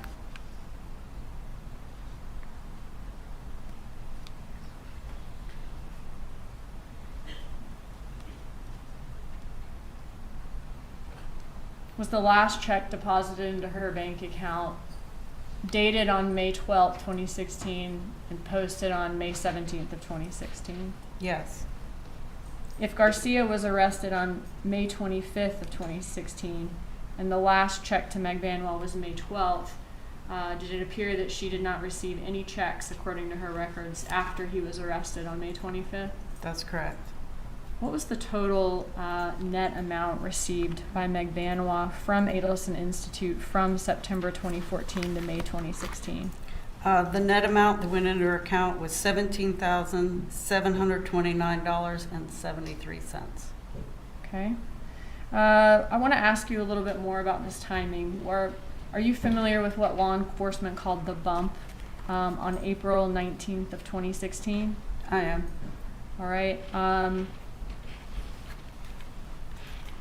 Looking at these last 3 checks that were deposited into her account, was there evidence of a check later than those in sequence that was actually posted to the bank account before the bump on April 19th of 2016? Yes, Okay. Is that the check here to Harvey Adelson on April 4th? that's correct. And that would have been before the bump, It would. but after and in sequence of Meg Banwell's checks? Yes, So is it possible, given the sequence, that Donna Adelson stopped writing Meg Banwell checks after she was approached by the agent during the bump? it appears that way.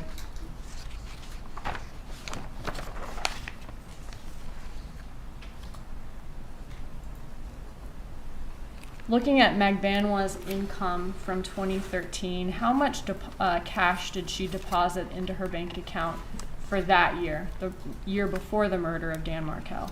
$13,035.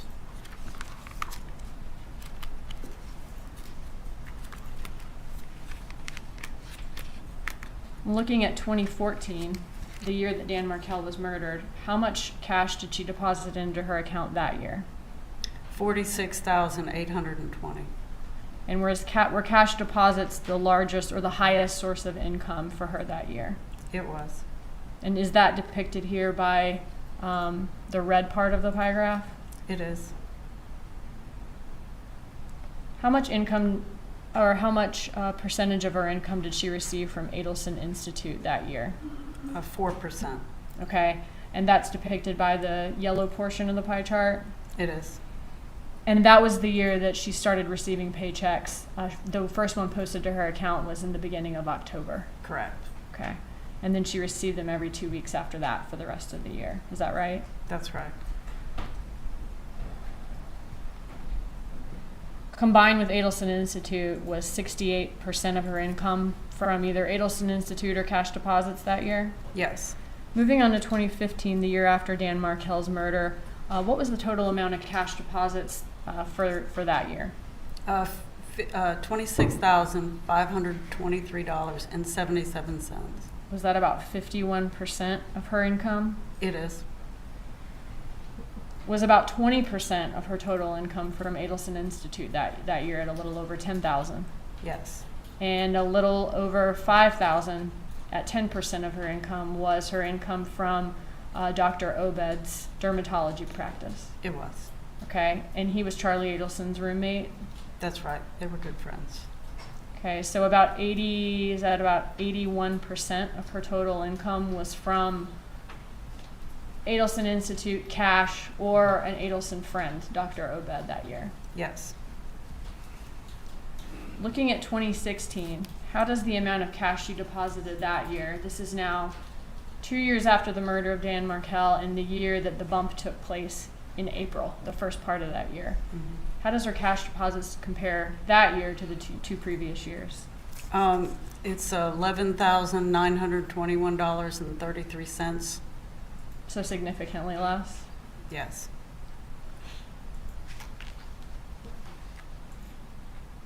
And same for Adelson Institute.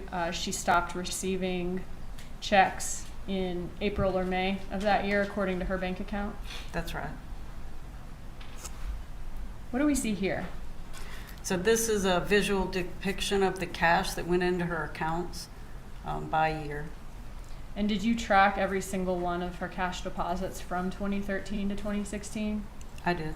Which year, looking at 2013 to 2016, had the most cash deposits? The year of the murder, 2014. Was 2014 about 3 times as much as the prior year? Yes. And about twice as much as the next year? Yes. What do the graphs at the bottom represent? It's just another visual depiction, a circular graph of the cash. How much the cash was a percentage of her total income? Yes. How much of a percentage of her total income the Yes. cash was? Thank you. And it was the highest source of her income in 2014 and 2015? Yes. What do we see here? This is adding on the other, the Adelson Institute checks that are in the yellow highlights, and then Dr. Obed, his roommate, was in the purple. Showing the total amounts from all those sources, and then the percentage of her income all of those sources were. Yes.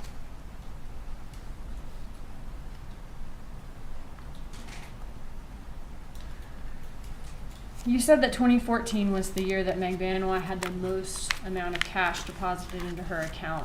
What does this graph depict? So this is a line graph showing the level of cash for each month, and then they're connected, the dots are connected by a line for you to have that visual look, the visual representation.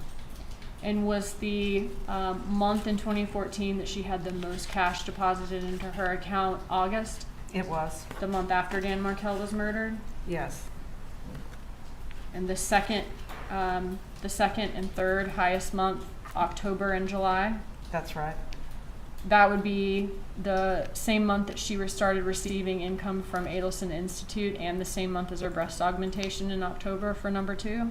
Yes, And number 3 being the month of the murder of Dan Markel? yes, When you compared 2014 to the amount of cash she received in all 3 years, were those 3 months still the highest amounts of cash she received in all 3 years? yes, August, October, and July of 2014? that's correct. Okay, so this is all of the cash she received depicted by the bar graph for all 3 years? It is.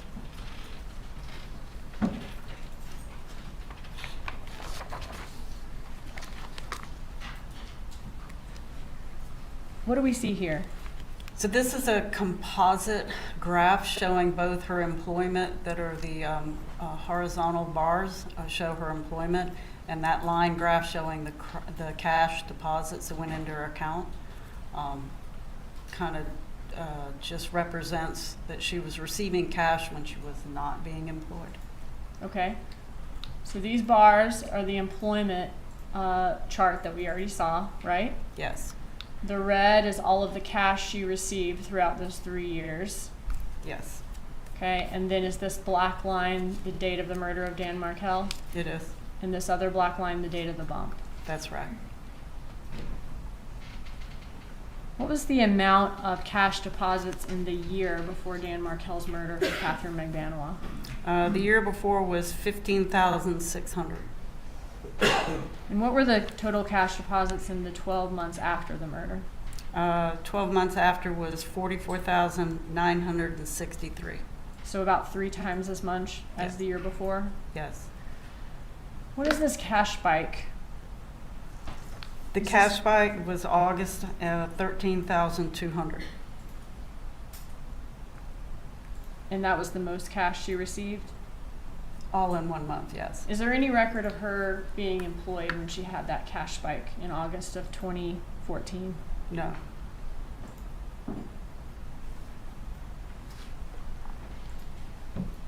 And how much did she deposit in the 6 weeks after Markel's murder? She deposited 17,300. And that was during a time when there's no record of employment and there's a break in these bar graphs? That's correct. And the next bar graph is her income from Adelson Institute? It is. And then the month after that is the breast augmentation in October? Yes. Okay. You told us earlier that you analyzed Adelson Institute along with the bank account records of Donna, Harvey, Charlie, and Wendy Adelson. Well, first I want to show you a contract that's been shown to defense for the purchase by Wendy Adelson of a home, I won't say the whole address, but on Whittendale Drive in Tallahassee, Mm-hmm. okay? And what date did she sign this to purchase this home? October 24th, 2013. Okay, so she signed the contract about a week before Halloween of 2013. Yes. Okay, and how much was the purchase price of this home? It's listed as 371,000. Did Wendy Adelson have the means in her account to pay for a down payment for this home on Whittendale? Yes.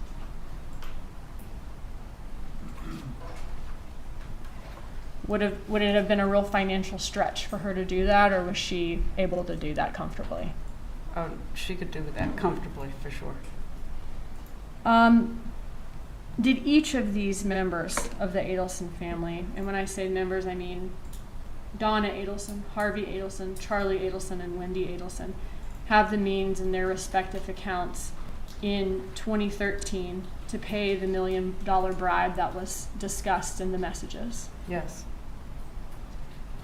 Did each of the members of the Adelson family have the means in their respective accounts in 2014 to pay the $130-something thousand, let's say $140,000 given to Garcia, Magbanua, and Rivera? Yes.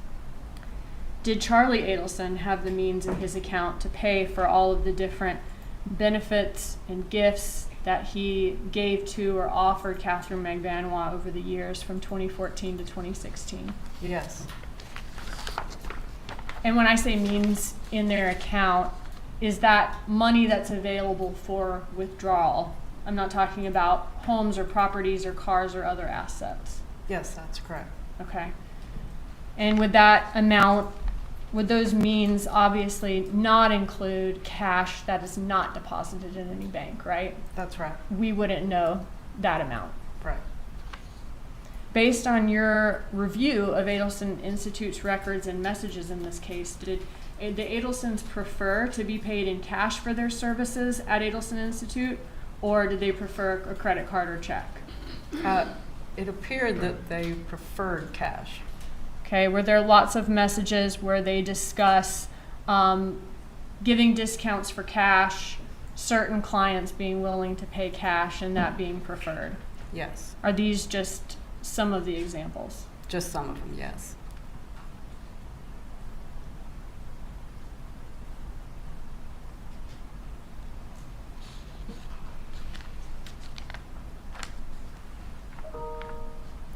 Were there messages in the Adelson family's records where they discuss having cash and how they store their cash? Yes. I want to turn your attention to this text message we see here on the screen. Can you read these messages to us? And these are from 2011, but what I'm looking for here is the mentions of cash and how the cash is kept, if you could read those for us. Okay, so the first block is from Donna. It says, "Good morning, Charlie. I need to take $25,000 from your office checkbook and put it in Dad's office checkbook in order to break even this month. Can we do that? Do you have enough money in your office account for us to write that check? If you do, then Dad will move $25,000 in cash in the safe into your pile. Please let me know as soon as possible so Dad can take care of it today. You can call, I am home, or text me, whatever is best for you. I love you, honey, Mom." And he says no problem. He says no problem. Okay, so here do they discuss having large amounts of cash and keeping it in piles in a safe? Yes. Were there other messages besides this one in the records where they discuss things, cash being in the safe or piles in the safe? Yes. Is this just one example? Yes. And as we talked about earlier, is it common for Donna Adelson to move money around between the Adelson family accounts? Yes.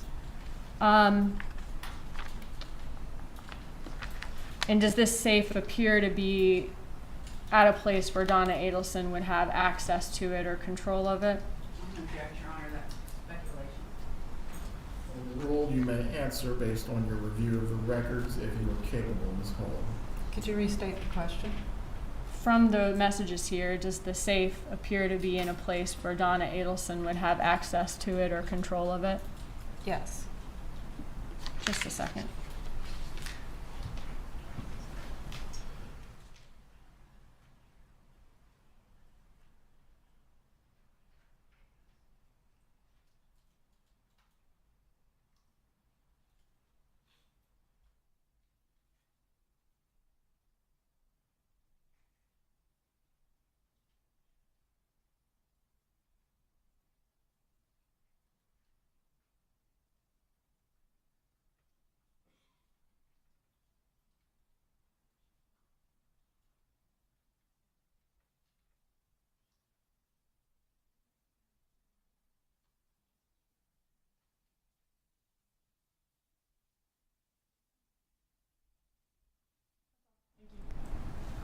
Cross-examination.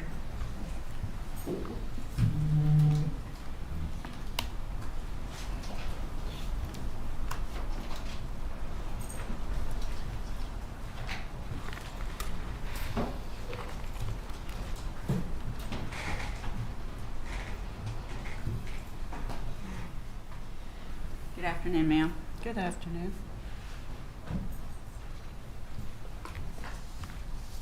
Quite a bit of testimony. I only have a few questions, okay? Okay. What credit card account statements did you review in your analysis for Donna and or Harvey Adelson? I believe there was only two, an American Express and a Capital One, two different credit cards.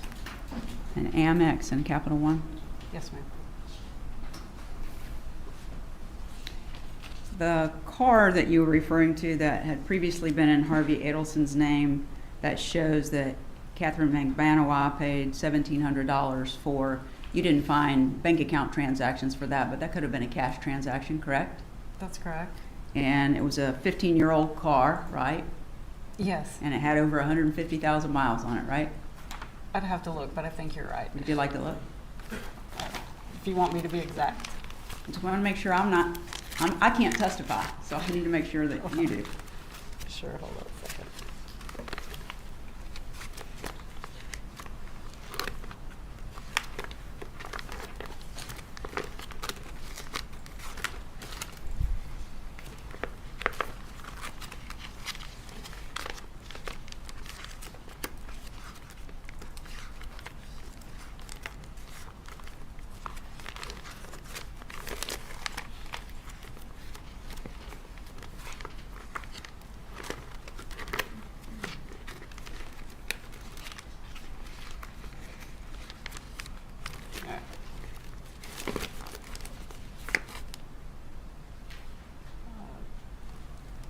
says,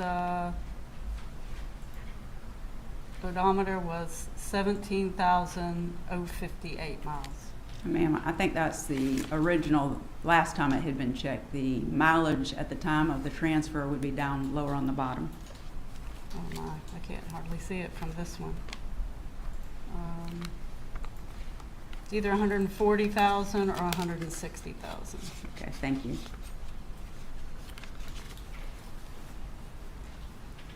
Now, we saw the slide where Charlie Adelson was talking about cash discounts for his travel periodontist work that he was doing for different dentists, correct?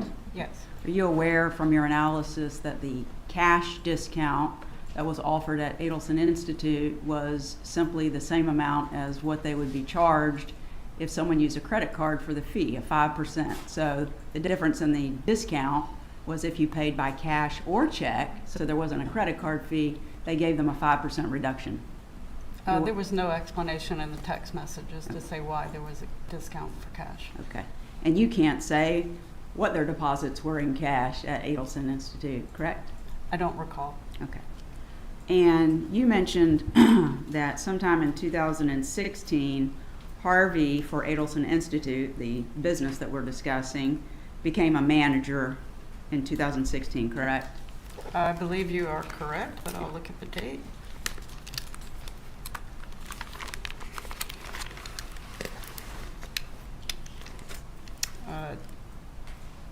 Harvey becomes manager in July of 2016. Okay, and you would agree with me that there's a difference between being a manager and being an owner, right?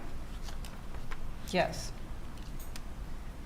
And it wasn't until 2020 that Harvey actually became the owner of the business again, according to the records that you reviewed. Is that right?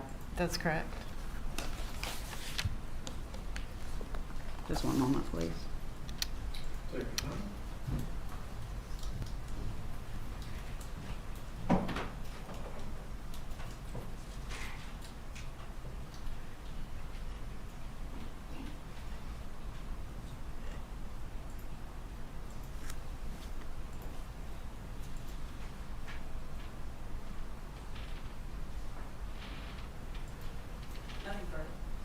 Any redirect examination? Yes, sir. You may proceed.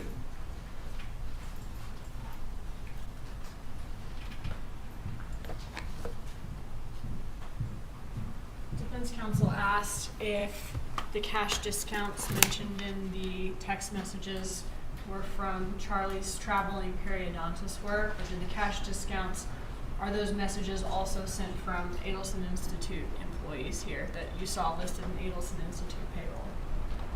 It is. Okay.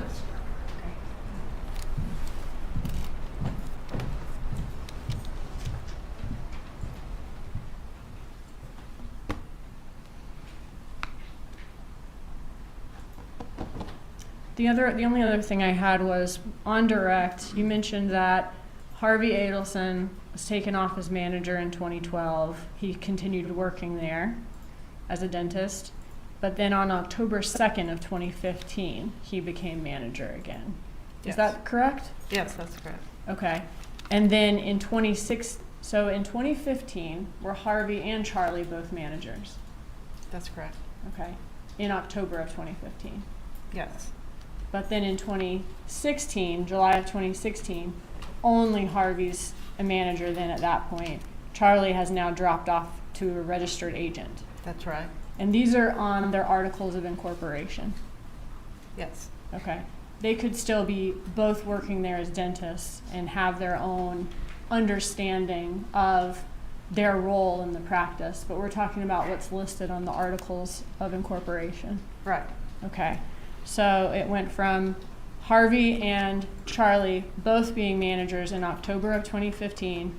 Magbanoa still getting checks through the spring of 2016. That's right.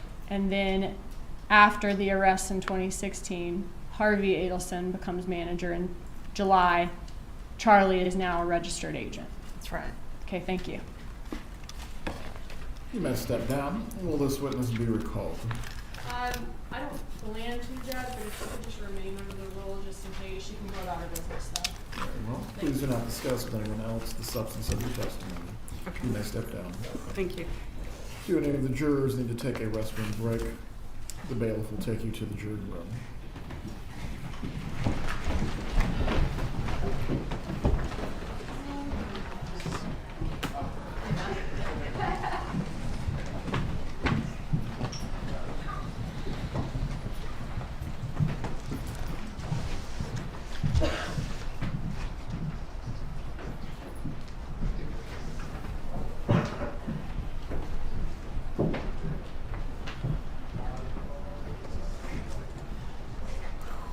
Everyone can be seated.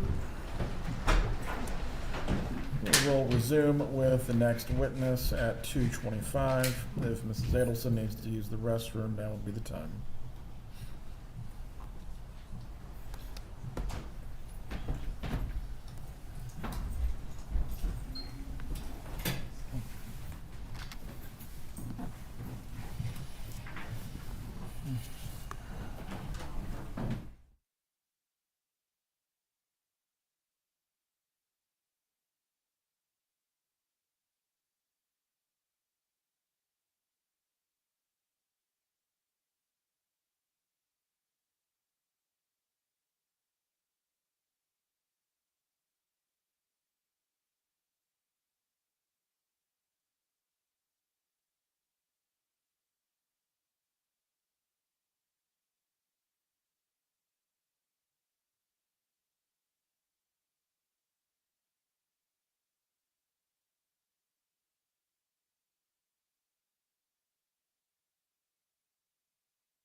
Everyone can be seated. I know that they're still Using the bathroom. But are you ready when they're ready? Yeah, I'm ready when they are.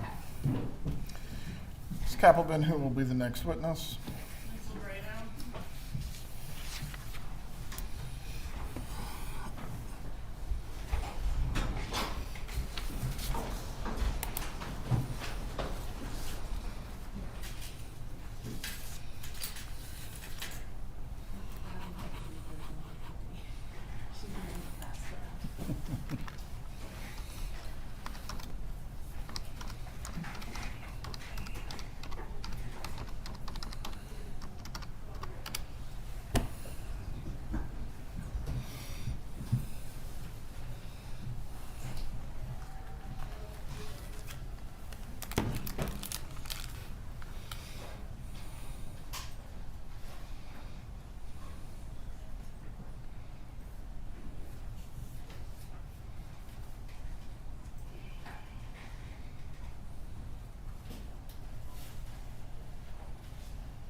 Everyone can be seated.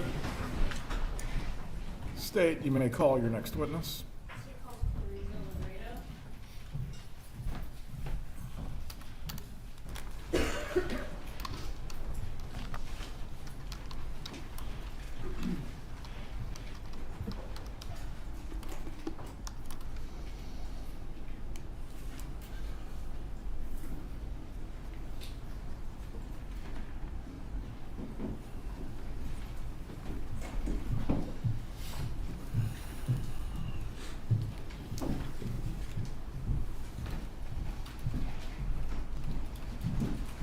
Please raise your right hand.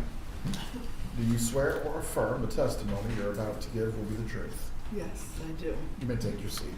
Please speak loudly and clearly. Adjust the microphone if you need to. Okay. Will you tell us your name and spell your name for our court reporter, please? My name is Clarissa, Clariza, Spoltor, Spoltore. Thank you. Did you recently get married? Yes, Okay, congratulations. Was your name before you got married Labreda? libretto. Okay. All right. So, where do you currently work? Where do you work? I worked at the Adelson Institute. Okay. And you currently work for a dental practice that took over for the Adelson Institute? Yes. Okay, thank you. How long did you work at the Adelson Institute? Over 40 years. And where is the Adelson Institute located? In Tamarack. Was the exact address of the Adelson Institute 7737 University Drive in Tamarack? Correct. Is Tamarack near Coral Springs? Yes. Okay. And I want to talk about the positions at the Adelson Institute going back to 2013, 2016. What was your position? I was Dr. Adelson's dental assistant. Was that Dr. Harvey Adelson? Dr. Harvey Adelson, yes. Okay. Did you ever work the front desk? No. Okay. So worked as his personal assistant. Worked as his assistant. Yes. And what about Donna Adelson? Did she work there during that time? Yes. And what did she do there? She was the office manager. She worked up front. Okay. Did she keep the books, do the payroll, that sort of thing? Yes. What about Charlie Adelson? What was his role there? Charlie was our periodontist. He's a dentist. Dentist, okay. And the 40 years that you worked there, you worked for Harvey Adelson all of those 40 years. Yes. Was there also an employee during, and I'm talking about the years 2014 to 2016, in addition to yourself, Dr. Harvey Adelson, Dr. Charlie Adelson, was there also an employee named Erica Johnson? Yes. Okay, and what was her role? She worked up front and she was Charlie's assistant. Okay. And we talked about Donna Adelson and her role. What about, did you have a hygienist named Amy? Yes, we always had a hygienist. Okay. Were there any other employees that you can think of during that time at the Adelson Institute other than the ones I just named? No. Any other dentists besides Harvey and Charlie? No. You mentioned that Charlie is a periodontist. Did he also, in addition to working at the Adelson Institute, did he travel around and do that type of work for other dental offices as well? Yes. How often was he in the Adelson Institute office? Ballpark. Once a month.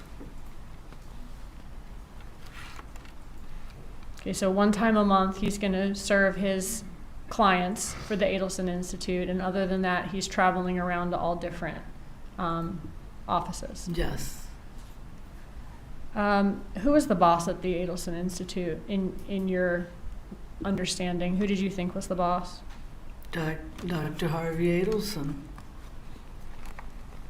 What were the Adelson Institute's business hours back in 2014, 2016? Did y'all have Monday, Tuesday, and Thursday, 8 to 5? Monday, yes, and we had one late night. Was It when? 11 to 7 Okay. Was that Wednesday? was Wednesday. And then off on Fridays? We were off on Friday. And no work on Saturday or Sunday? No.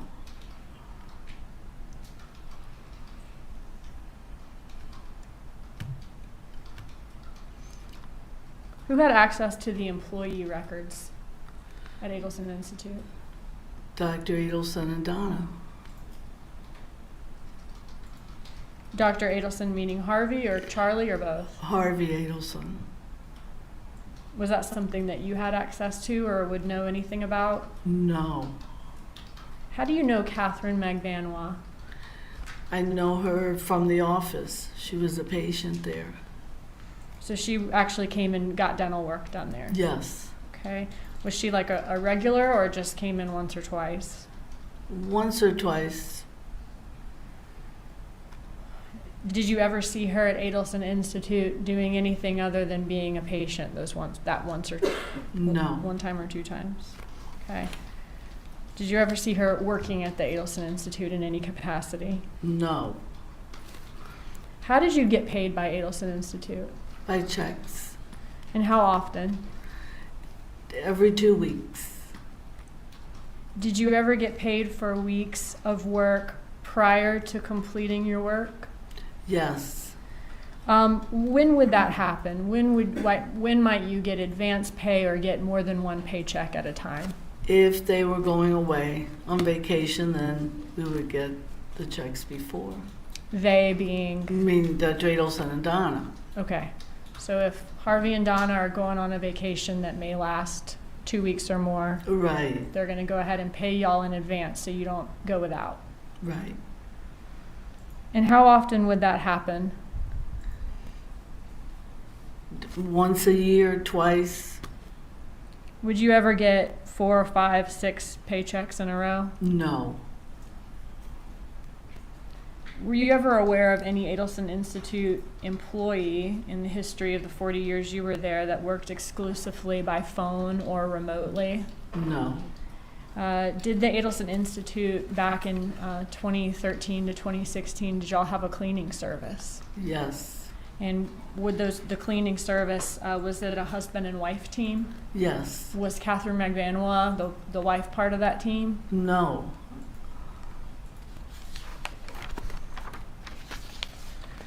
Do you remember back in 2016, okay, when 2 law enforcement officers came to Adelson Institute and were asking some questions? Yes. Okay, and were they asking questions about Catherine Magbanwa?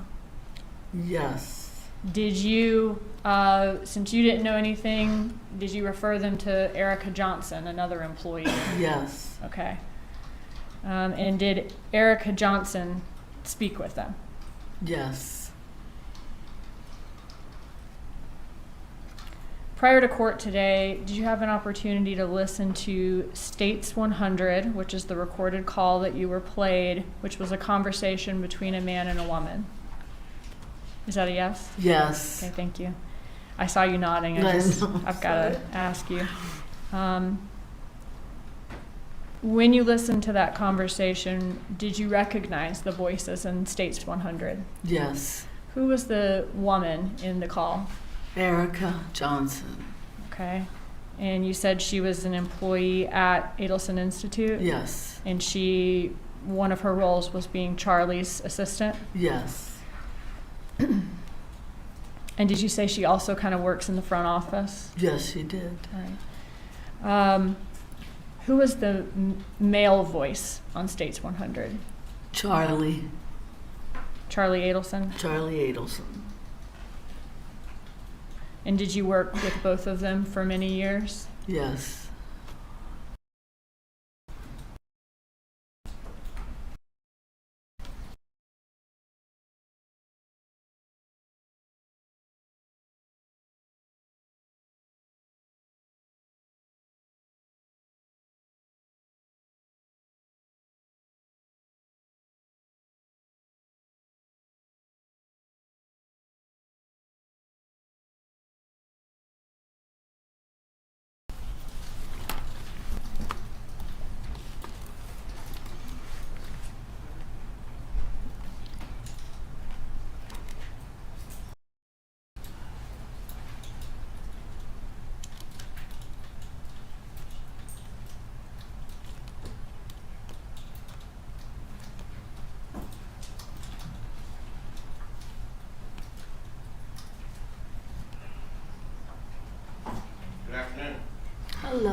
redirect your attention back to time frame of 2013, 2014. Did the office have an old style answering machine? Yes. Okay, so it'd play a recording if somebody didn't pick up. Yes. Okay, and you had to go to the machine and play the messages at the machine. Correct. Okay. In your 40 years of knowing my client, Mrs. Adelson, did she ever speak badly about Dan Markel? No.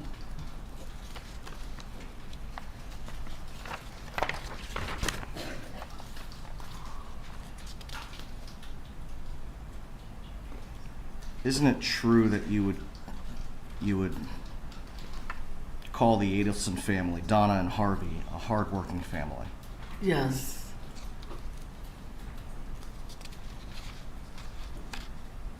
Just a moment, Your Honor.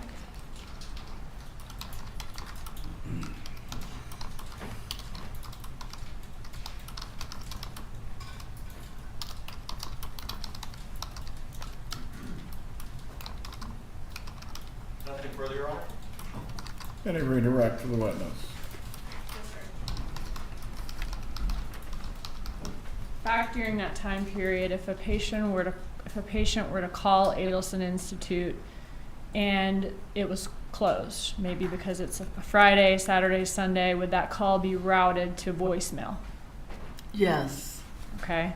And then would the voicemail be able to be checked from there? If it's checked by someone in the office, that would be Monday morning. Yes. Do you know who else had access to that voicemail? No. You and Donna Adelson had a friendly relationship throughout your time at Adelson Institute. Yes. Were you, did you socialize or spend time together outside of work, or was your friendly relationship at work?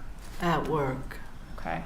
So while at work, you never heard her say anything negative about Dan Markel, No. but you didn't spend time with her outside of the office? We've gone out on occasions, but Not regularly? I'm sorry? Not on a regular basis? No. Okay. Thank you. May I step down? Will the witness be recalled at all? No, sir. She can be released. Thank you. You are released from your subpoena. Have a good day. Please call your next witness. State calls Catherine McManama.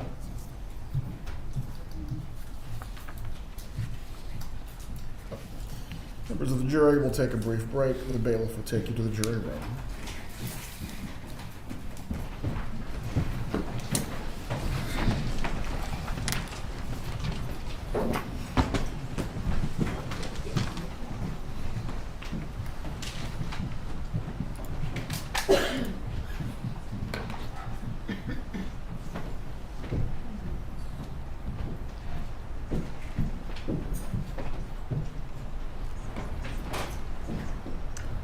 Everyone can be seated. I see. Yes. Go ahead. Preemptively, before this comes up during the testimony, Mrs. Adelson, I'm going to remind you again not to have any emotional reactions while the testimony is going on. No head shaking, no nodding, nothing to indicate that you either disagree or agree with what's happening. Do you understand?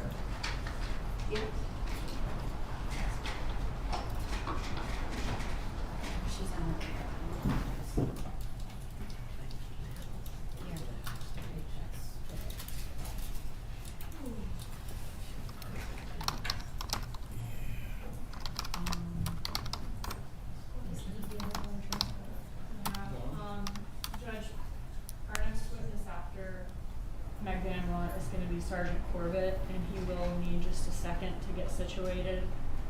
So, is that okay? That's fine. Thank you. For how long the McManama will take as a witness? Do you believe we will still get Sergeant Corbett today? We have until 5:30. I think we can start. Well, we can start a lot of things, but we will not finish them today in all likelihood. All right.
You can remain seated for right now.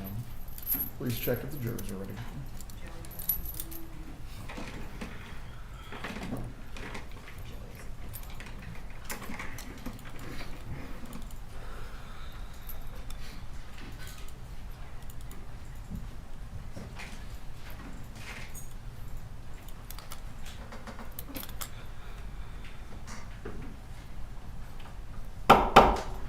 Jury entering courtroom.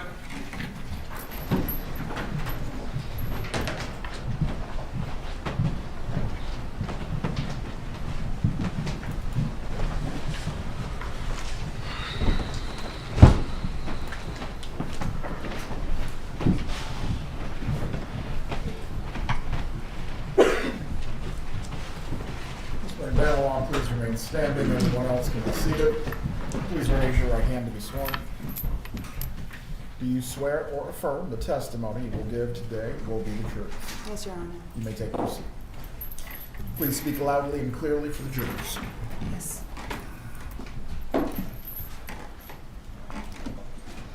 Please say your name and spell your name. Catherine Magbanua, KATHERINE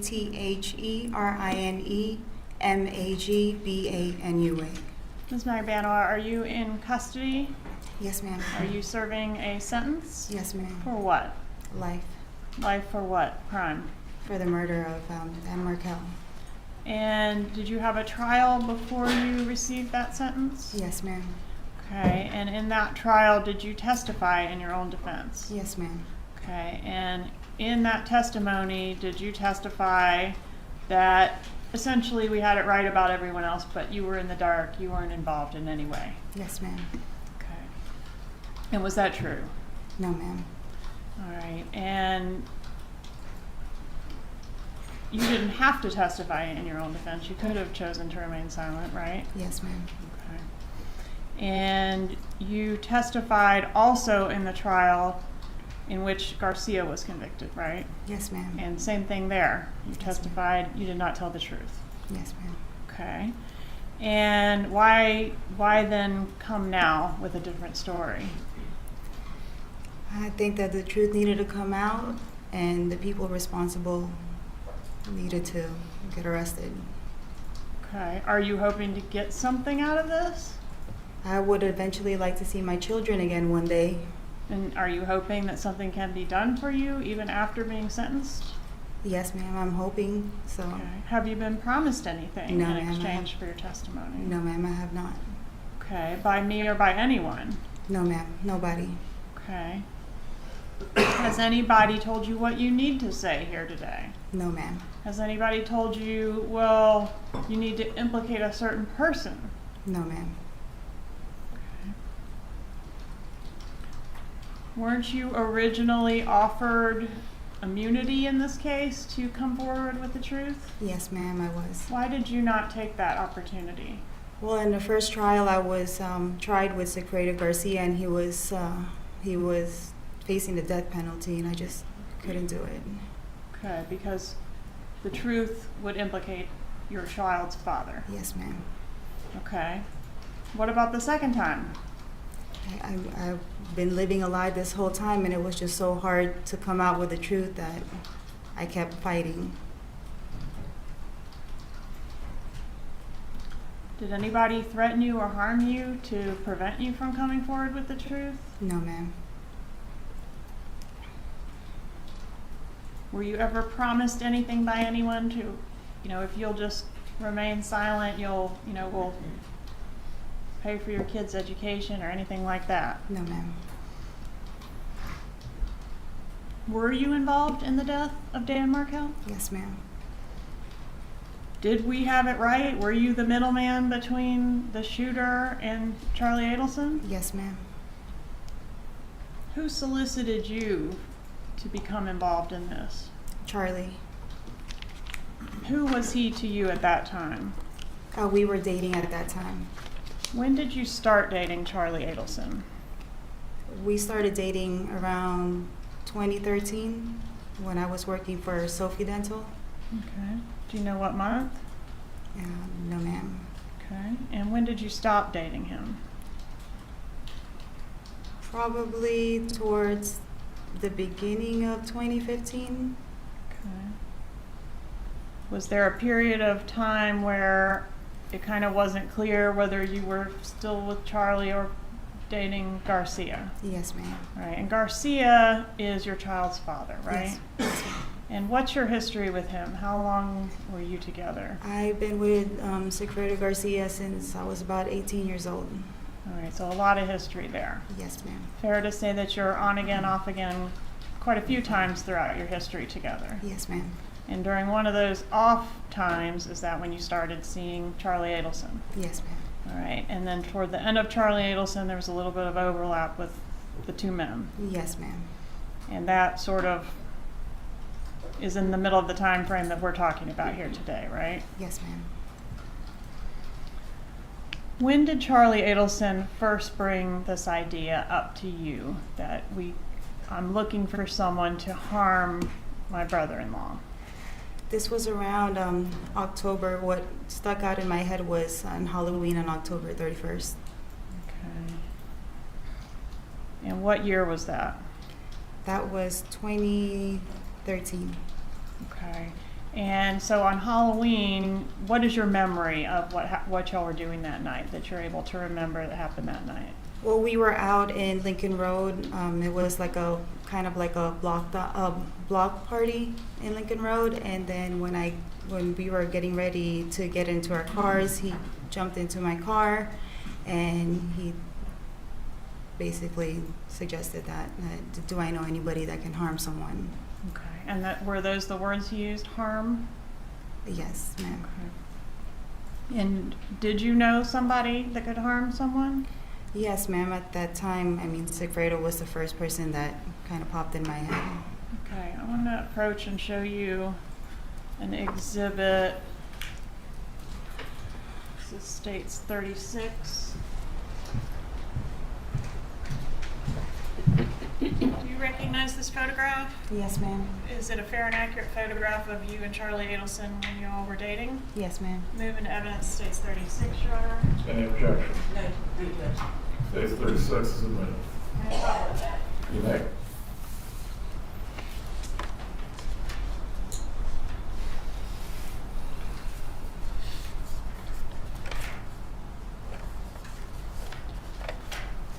Where was this photograph taken? That was down at the Keys. When was it taken? I believe that was his birthday, Charlie's birthday? Charlie's birthday. In 2013? Yes, ma'am. When was his birthday? October 27th, I believe. And y'all drove down to the Keys? Yes, ma'am. So that would have been just a few days before he broached this subject of harming someone to you on Lincoln Road. Yes, ma'am. Okay. Were you aware of him sending this photograph to his sister that night? No, Or ma'am, I that was day? not.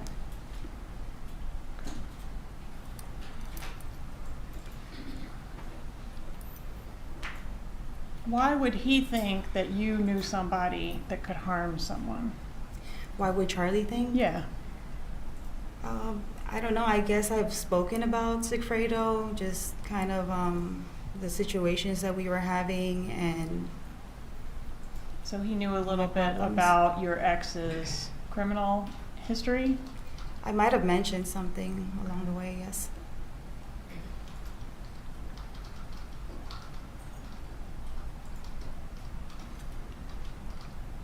What did Sigfredo Garcia know about Charlie Adelson? At that time, I don't think he really knew of him yet. Okay. At some time, did he become aware that you had started dating someone else? Yes, ma'am. All right, and there's one phone call in the phone records that we're gonna hear more about with the next witness.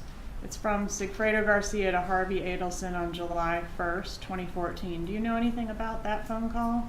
Yes, ma'am. There was a bit of an altercation between Charlie and Sigfredo. I believe prior to that, like a couple hours before that, where like he saw us leaving and then he kind of blocked off where I was like residing. Like we were already in the car, me and Charlie were. and he stopped and started screaming some stuff, but we didn't know what he was talking about. Okay, so when you first started dating Charlie back sometime shortly before around Halloween of 2013 or October of 2013, Yes, is that ma'am. right? Garcia didn't know about it. I But believe it's- he didn't know anything Okay, about but it. at yeah. some point he learned and was jealous and there was a confrontation. Yes, ma'am. Okay, so how does that confrontation explain a phone call to Harvey Adelson? I think he was trying to contact Charlie, and maybe he somewhat probably Googled, tried to find, and that's the number that he had gotten, which was. Okay, maybe he was looking for Dr. Adelson or something like that? Yes, ma'am. Okay, but to your knowledge, there's no connection between Garcia and any member of the Adelson family other than you? No, ma'am. Who is Luis Rivera? Sigfredo Garcia's friend. Okay. And how long have you known him? For a number of years, over a decade probably. Okay. Why did you agree when Charlie asked you to enlist somebody to harm someone? Why did you agree to do that? Oh, at that time, Charlie knew that I was going through financial situations, so I guess he thought, hey, you can make some money. You needed the money. Yes, ma'am. And Garcia and Rivera, they were also motivated by money, right? Of course. Did Charlie Adelson tell you why he wanted to harm Dan Markel? At that time, no, ma'am. What did you learn about Dan Markel over the course of your relationship with Charlie Adelson? Well, through the course, he was just mentioning that his parents were going through it, that his sister was going through it, that, he basically painted a bad picture of Mr. Markel, and since he knew that I was going through stuff with Sigfredo, it was kind of, I was like sympathizing with his sister because I know how it feels to go through.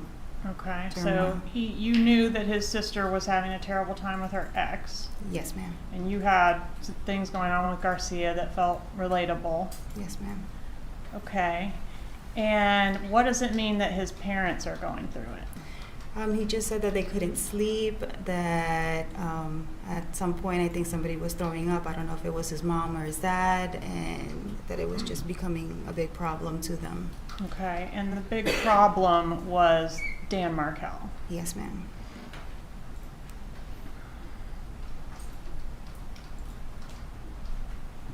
Did you ever meet Donna Adelson? Yes, ma'am. When did you meet her? From my recollection, it was from the dental office. And why did you go to the dental office? I needed some cavities and teeth whitening done. Is that the only time you ever met Donna Adelson? From my recollection, yes, ma'am. All right, and did she know you were dating her son when she met you? Yes, ma'am. Okay, were things cordial between you at that meeting? Yes, ma'am. Did you discuss anything beyond greetings and pleasantries? No, ma'am. After the initial approach of you at Lincoln Road on Halloween, was there any more discussion with Charlie Adelson about this potential job? Throughout, the couple weeks whenever I had a chance to hang out with him, he would mention here and there. How often were you seeing each other during this time frame? Probably, I had children, so I always, if I could get out and I can find a babysitter, I'd go over to his house, or we'd have dinner and hang out. Okay, would that be like once a week, 3 times a week, once a month? About 2 times a week. 2 times a week. And would you stay over or would you just go for dinner? Sometimes I would stay over, yes, ma'am.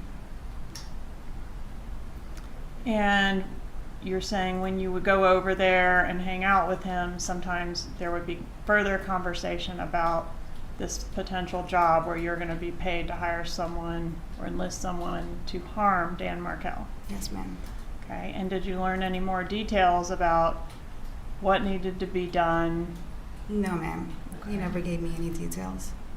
And so he would just continue to say the same things? Yes, ma'am. And- Go ahead. Sorry. He would just tell me that they were going through hard times.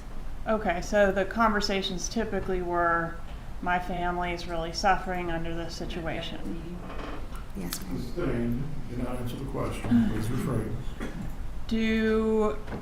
In these conversations, are you asked, like, have you secured anyone? Are you asked further questions about who's gonna be doing it? No, ma'am. Did you tell him, like, yes, I can do it? Yes, I just agreed to it. Okay. That I had somebody.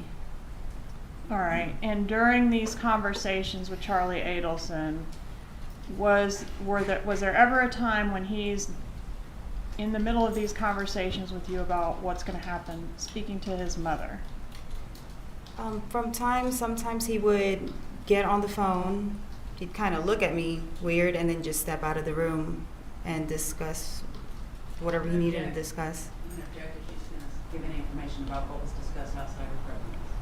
Overruled, she is You do that. talking about what took place, not the substance of the conversation itself. You may continue. All right, so he would step out, have a conversation with his mother, and then come back.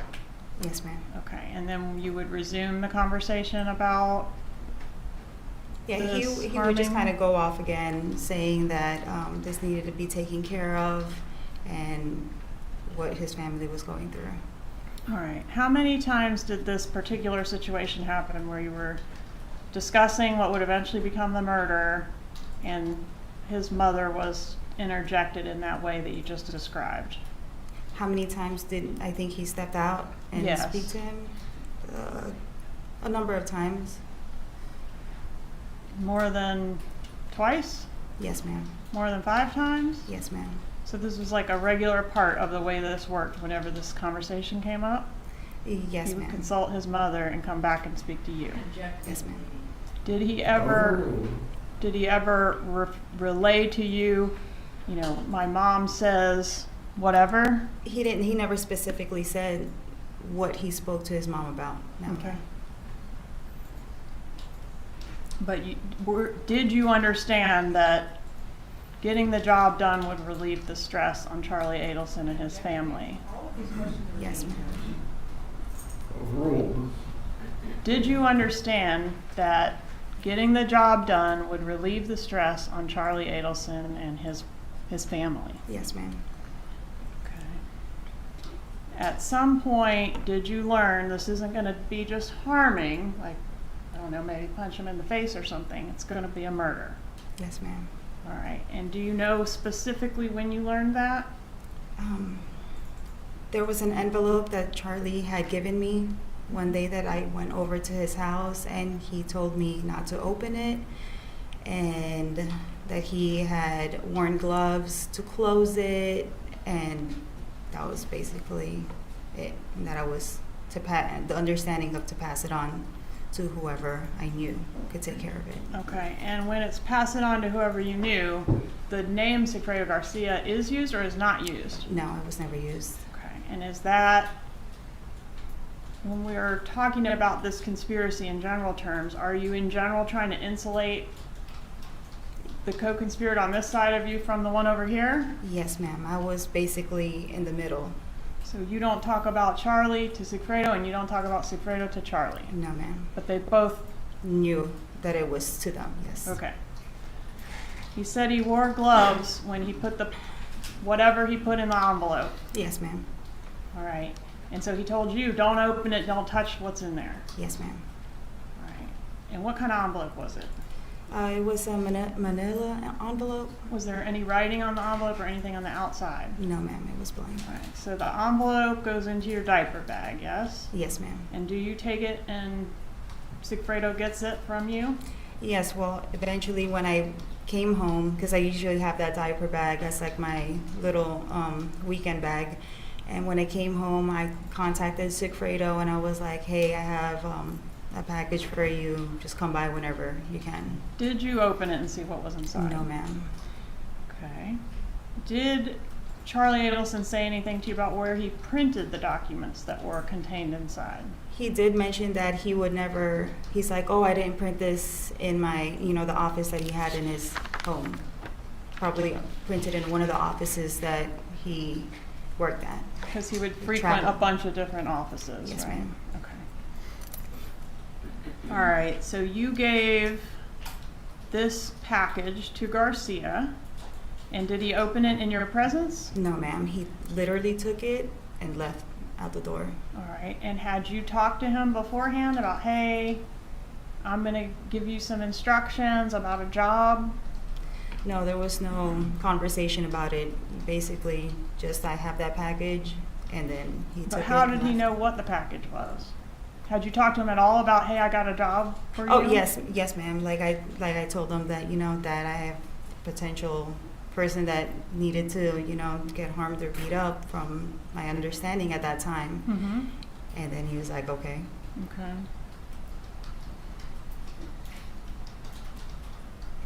All right, so I want to ask you about the June trip. In June, did you provide Garcia with any money for expenses associated with that June trip? Yes, ma'am. Where did you get the money from to give to Garcia? From Charlie. Okay, how much money was it? From my recollection, it was a couple $100, less than $5, maybe. So this was just for like gas and whatever was needed to get to Tallahassee and back? Yes, ma'am. I just didn't know where he was going. I didn't know about Okay, Tallahassee. but you knew it was for this job that we're Mhm. talking about? Yes, ma'am. Okay, and at that point you knew it was a murder because the envelope had been passed, right? Yes, the envelope was passed towards kind of like in the beginning of the year, so we're already in June at that time. All right, and when you went to Charlie to get the money for the expenses, what did you say? I needed some money for for the job that he had told me about, and that they needed to either scope it out or just funds to get out of town. Okay. So your understanding was the first mission to Tallahassee, or you didn't know it was to Tallahassee, but the first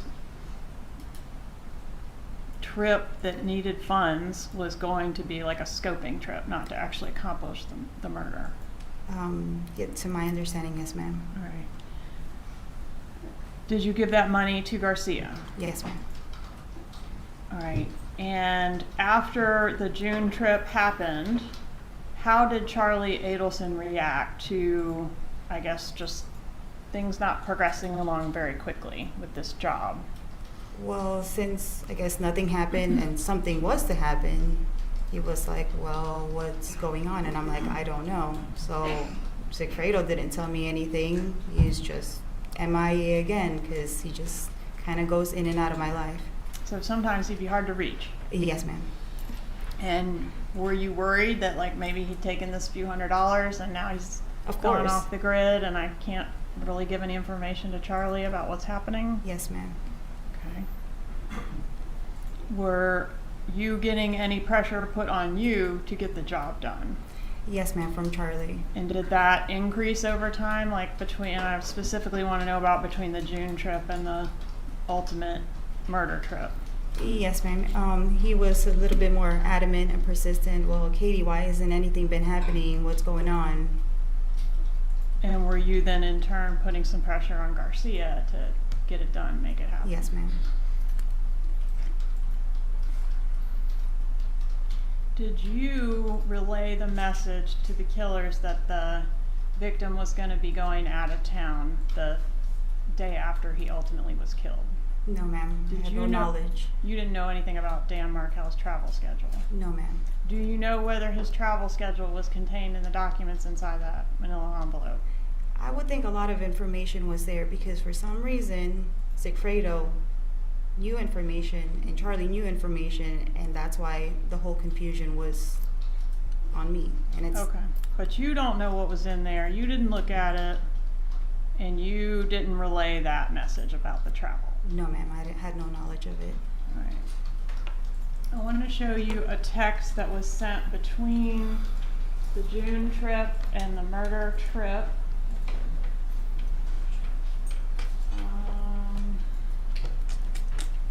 It's 86C.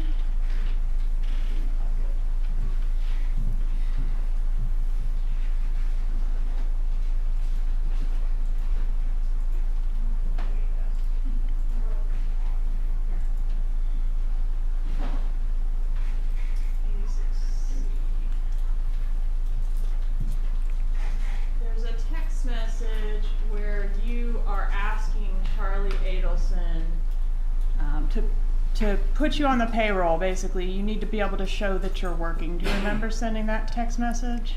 To Charlie? Yes, I believe so, if you can show me. I will. Okay. Was there a reason that you wanted to be at least part of your payment for this to be through the payroll at Adelson Institute?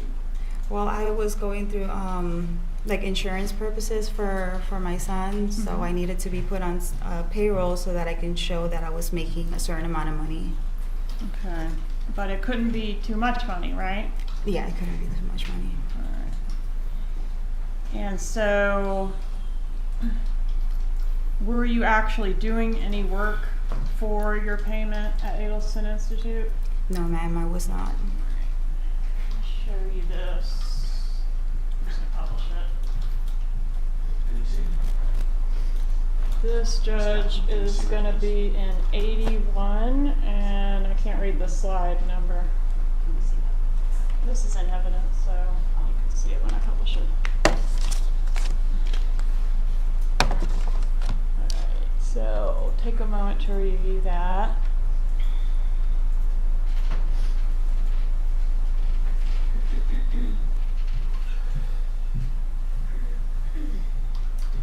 Yes, ma'am.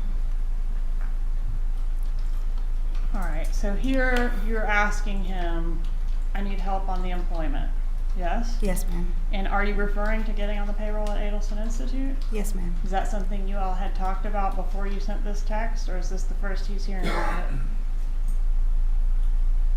I don't know if I spoke to him prior to being on the payroll. Okay, how does he know what you're talking about when you say, I'm gonna need help on the employment? I guess he just figured, since he has an office, that he'd be able to help me. Okay, and he says no problem, right? Yes, ma'am. Does he actually put you on the payroll at this time? This is June. At that time, I'm not 100% if I was already on payroll. Not Okay. yet. I don't think so. The evidence indicates that you didn't receive your first paycheck until approximately 2 months after the murder was completed. Yes, ma'am. All right, and so did you feel like you could ask for this before the job was done because you knew you were getting the job done? I believe so. Yes, ma'am.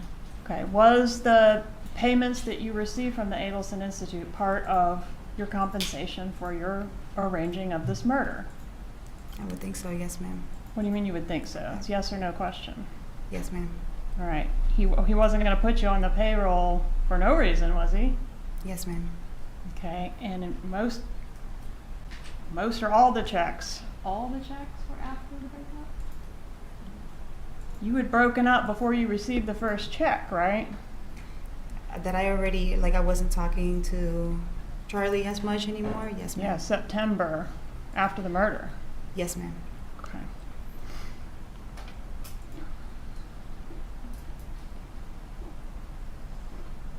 Had you ever met Wendy Adelson? Yes, ma'am, I have. When did you meet her? I had dinner with her one time in Yardbird and another Mm-hmm. time at the beach. Yardbird, is that a restaurant?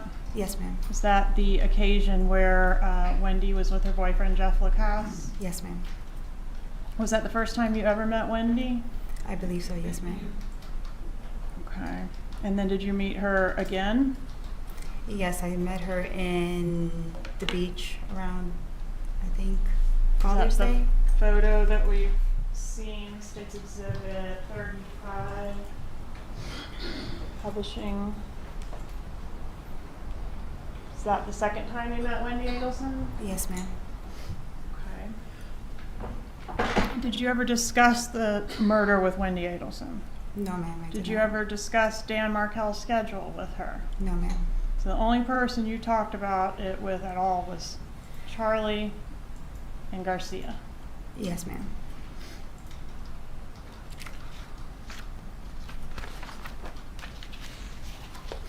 All right, for the July trip, once the murder was done, did you receive a phone call from Sigfredo Garcia? Yes, ma'am, I did. And were the two men looking to get their money for the murder? I don't know what my conversation was with Sigfredo, but I did speak to him on the phone. But you understood that you needed to get the money, right, and pay Yes. them. Yes, ma'am. That was part of your job, Yes, ma'am. part of your role in this whole thing. Yes, ma'am. Okay. And did you go to Charlie Adelson's house to get the money on the night of the shooting? Yes, ma'am. He had contacted me and told me that there was an accident and if he can have dinner with me that night. Okay. And the accident was a reference to the shooting of Dan Markel. Yes, ma'am. Okay, which was not an accident, right? No, ma'am. When you get there, how is Charlie acting? He was pretty frantic, just pacing back and forth, and he had a gun in his hand. Okay, was that unusual behavior for him? Yes, ma'am. Did he say anything about his parents when you arrived at his house that night? He told me that his parents just left. Did you end up staying the night there? Yes, ma'am, I did. Were you planning on spending the night there? No, ma'am, I was not. Okay, originally was your plan to get the money and take it to the two men that killed Mr. Markel? Yes, ma'am, it was. All right, what happened the next morning? Well, since that night, since he was like pacing back and forth, and he had given me a Xanax, that's why I fell asleep. Okay, And that's why did it he was- take Xanax as well? Yes, ma'am, he took one as well. Okay.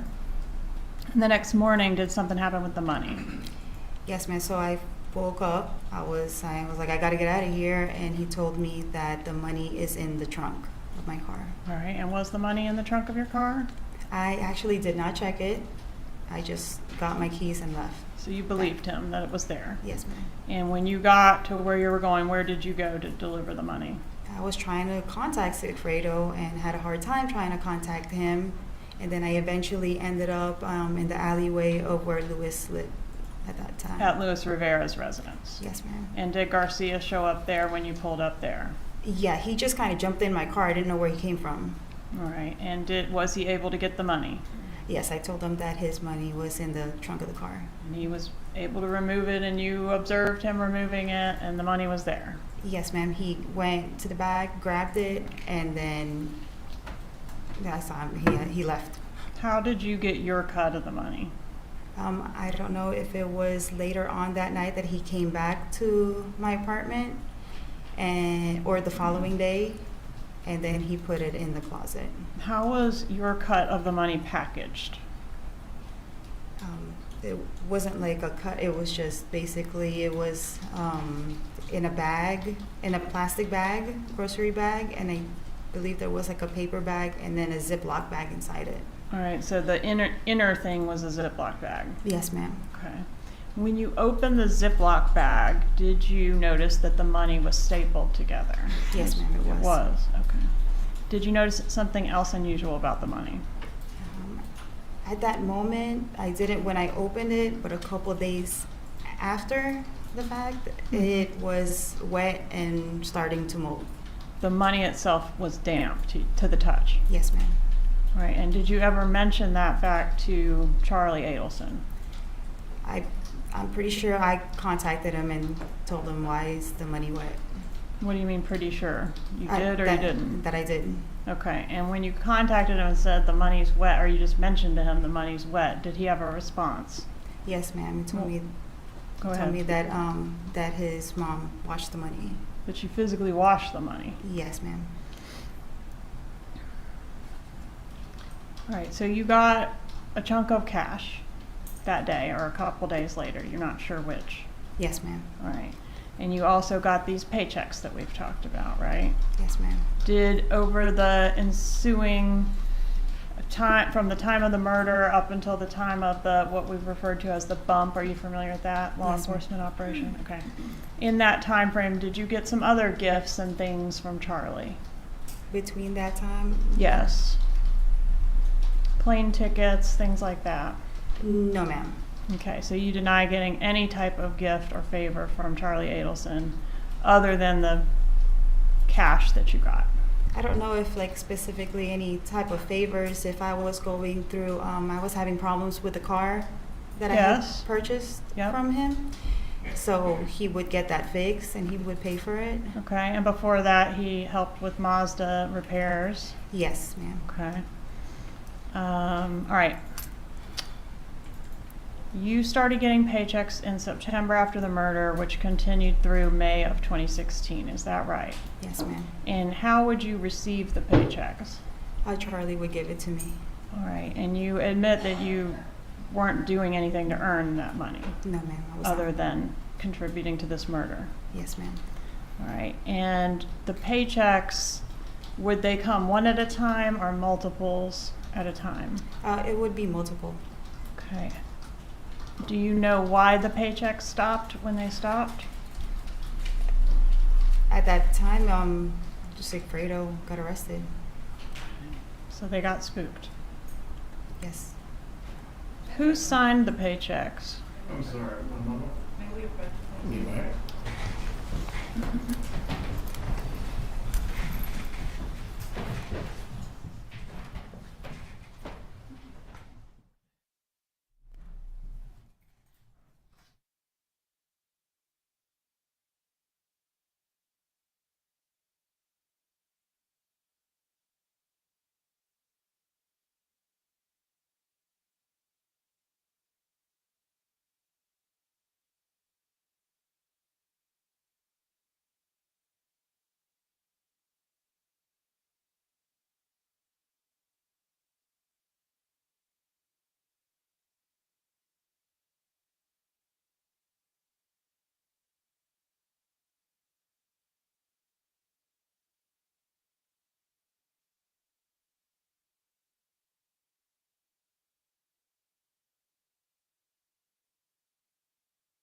May continue.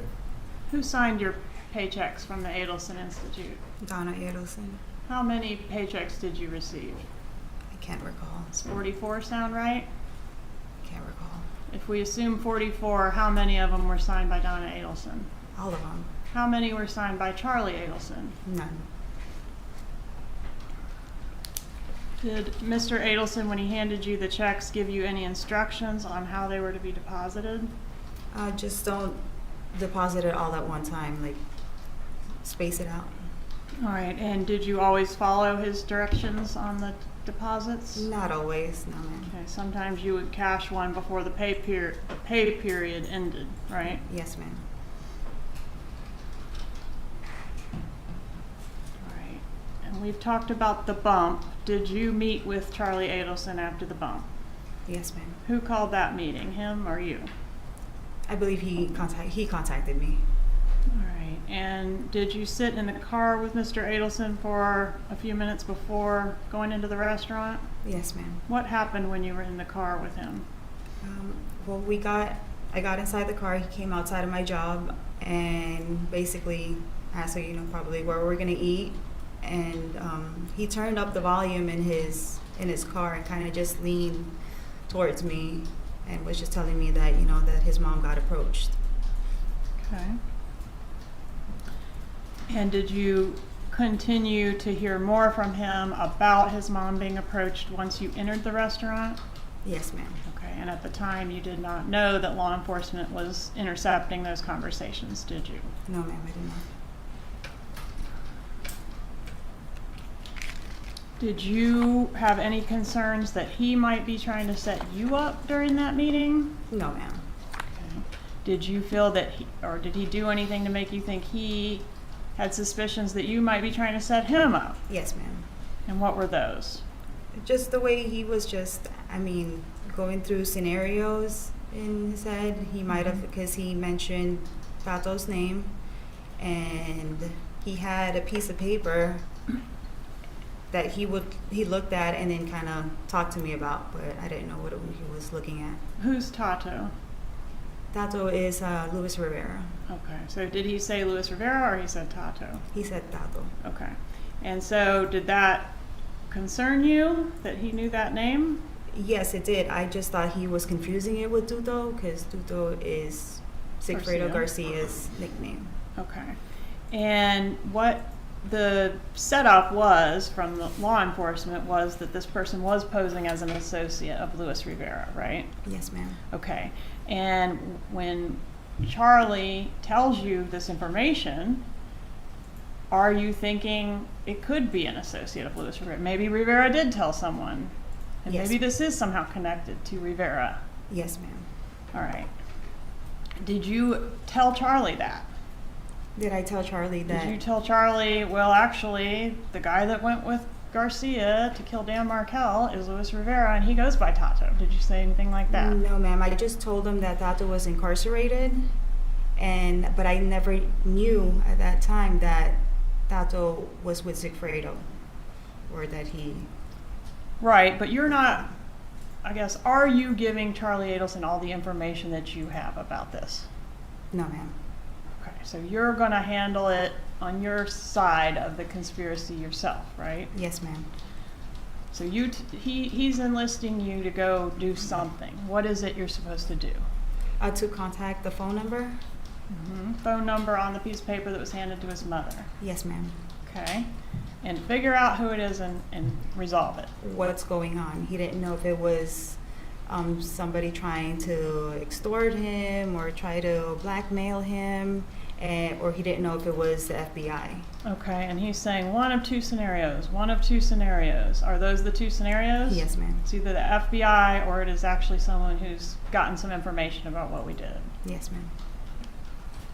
Have you reviewed the transcript that was prepared of that restaurant recording?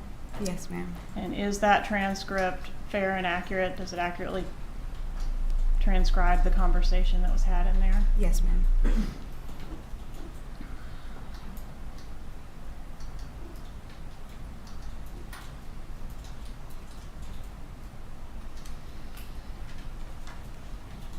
You knew Luis Rivera well, right? I knew him from Sigfredo. Yes, ma'am. But Sigfredo didn't tell you he took Rivera with him No, he to did do not. the job. No, ma'am.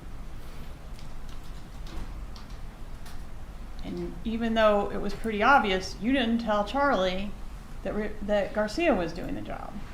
No, yes, ma'am. He didn't know. He didn't know that it was Sigfredo. Okay.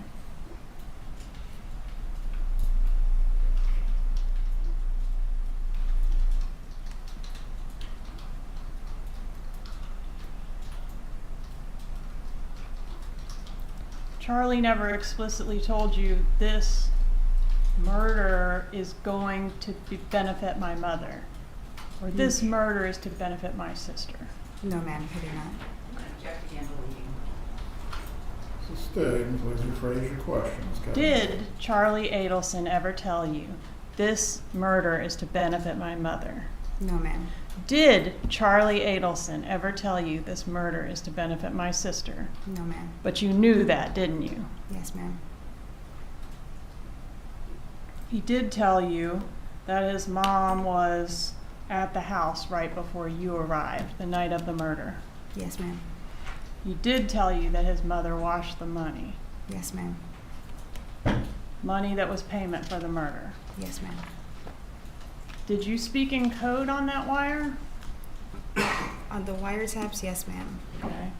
Property and tenant, that was code for looking into who was behind the bump, right? Yes, ma'am. Well, Charlie tends to go on his little rants, and then I kind of just followed, what he was saying. Yes, but you spoke in code. Yes, ma'am. And you understood you were speaking in code because you might be tapped, right? Yes, Somebody ma'am. might be listening. Yes, ma'am. But there would be no reason to speak in code if you hadn't done anything wrong. Will you agree with that? Yes, ma'am. Innocent people don't talk in code, do they? No, ma'am. No further questions. Cross-examination.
afternoon, ma'am. Good afternoon.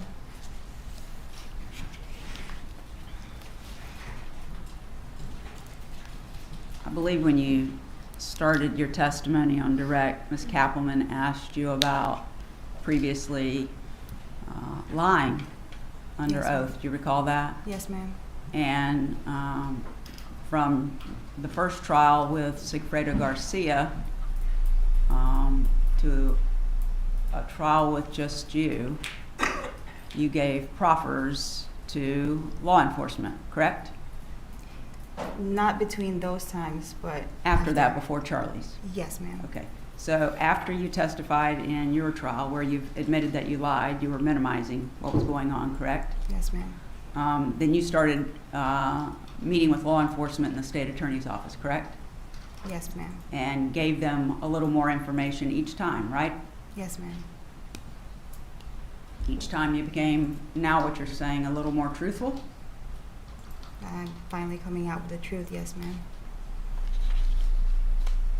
You had testified on direct that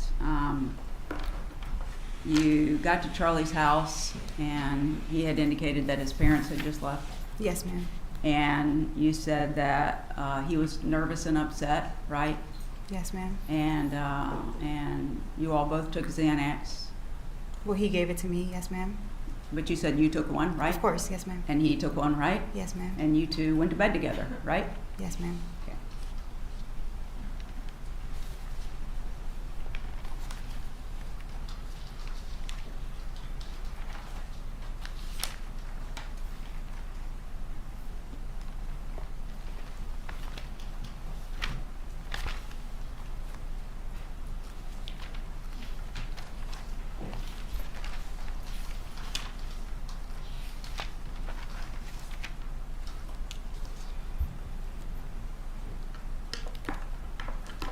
So what you're telling the jury is you met Charlie Adelson and started a dating relationship, right?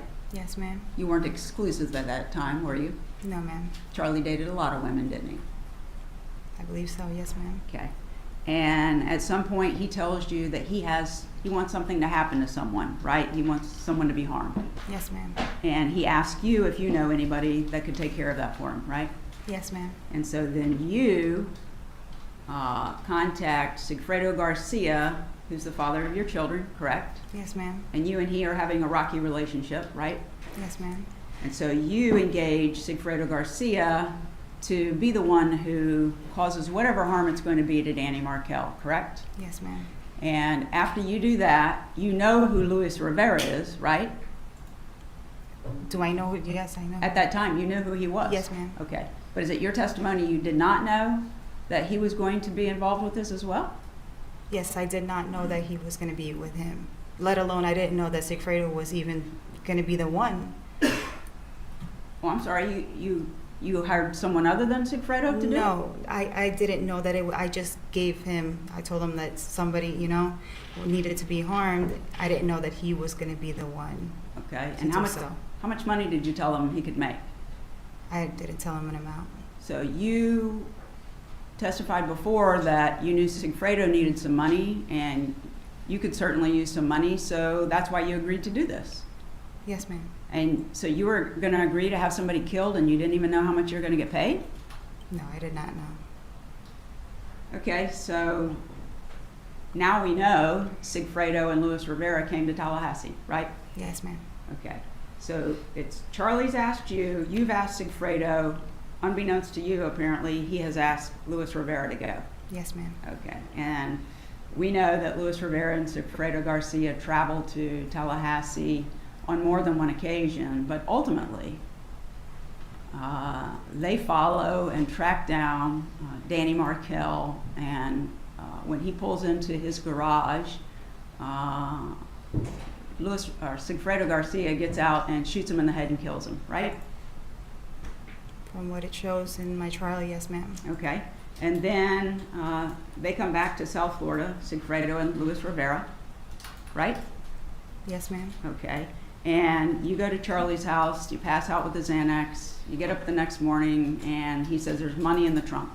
Yes, ma'am. At that point, you're claiming you didn't know how much money it was. Yeah, I did not know how And much. as of then, you still hadn't discussed any dollar value for having someone killed. No, ma'am, that was probably on the paper that I had handed to Sigfredo, the one that he got out of my diaper bag. Okay, I don't want you to speculate because you don't know, do you? No, I never opened the envelope. But your testimony is you arranged a homicide and didn't even know what the pay was gonna be. Yes, ma'am. Okay. So the next morning, Charlie says the money's in your trunk and you get up and leave, right? Yes, ma'am. And you go to Sigfredo, right? Yes, ma'am. And he knows you're gonna be bringing him money, right? Yes, ma'am. And he hops in your car and you tell him you got the money. Yes, ma'am. And so your testimony is then he goes into your trunk Yes, ma'am. and he takes the bag out of the diaper bag. No, it was not a diaper bag. It was the plastic bag that Charlie put in my trunk. No, the money was inside your diaper bag is what you testified to before. No, ma'am, I did not. Oh, where'd you put it? The money Yeah. was in the trunk of my car. Okay. All right, I must have misunderstood your testimony. I thought you said it was in the The diaper bag. envelope was inside the diaper bag. Envelope was inside the diaper bag. Yes, And ma'am. that's what you delivered to Sigfredo. That's the envelope that Sigfredo picked up from my apartment. Yes, ma'am. That Charlie had given to you. Yes, ma'am. That you say you didn't know what the contents were. Yes, ma'am. Okay, so moving forward, now Danny has been killed, and Sigfredo gets in your trunk and gets the bag, right? It gets the money. Yes, ma'am. Well, it's in a bag or not? Yes, in the plastic bag. Okay, all right, so he gets the bag, and at this point you say you haven't even seen the money. Yes, ma'am. I did not. Okay, and then a day or two later, he comes back to you and gives you, I guess, what is gonna be your share, correct? Yes, ma'am. And at this point, you still don't know Luis Rivera's involved? At that point, no, ma'am. You still didn't know? No, ma'am. Okay. So you said that Mr. Garcia puts the money into your closet? Yes, ma'am. Okay. And a few days later, you actually go into the closet? I don't know if it was the same day that, that he put the money there, but a couple of days later when I had opened the bag, that's when I felt the moisture of the money. So you didn't touch the money the first day? I don't recall if I did or if I didn't. Okay. So I'm talking about the first day that Charlie gives it to you. You didn't touch it that Oh, day? no, I did not. Okay, and you didn't touch it the next day. That's when you gave it to Sigfredo.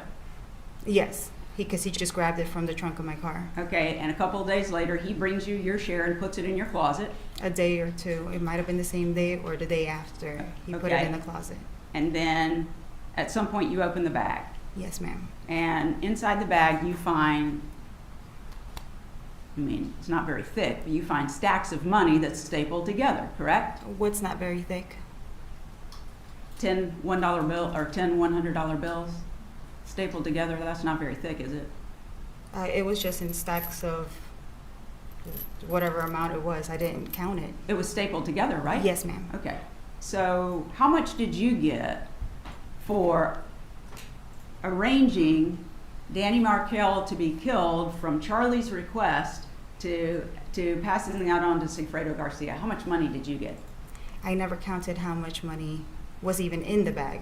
As you sit here today, you're telling this jury you never know what your cut was. You No, can't ma'am. tell them. No, ma'am, I never counted it. You spent some of it, didn't you? I believe so, through And you, time, yes. and you deposited some of it into your bank account, Yes, ma'am. but you don't know how much yours was. No, ma'am. But you do admit that Charlie gave you a check after that from Adelson Institute, right? He gave you payroll checks from Yes, Adelson ma'am. Institute, right? Yes, ma'am. Charlie gave those to you. No, it was, Charlie handed me the checks, yes, ma'am. Exactly, Yes, okay? ma'am. And you testified that you met Ms. Donna Adelson on one occasion, right? From what I recall, yes, from the dental office when I went to get work done. She greeted you when you came for your appointment, basically. Yes, ma'am. Okay, and you had your appointment and you paid for the services, right? Yes, ma'am. Okay. And there's been testimony that Charlie, after that date,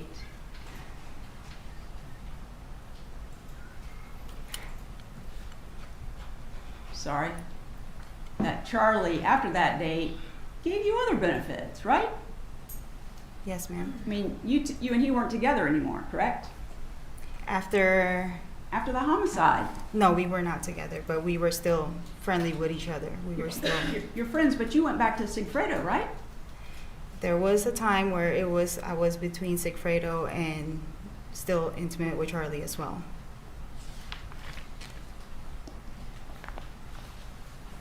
Besides the one time you had that dental appointment and you saw Mrs. Adelson, you met her, Donna Adelson. Yes, ma'am.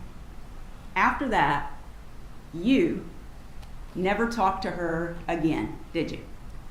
Not that I can recall. I don't think I've. You didn't spoken. speak on the phone to each other? No, ma'am. You didn't text each other? No, ma'am. You didn't email each other? No, ma'am. You didn't have any other communication of any kind?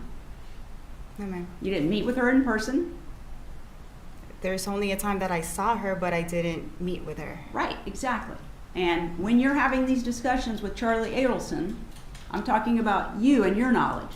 When you're having these discussions with Charlie and then having discussions with Sigfredo, she's not involved in those conversations with you, is she? No, ma'am. She's not.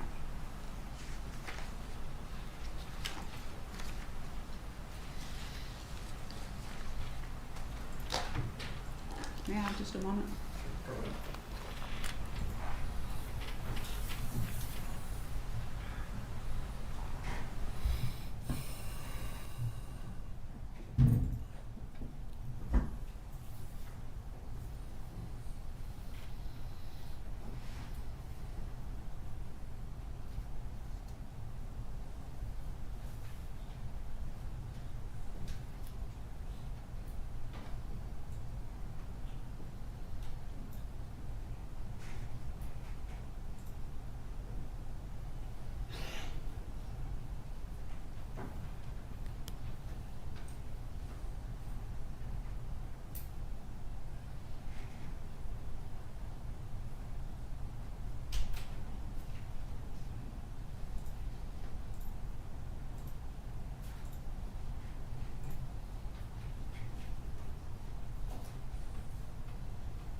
Redirect examination.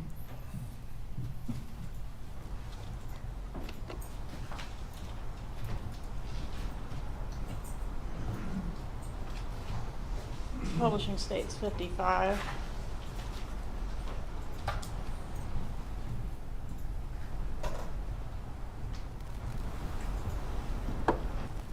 Donna did not have any conversations with you, did she? No, ma'am. There's no line here, right? No, ma'am. Donna had conversations with Charlie. Yes, ma'am. Charlie, I'm gonna object. She wasn't participating in those conversations. Overruled, I believe the witness earlier testified concerning this very issue. You may continue your examination. Donna had conversations with Charlie, right? Yes, ma'am. Charlie had conversations with you. Yes, ma'am. Charlie was the go-between between you and Donna, wasn't he? Yes, ma'am. The same way you were the go-between between Charlie and Garcia. Yes, ma'am. No further questions. May step down. Will the witness be recalled? You remain under the subpoena, Ms. McMenamin.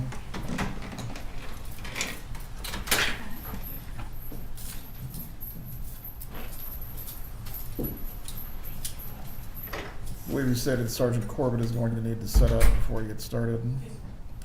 All right, members of the jury, we're going to take a break before the next witness.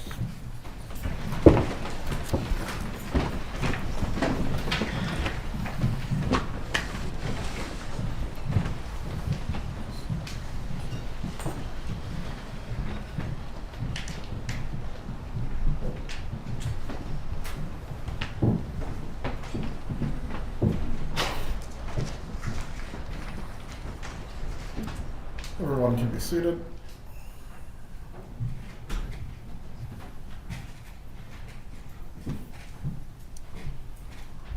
If anyone needs to use the restroom or stretch your legs, please do so now.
be seated.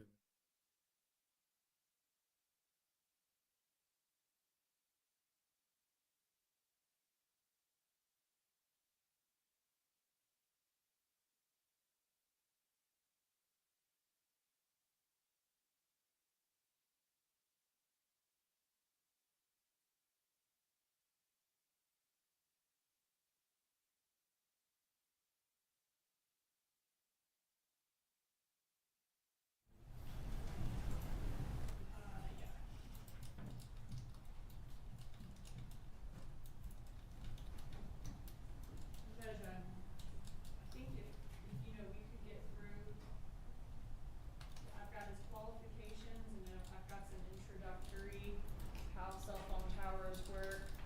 We could get through maybe about 30 slides in an hour, and I could let you know when we're at that stopping point if you haven't stopped me already. Very well. But anytime you wanna stop me to stop for the day, that's fine too. Cause I think probably in all it might take 3 to 4 hours.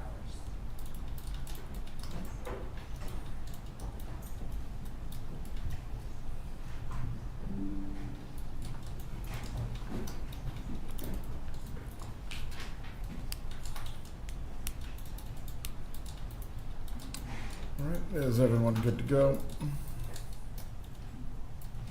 Yes, sir. Defense and I spoke, and I'll move a summary into evidence with Sergeant Corbett, and I'll say, subject to the court's ruling, and then that way, we can make sure that everything that is in the summary tomorrow, or that goes into evidence, is subject to the court's ruling, as opposed to having to do that this minute. Is that okay? That's fine. Thank you. That is the conversation Ms. Duda and I had, and I agree with that. It makes sense time-wise. Please bring in the jurors.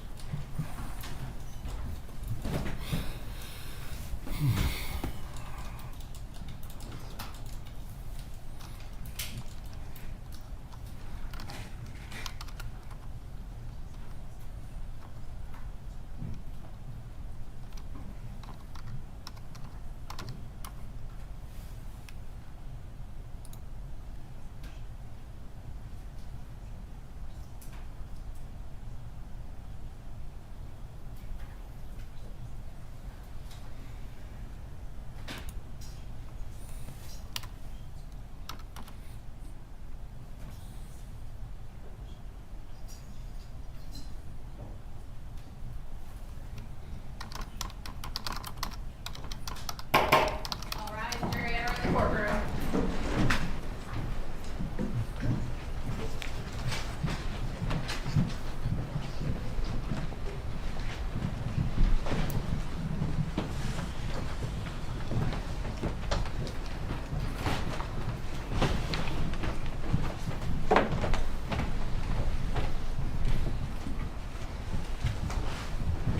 Everyone can be seated. State, please call your next witness. State Hall Sergeant Chris Corbett.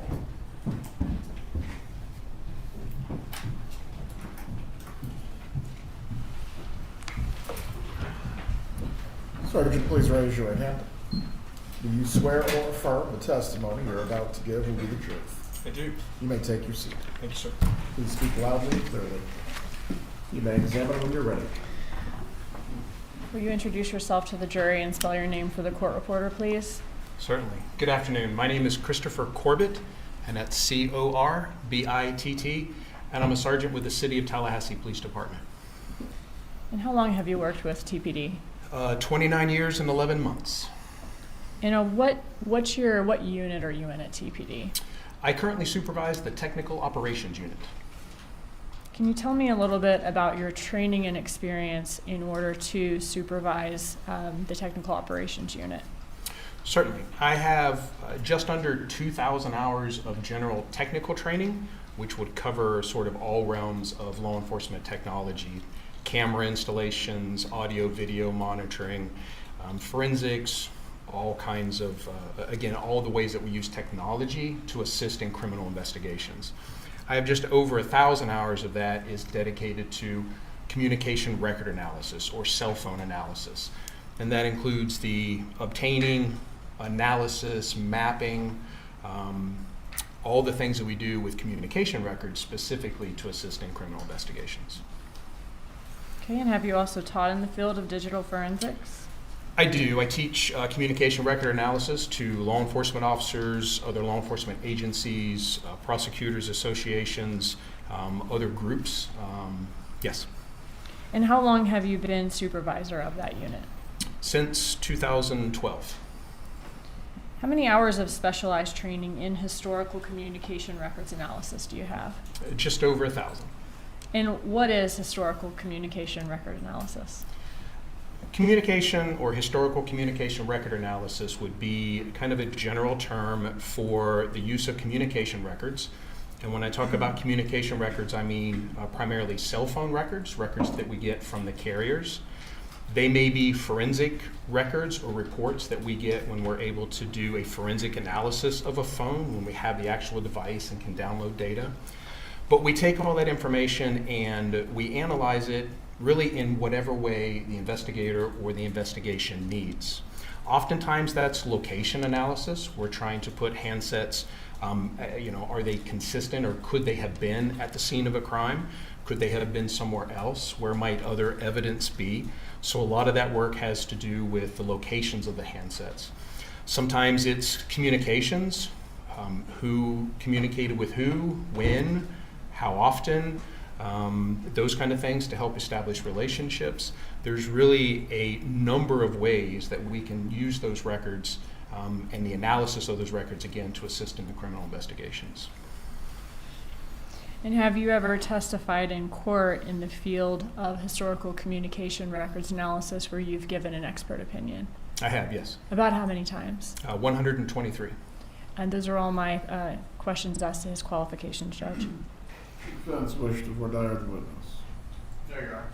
Is there a challenge to his ability to provide an opinion in the field of historical communication record analysis?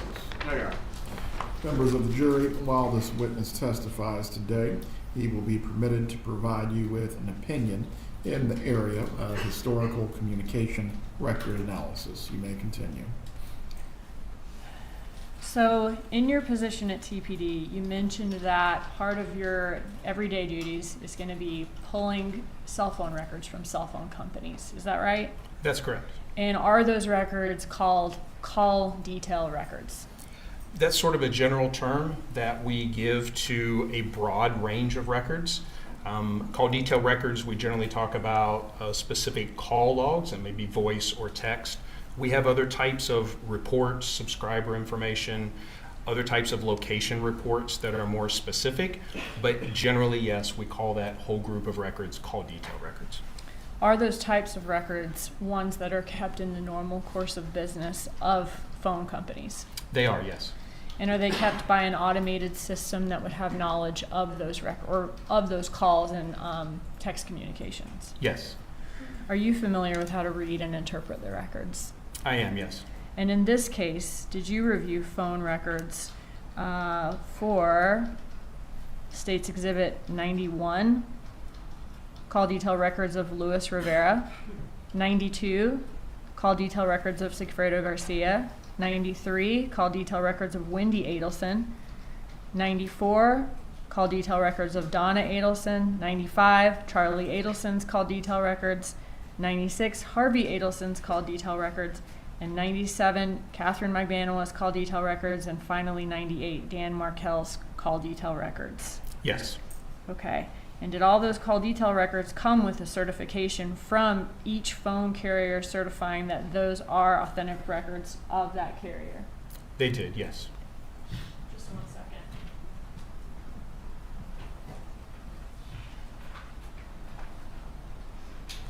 I'm going to show you States 55, which is already in evidence. I got to turn you off and turn you back on here. Actually, I'll just show it to you so you can remain down. Looking at States 55, this is our chart. Yes. Okay, here. You see some phone numbers below each person's face and name. Yes. Okay. Have you been able to review a chart like that before? Yes. Okay. Looking at those numbers, are those the numbers for each person that correspond with the call detail records that you reviewed for each person and you're going to be testifying about in your testimony? Yes, they are. Okay, thank you.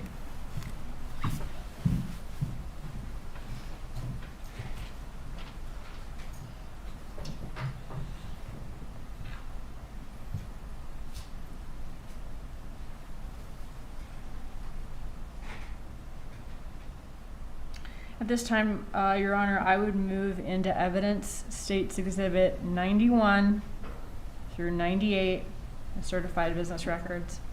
Any objection? No, Your Honor. States 91 through 98 are admitted. Thank you. In addition to all of those call detail records we just went through, did you also review traffic tickets that were received in the summer of 2014 by Sigfredo Garcia and Luis Rivera? I did, yes. Did you also review car rental agreements, 2 from Comfort Rental in Miami and 1 from Save Gas Rental in Miami? I did, yes. Did you also review surveillance video from Premier Gym, as well as from Spirion, which is a GPS company that is the company that has the GPSs on the rental cars? Yes, to be clear, the Premier was video, the GPS was latitude, longitude coordinates. Thank you. Sorry about that. And did you base your opinions in this case? Oh, and did you also receive, in addition to all those things, Cellbrites and returns from subpoenas from email addresses as well? Yes, so there were forensic analysis conducted of several handsets and yes, an iCloud or multiple iCloud accounts. Okay, that gave you access to emails as well? And a separate actual email legal demand returns. Okay. Did you base your opinions in this case on all of those records that we just discussed? Yes. Now, are many of those records voluminous? I'm talking hundreds, even thousands of pages. Yes, they are.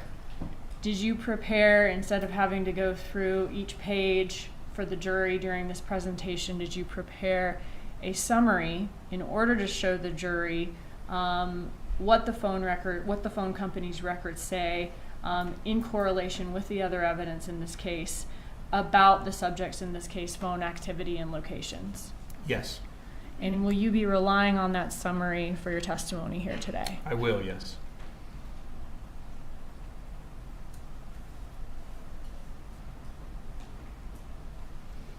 I want to quickly, also in the summary, are there excerpts from Cellbrites? Yes. What is a Cellbrite? Well, a Cellbrite has come to mean many things. When we do forensic examinations of computers or phones, we use a variety of different forensic tools. One of the more common ones that we use is a product from Cellbrite, and often the most common report format. So once we do that forensic analysis, then it generates a report for us that allows us to visualize all of that information, location information, text message content, emails. And so that report is generally called a Cellbrite report. Okay.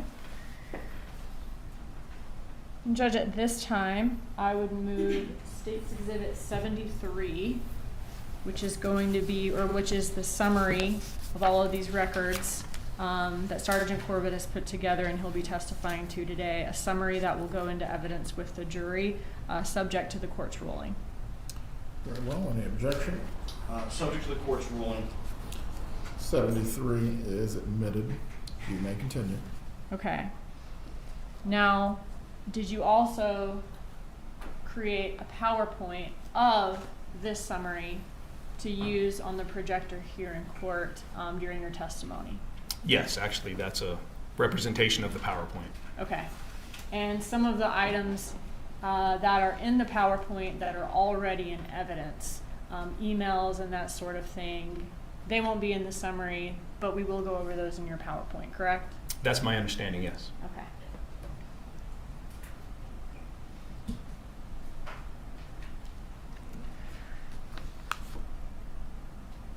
All right, Judge, at this time, I'd ask for permission for Sergeant Corbett to use his PowerPoint to show a demonstrative of the summary exhibit.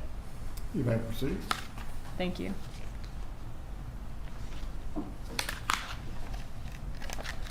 Are You'll you- need to unmute. Oh, I'm sorry. Just waiting for you. Okay.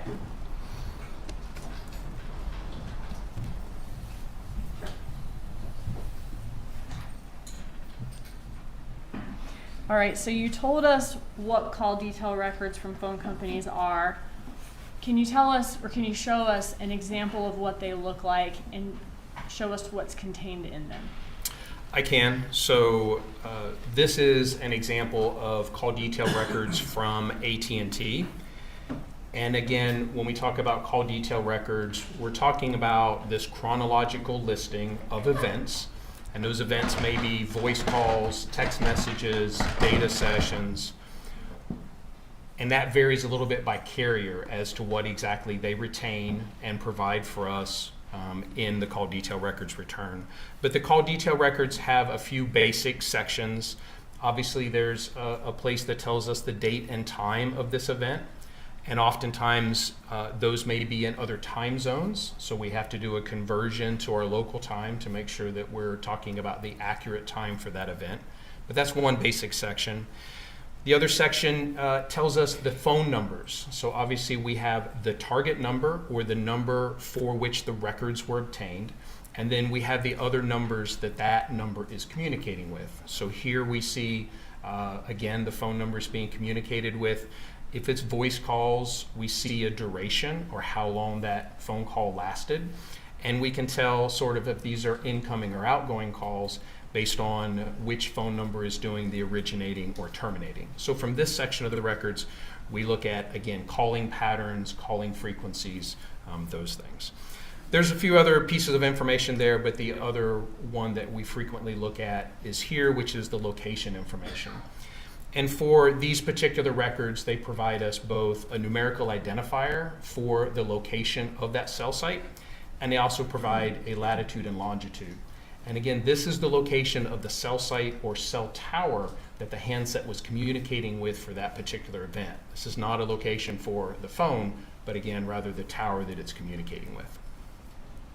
And can you quickly kind of explain more about how you determine a location from that information to be able to know what the location is of a cell phone at a certain time? Sure. So very simply, we'll take the location of the cell site and we will plot that on a map. And in this presentation, we will see several locations for handsets, and they may be represented by a colored dot, as you see here, a blue dot. And so that dot represents a location of the cell site or the cell tower for that example event that we were looking at. And sometimes just knowing where the cell site is itself is sufficient. We know that a handset chooses to communicate with the cell site that it sees with the best available signal. And that's usually the one that it's closest to, although there are numbers of factors that affect what cell tower or cell site a handset might choose to communicate with. So sometimes just knowing where the cell tower is enough. But we also know that most of our cell sites are broken down into multiple sides or sectors. It means they have antennas that are facing different directions. And the cell carrier, the company, most often provides us not only with the location of the cell site, but also the side or the sector that the handset was communicating with. So here we would generally expect that one sector covers about halfway to the next sector. You can see some dashed lines that are drawn here, and that would be the approximate transition areas around the cell site. So in theory, if you were to get in your car and drive circles around a cell site, you would transition from sector to sector as you went round and round. And from that, again, we would expect certain locations relative to certain sectors to be serviced by that part of the cell site, which we can kind of see here. When we display those or we see those, Here, this particular cell site that was, or sector that was used for this event was at 215 degrees, and that's the cardinal direction, like 360 degrees. So this is at 215, a little past due south, a little to the west, and you can see that that is illustrated here by the large blue arrow. So when we're representing a cell site and sector that the handset was using, we will use a large colored arrow so we know that's the particular sector that was being communicated with. And when we do our analysis, again, we understand that that sector goes approximately halfway around to the other sectors. And so when we do our location analysis, we would include or exclude certain locations. And we would say that locations that are in close proximity and on the right side of the cell site and sector are possible locations for the handset, and then other locations might not be. Can you say exactly or precisely where on this map a certain cell phone is? No. Okay, but you would be able to tell us what cell site that cell phone is communicating with if it has location data, and the sector of the cell site, the particular sector that it's communicating with. Yes, so one of the basic things is we can only make a determination about where a handset was when we have a record or an event. And while different companies and different handsets and different technologies create different amounts of records, we can only, again, make a determination when we have a record. And then, yes, we will know the location of that cell site, the orientation of the sector in most cases. And historical location analysis is about inclusion and exclusion. And we look at a location and we say, yes, this address is included in the service area, based on our opinion, is included in the service area of this particular cell site and sector, or no, a handset at the location you gave me would not be serviced by this particular cell site and sector. So we include and exclude locations. We do not say exactly where a handset was. And is your way of saying that, you say whether a certain location is consistent or inconsistent? Yes. Okay. And do you sometimes get records with no location data at certain times? That is correct, yes. You mentioned Cellbrights. How do you extract data, or how does a Cellbright that you've extracted from a cell phone, how does it look different in the actual Cellbright report versus what we're going to see in your presentation? So this is, and I'm on slide 11 here, this is an example of a page from a Cellbright forensic analysis report. And so when we're able to select a variety of different information from within the Cellbright report and create smaller reports or sort of export different pieces of data, text messages, call logs. And we can see in the actual forensic report, there is a lot of information that is contained. They try to make it appear like a conversation we're kind of all familiar with the bubbles going back and forth. But there is a lot of information that's contained in there. They are very technical and very detailed reports. So when we represent those in the presentation, to make it easier to read the actual content, we may do something more like this. So we will provide a visual indicator of who is issuing that communication, who sent that text message, and then we will focus on the content of that. But again, it's taken from that forensic report, just put into this format so it's a little easier for us to follow.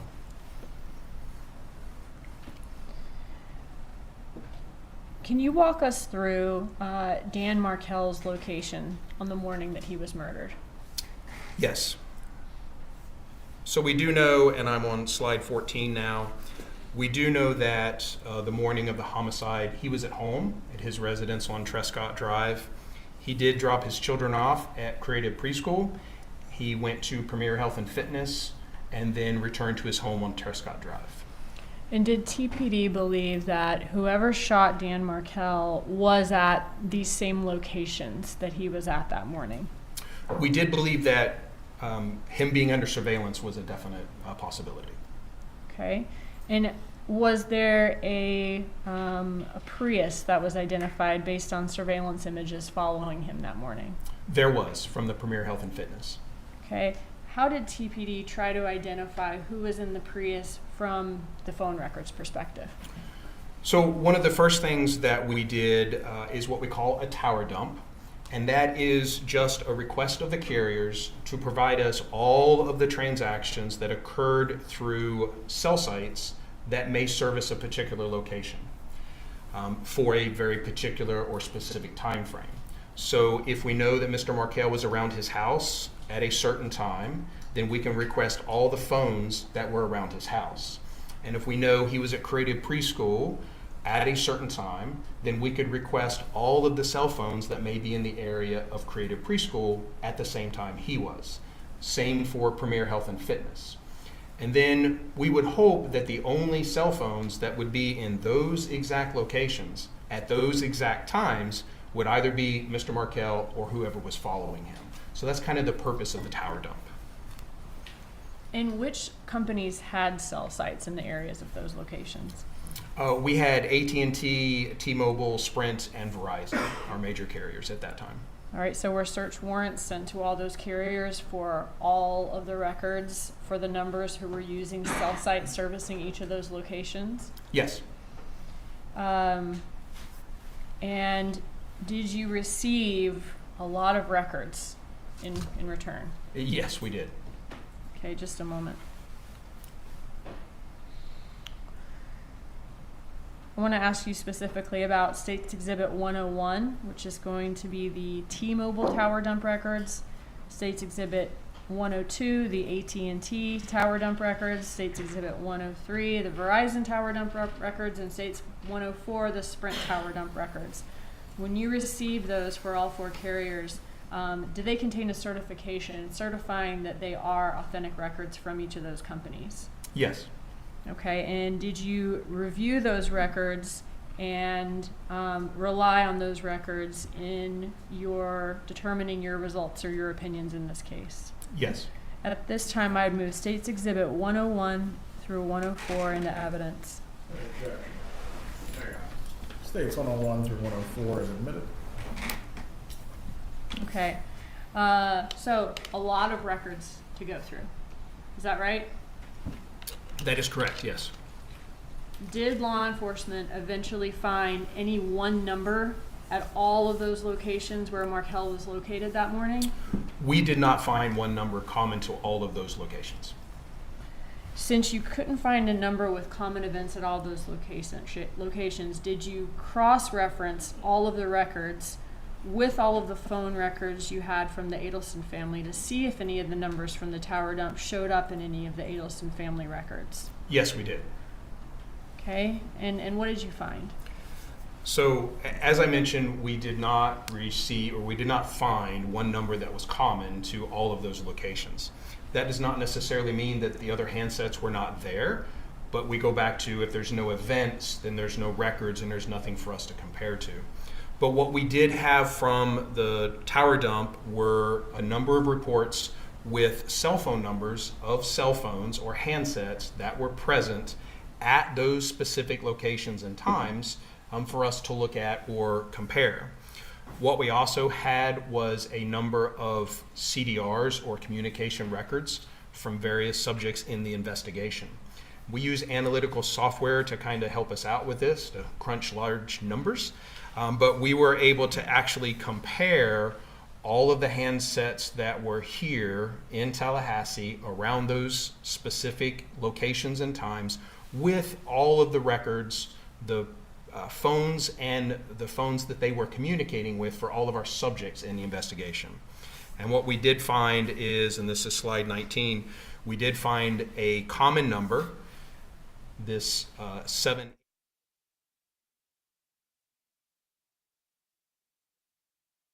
Was a phone number that was present here in Tallahassee around the Premier Health and Fitness that was also in the call detail records for one of the subjects of the investigation. And was that subject Harvey Adelson? It was, yes. And is this Harvey Adelson? It is, yes. Okay, and this is an example of his call detail records? That is correct. Okay, so Harvey Adelson is the husband of Donna Adelson, father of Charlie Adelson and Wendy Adelson? Correct. All right, can you give us more information about this call that you found? So what we see, and this is just an excerpt, I'm on slide 20, from Mr. Adelson's, Harvey Adelson's call detail records for July 1st of 2014, and we see that 786 number I just spoke about. And this is a good example of some of the things we see with call detail records. It looks like 3 calls or 3 entries here, but this is actually just one event. And in the records, we also see the kind of the routing or the way they call, like this one that was routed to voicemail, how it kind of traverses through the network. But these are 3 lines, or it looks like 3 events, but this is just one incoming phone call from that 786 number. And again, that was on July 1st of 2014 at 5:20 p.m. Okay, so here we have this one call on July 1st, 2014. What was the duration of this one call? The duration is listed as 37 seconds.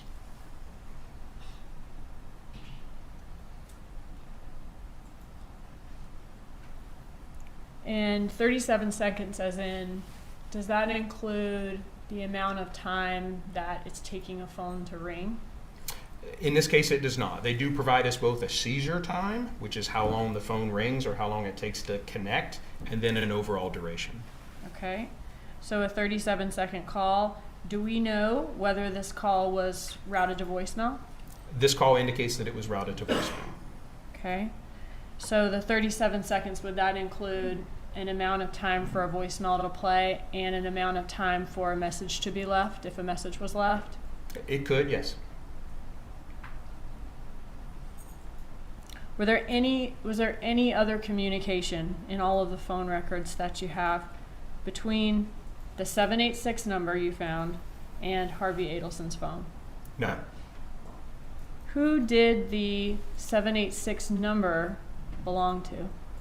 So the 786 number belonged to Sigfredo Garcia. Okay.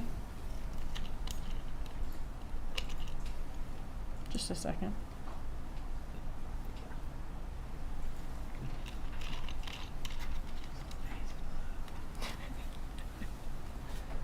Okay.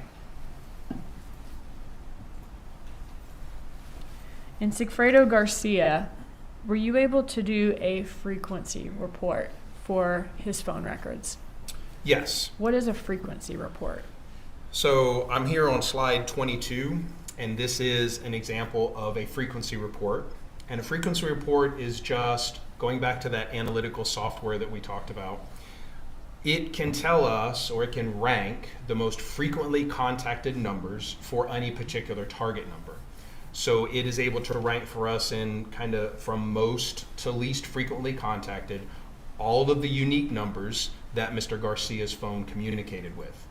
Now, in a frequency report like this, it would include incoming calls, outgoing calls, text messages. Unless we go in and limit the things that we're asking for, it would include all sorts of events, even some of those routing events that we saw on Mr. Adelson's records. So we don't really look at this as an exact number. We don't say, and we see here that in Mr. Garcia's frequency report, his most frequently contacted number is a number that ends in 13. We see that it assigned a frequency of over 1,600 calls. That may not mean that they actually spoke 1,600 times, but within the records, there are over 1,600 lines or events associated with that particular phone number. Okay, and looking at this date range, you said the number ending in 1312 was his most frequent contact. Who did that number belong to? That number belonged to Miss Catherine Magbanua.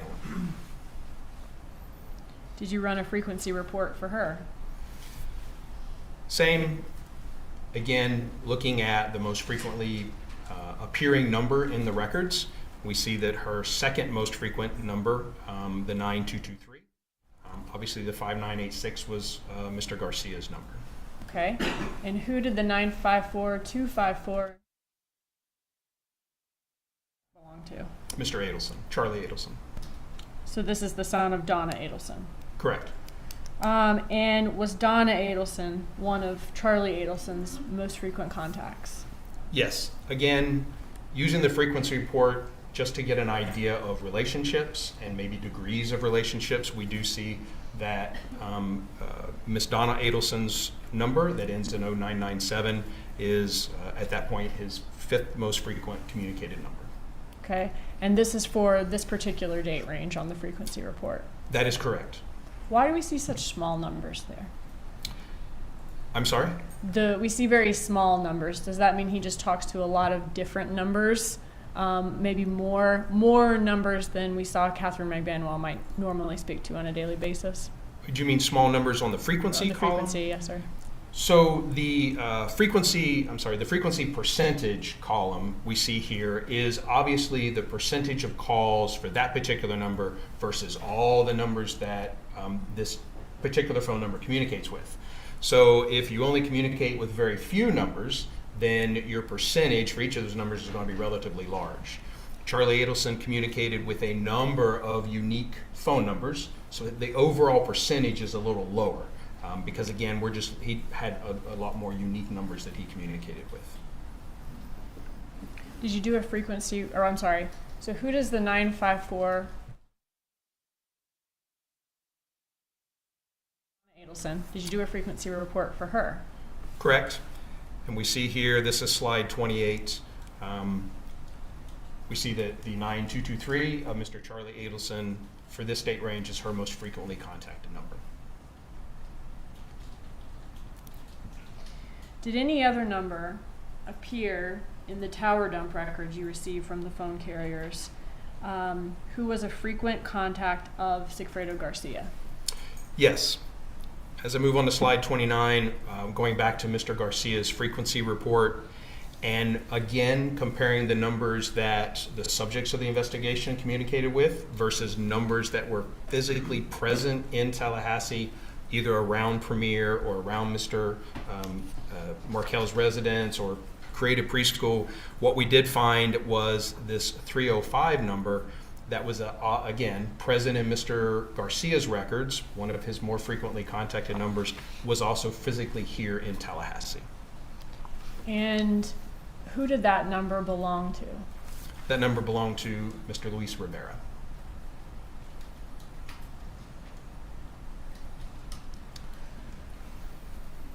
Can we see your next slide of the organizational chart, please? Did anybody in this chart have phone contact with Garcia or Rivera, down at the bottom, during 2014, other than the one 37-second call between Garcia and Harvey Adelson on July 1st, and obviously Catherine McBanwell? No. All right, I want to go back to that July 1st 37-second call that was routed to voicemail. Was it your understanding that that call came after an incident where Garcia angrily confronted McBanwell and Charlie Adelson on July 1st of 2014? Yes. Okay, and then Garcia left an angry voicemail on Harvey Adelson's phone. Correct. Were there text messages in Charlie Adelson's iCloud that referenced that event? There were. Okay, and do you have those for us here? I do. So this is slide 35 now, cumulatively, and we see the communication between Mr. Charlie Adelson and Ms. McBanwell. Okay, so if this is July 2nd, beginning at, is that 9:12 a.m.? Yes.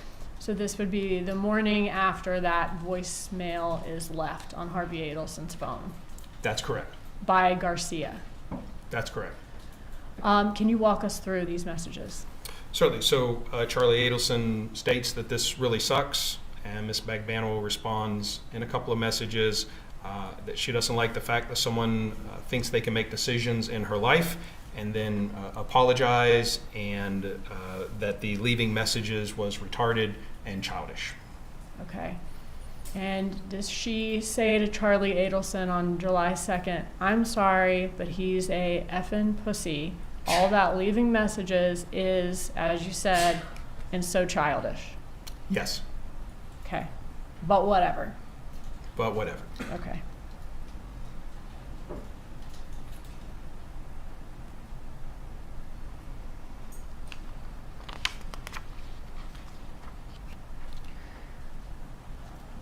right, can we go back to our chart? I want to ask you a little bit about the communication and emails between these parties. Did law enforcement look at the communication and emails between these parties to see if anyone seemed to have a motive to kill Dan Markel? They did, yes.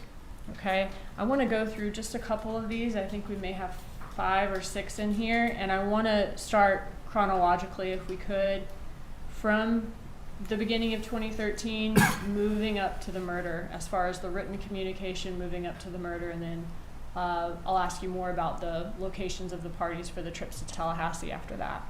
Okay. Okay, so if I could first turn your attention to March 6th of 2013. Is this an email from Donna Adelson and then the email associated with her is donnaharvey@gmail.com? That's correct.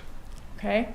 And when we're looking at some of these emails, does sometimes the name that it appears that the email is from, is sometimes that name different, even though it's from the same email address, donnaharvey@gmail.com? Yes. How does that happen? It can happen in a few different ways. That display name is what we call it, is a kind of a separate piece of information that is attached to your email address. And in this case, the email is Gmail. It provides the email service. And you can go into your Gmail account and change your display name or change the name that you want to come up when you send email to someone else. Also, if you're using different email clients and you're checking your Gmail, maybe through your iPhone native mail application, you can also set a different name in there. So either changing it within Gmail or changing it within the email client that you're using, especially if you're using multiple different devices, it's possible to have different display names for that same email address. Throughout the emails that we see in the records from donnaharvey@gmail.com, is the display name sometimes Donna Adelson, as we see here? It is, yes. Is it sometimes Donna Sue? Yes. Is it sometimes Donna and Harvey? Yes. And is it sometimes Harvey Adelson? Yes. Okay, so is this an email from Donna Adelson to Wendy? Yes. Okay, and it is also a way of determining who sent the email, who signed off on the email at the end. Yes, certainly the signature or content of the email itself. Okay. Looking at this specific email, in this email, does Donna Adelson call Dan Markel a name? She does, yes. And what does she call him? So I'll display that. What you see here on the screen is the actual email in the form that it was out of the return.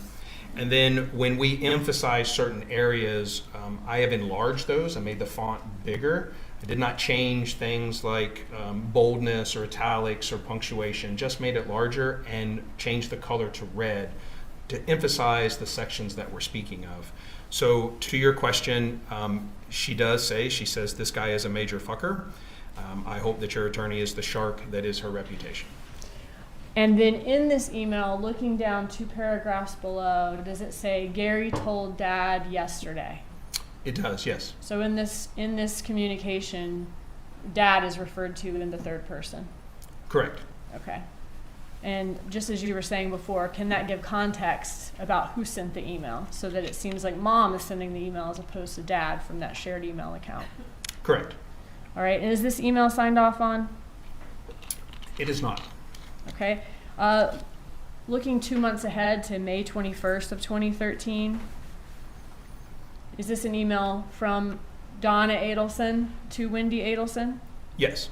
Okay, and in this email, does she say, wow, exclamation point? Yes. And says, he is such a royal jackass. How smart are you to get rid of this piece of S word, and then types out a scream? Yes. All right, and is this email signed off on? It is, with I love you, Mom. Were there also emails that showed Donna Adelson's strong interest in Wendy and her sons being able to relocate to Miami? Yes. Looking at another May 2013 email next, is this an email from Donna Adelson up top to Wendy Yes. And in this email, what did Donna Adelson tell Wendy Adelson is the most important part of her divorce? So this is slide 42 that we're on now, and we see that the most important part of your divorce is relocation. I sincerely hope your attorney understands that that is your non-negotiable.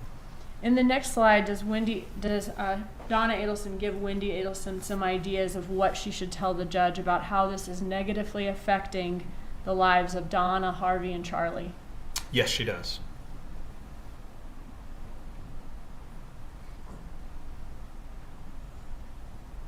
And this is the mother and father's practice she's referencing here? Yes. Okay, and what do we have next? So the next section, again, Is it all- speaks. Go ahead. You go I'm ahead. sorry, speaks of the loss of income across the entire family. Encourages her to say that because my older brother, also a dentist, purchased the practice from my father, it isn't fair to him to have decreasing monthly income statements from the practice due to my parents spending so much time here in Tallahassee. And at the email, does Donna Adelson say, why does she say she can't write anymore? Oop. Sorry, we skipped ahead a few there. So slide 45, she indicates that she's too angry to write anymore and signs off, "Love you, Mom." Looking at the next month in June, on June 25th of 2013, I want to ask you about an email there.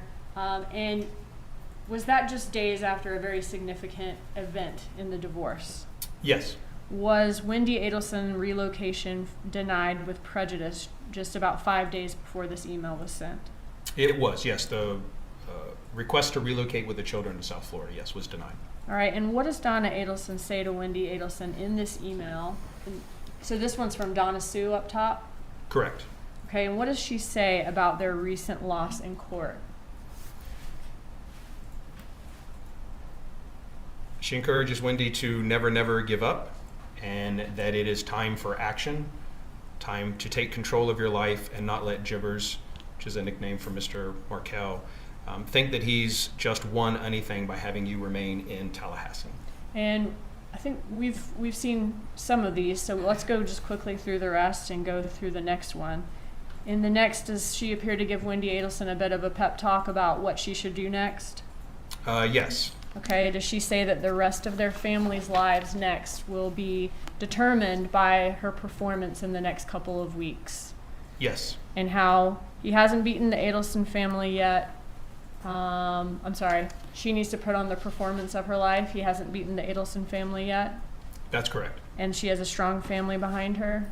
Yes. Is next in this email where we see the plan of action outlined. That's correct. And if you could skip through, is this the plan of action about posing the kids in front of the Catholic Church and getting them baptized? That's correct. And assuring her that this is just an act, but don't tell anybody. Yes. And that she should take control of him psychologically. Correct. After this portion where she wants her to psychologically manipulate Dan Markel into converting the children to another religion, what does she say she plans to do next? There is a plan of a financial offer to Mr. Markel. Does she say, I am planning or we are planning? It states we plan to make. Does she go on to describe who this we is in the team? She does, yes. Okay, can we see that?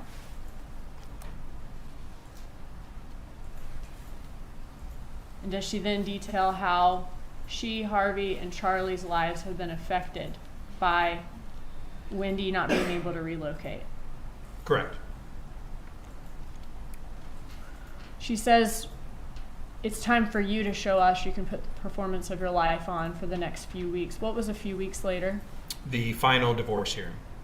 Was that on July 31st and August 1st? Yes. Now, a day or two after this, does Donna Adelson then write another email about the relocation? Yes. In this email, if you can, okay, so this one's from Donna and Harvey, I'm sorry. Yes. Okay. And if you can skip through to where she's discussing the extreme links. Okay, if we could see the next one. In this email, does she describe situations where people have to go to extreme lengths to accomplish their goals, like American soldiers in Nazi uniforms? Yes. And does she next suggest that a major act of defiance would be putting the boys in SS uniforms? Yes. Or Hitler Youth, I'm sorry, Hitler Youth uniforms. Next in this email, does she tell Wendy Adelson to stand up? It's all part of an act and we are willing to help you. She does, yes. And this is where she says that it'll put a scare into this jackass. Yes. Next, does Donna Adelson say in all capitals that Wendy needs to see the big picture? She does, yes. Okay, so you didn't add those were just in there. That's correct. And that her life in Tallahassee is not a pretty picture. Correct. And then finally in this email, does she give details of the financial offer again, the $1 million email? Yes. And does she say that, again, that we are planning, me, her, Charlie, and Harvey, and they want her to help too, Wendy Adelson? That's correct. And finally, does she say that they are a team and they cannot do this without her help? She does. All right, and then how does this email signed off? Written with hope and love, Mom and Dad. All right, okay, this is the final email I'm going to show you today, or at all in your presentation. October 12th of 2013. So we've fast forwarded a couple of months now. Looking at this email, what can you tell us about the email chain here as far as who sent the first email, who sent the second email, and who sent the final email? So what we see here, again, emphasizing kind of on the content about what's being sent, but if we look at the email chain, we can see originally this is an email from Mr. Markel to Wendy Adelson, where Wendy Adelson has forwarded it to the Donna Harvey Gmail account, and then the Donna Sue has forwarded it to Charlie Adelson. So in Dan Markel's email sent October 10th, the subject is general principles. That's correct. And in that email, does he reference that he wants a right of first refusal, an RFR? That's correct. What does that mean in this situation, according to him? In this situation, if what he wanted was that if Wendy was unavailable to take care of the children, that he be given the first right of refusal before Wendy solicited her parents or anyone else to watch the children. Okay, and then Wendy forwarded that on to the Donna Harvey at Gmail? That's correct. And then did Donna Sue then forward that email on to Charlie Adelson? Yes. And what did Donna Sue say to Charlie Adelson about the contents of everything that she'd forwarded to him? That Mr. Markel was absolutely crazy and impossible, emphasized. So this effer is sending this to your sister on a regular basis. He is absolutely crazy. She defines RFR, and she says impossible in all caps and exclamation points. Yes. All right, so the date of this email, is this October 12th of 2013? Yes. So she's sending this to Charlie Adelson, this information about how impossible Dan Markel's being and what he's doing to Charlie Adelson's sister about 2 weeks before Halloween of 2013? Yes, a little 2.5 weeks. Okay. Judge, I've got a few text messages next, and then we're going to go into all of the location information. So I could go probably another 15 to 20 minutes and get through the text, or we could stop now, whatever the court prefers. Just finish with the text. Yes, sir. Was there also phone communication that showed Donna Adelson's venting to Charlie Adelson about Wendy Adelson's custody battle? Yes. Now, around the same date as this last email we saw, October of 2013, in this text message, does Donna Adelson say, "Horrible evening for your sister and for us. Dad finally had to walk outside to lower his blood pressure. Just awful. I can't even explain." That's correct. Who is she sending that to? To Charlie Adelson. And what does he say? So this is slide 66. As we continue into slide 67 with the rest, she indicates, Donna Adelson indicates that she's on the way back to Wendy's house with only one of the children, and Charlie responds, I bet, let's talk this week. Okay, so she doesn't go into any more detail here, but she's describing how stressed Wendy is, and that's causing Dad a lot of stress, and it's just awful for her too. That's correct. And this would have been at that same time, or around the same time as the last email, about 2 weeks before Halloween. Correct. All right, so let's go to October 30th of 2013, so the day before Halloween of 2013. Here is does Donna Adelson say that she just got a text from Wendy casually mentioning that she's moving ahead with the purchase of a house that she liked. I guess she wants to do it before a certain date when she goes to England. And what does Charlie Adelson say? That she had never told me. She never told me, meaning Wendy had not told her. How does the conversation go after that? Is Charlie for this or against this? Against it. He's asking Donna Adelson why Wendy would do it, and ask, of course, if Mr. Markell has given permission, all of those things. Okay, and what's next? Is he afraid that Dan Markell will hold this against Wendy Adelson? Like basically like, well, now you've purchased a home here, He would, yes. and use it as leverage. Correct. What's next?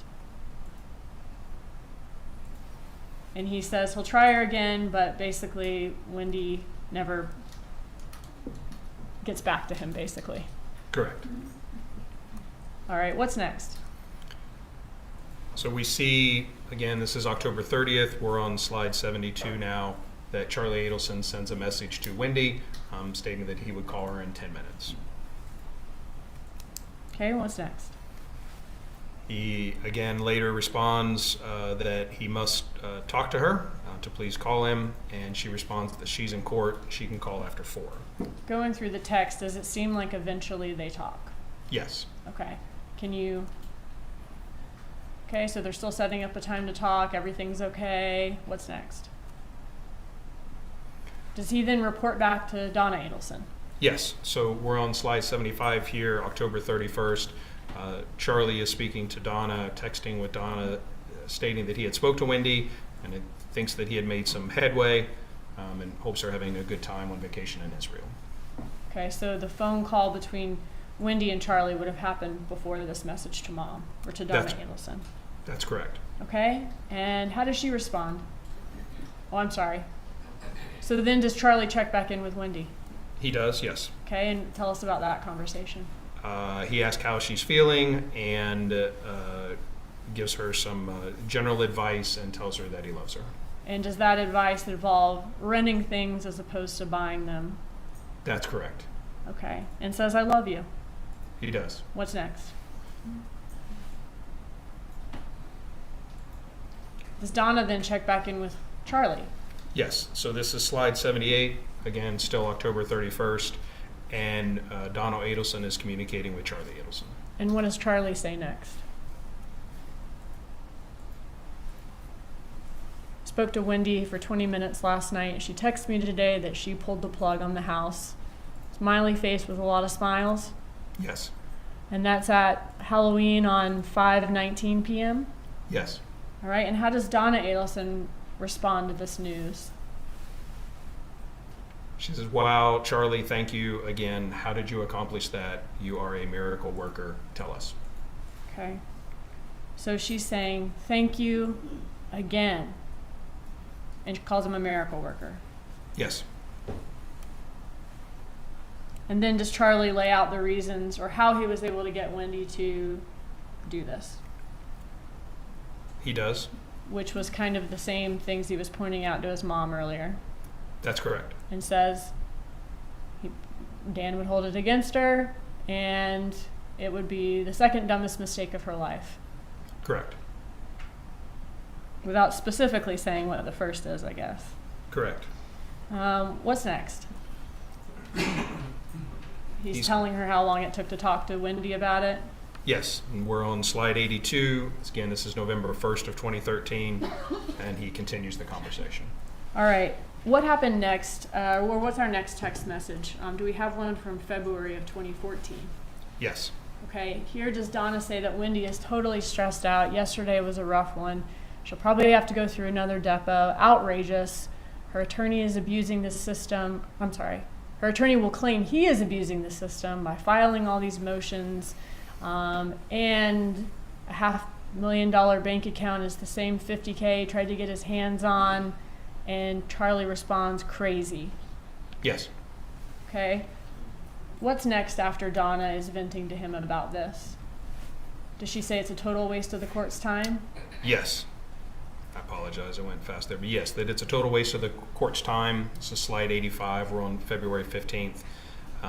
That yesterday he sent Wendy a text that he saw her leaving the school in our car at 2:07 p.m. He is stalking her. Okay. And how does Charlie respond to that? Oh, sorry. And then does Donna talk about wanting to get a protective order? But Yes. that's very hard to do if there's no threats or abuse. Correct. But a judge should know that she's being stalked. Correct. And Charlie says, I agree. Yes. Okay. Do they continue talking about the divorce here? Yes. Okay. What's next? And they're continuing to complain about the system, the judge that's assigned to the case, and Charlie says that complaining about the amount that Wendy's attorney is costing, Correct. and Donna's agrees. Yes. Okay, what's next? He wonders if she's mad at her attorney. How does Donna respond? Donna says she's too stressed. Let's keep her conversations with her light. Let's not add to what she's dealing with. Let's just get through Monday. Nothing stressful. Correct. Is there another text message on February 17th? Yes. This is slide 92. And on this, is Donna saying that she just left the courthouse? Yes. Okay. And how does Donna respond to how did it go? She says, okay, we'll talk later. Okay. And she gives some more detail about what happened in court. Yes, slide 95, still on February 17th, that the judge was really pissed at him for not paying Wendy, and continues. Okay. And it looks like Wendy's still going to have to be deposed, but with strict limitations to questions. Correct. And she wants Danny to get psychological testing. Correct. All right, what's after that? They're talking about Danny getting a large bill. Yes. Okay, what's next? So February 19th? Is this more talk about the divorce proceedings? Yes. I won't make you read this whole email. I'm getting tired too. But basically in this email is Donna complaining about Dan Markel coming to the soccer game of the boys and wanting to play with them. Yes. And she calls him an F word here. Yes. Couple of things. And basically saying he's allowed to attend the children's activity when it's Wendy time, but that's it. He can't be spending more time with them than just attending. Correct. Okay, what's next? This is now March 4th of 2014. We're on Okay. slide 98. Okay, thank you.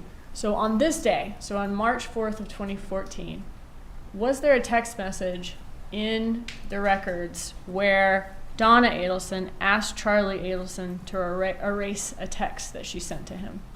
There is, yes. Okay, can you walk us through that exchange? So again, this is March 4th. She is communicating with Charlie. She indicates 37 miles to Gainesville. As in coming from Tallahassee going to Gainesville? That would be correct, yes. Okay. And what does she say here?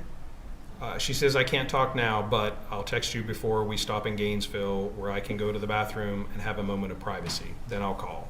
Please pick up because I will have limited alone time today. Erase this text after you read it.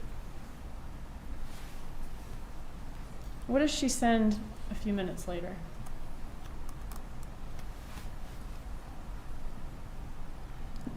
She says, we'll stop in about 5 minutes and I can speak to you privately about Dad's birthday gift when I'm out of the car. I have some good ideas. What was the time difference between those two texts? This text was at 10:42 a.m. and this is at 11:08 a.m. Okay, so 20 minutes before, she's texting saying, we'll have a private conversation and erase this after you read it. Then she sends a text 20 minutes later saying, I can speak to you privately, and says what it's about, Dad's birthday gift. Correct. Does she tell him to delete that text where she said the subject of the private conversation? There's no request to delete that text. And how does Charlie respond? He says, great. And then is there some communication after that where they're setting up this phone call? Yes. Okay, can you show us that?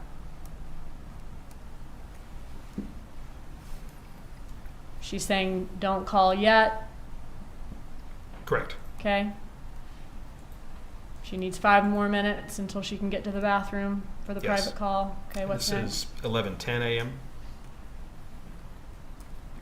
All right, moving on to May 30th.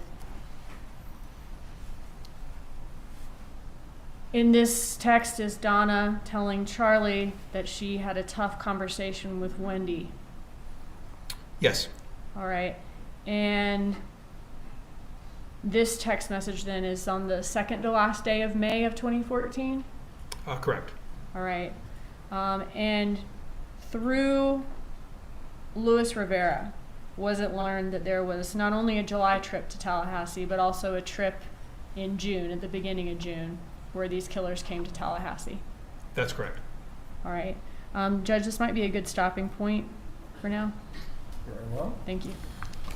Members of the jury, we will resume with the testimony of Sergeant Corbett tomorrow morning when the trial resumes. Once again, I'm going to instruct you, as I have before, do not discuss this case with each other or anyone else. Do not watch any of the news coverage or seek out any information about this matter. We will resume with the trial tomorrow. Please report at 8:45, and we will attempt to get started by 9. Have a good evening.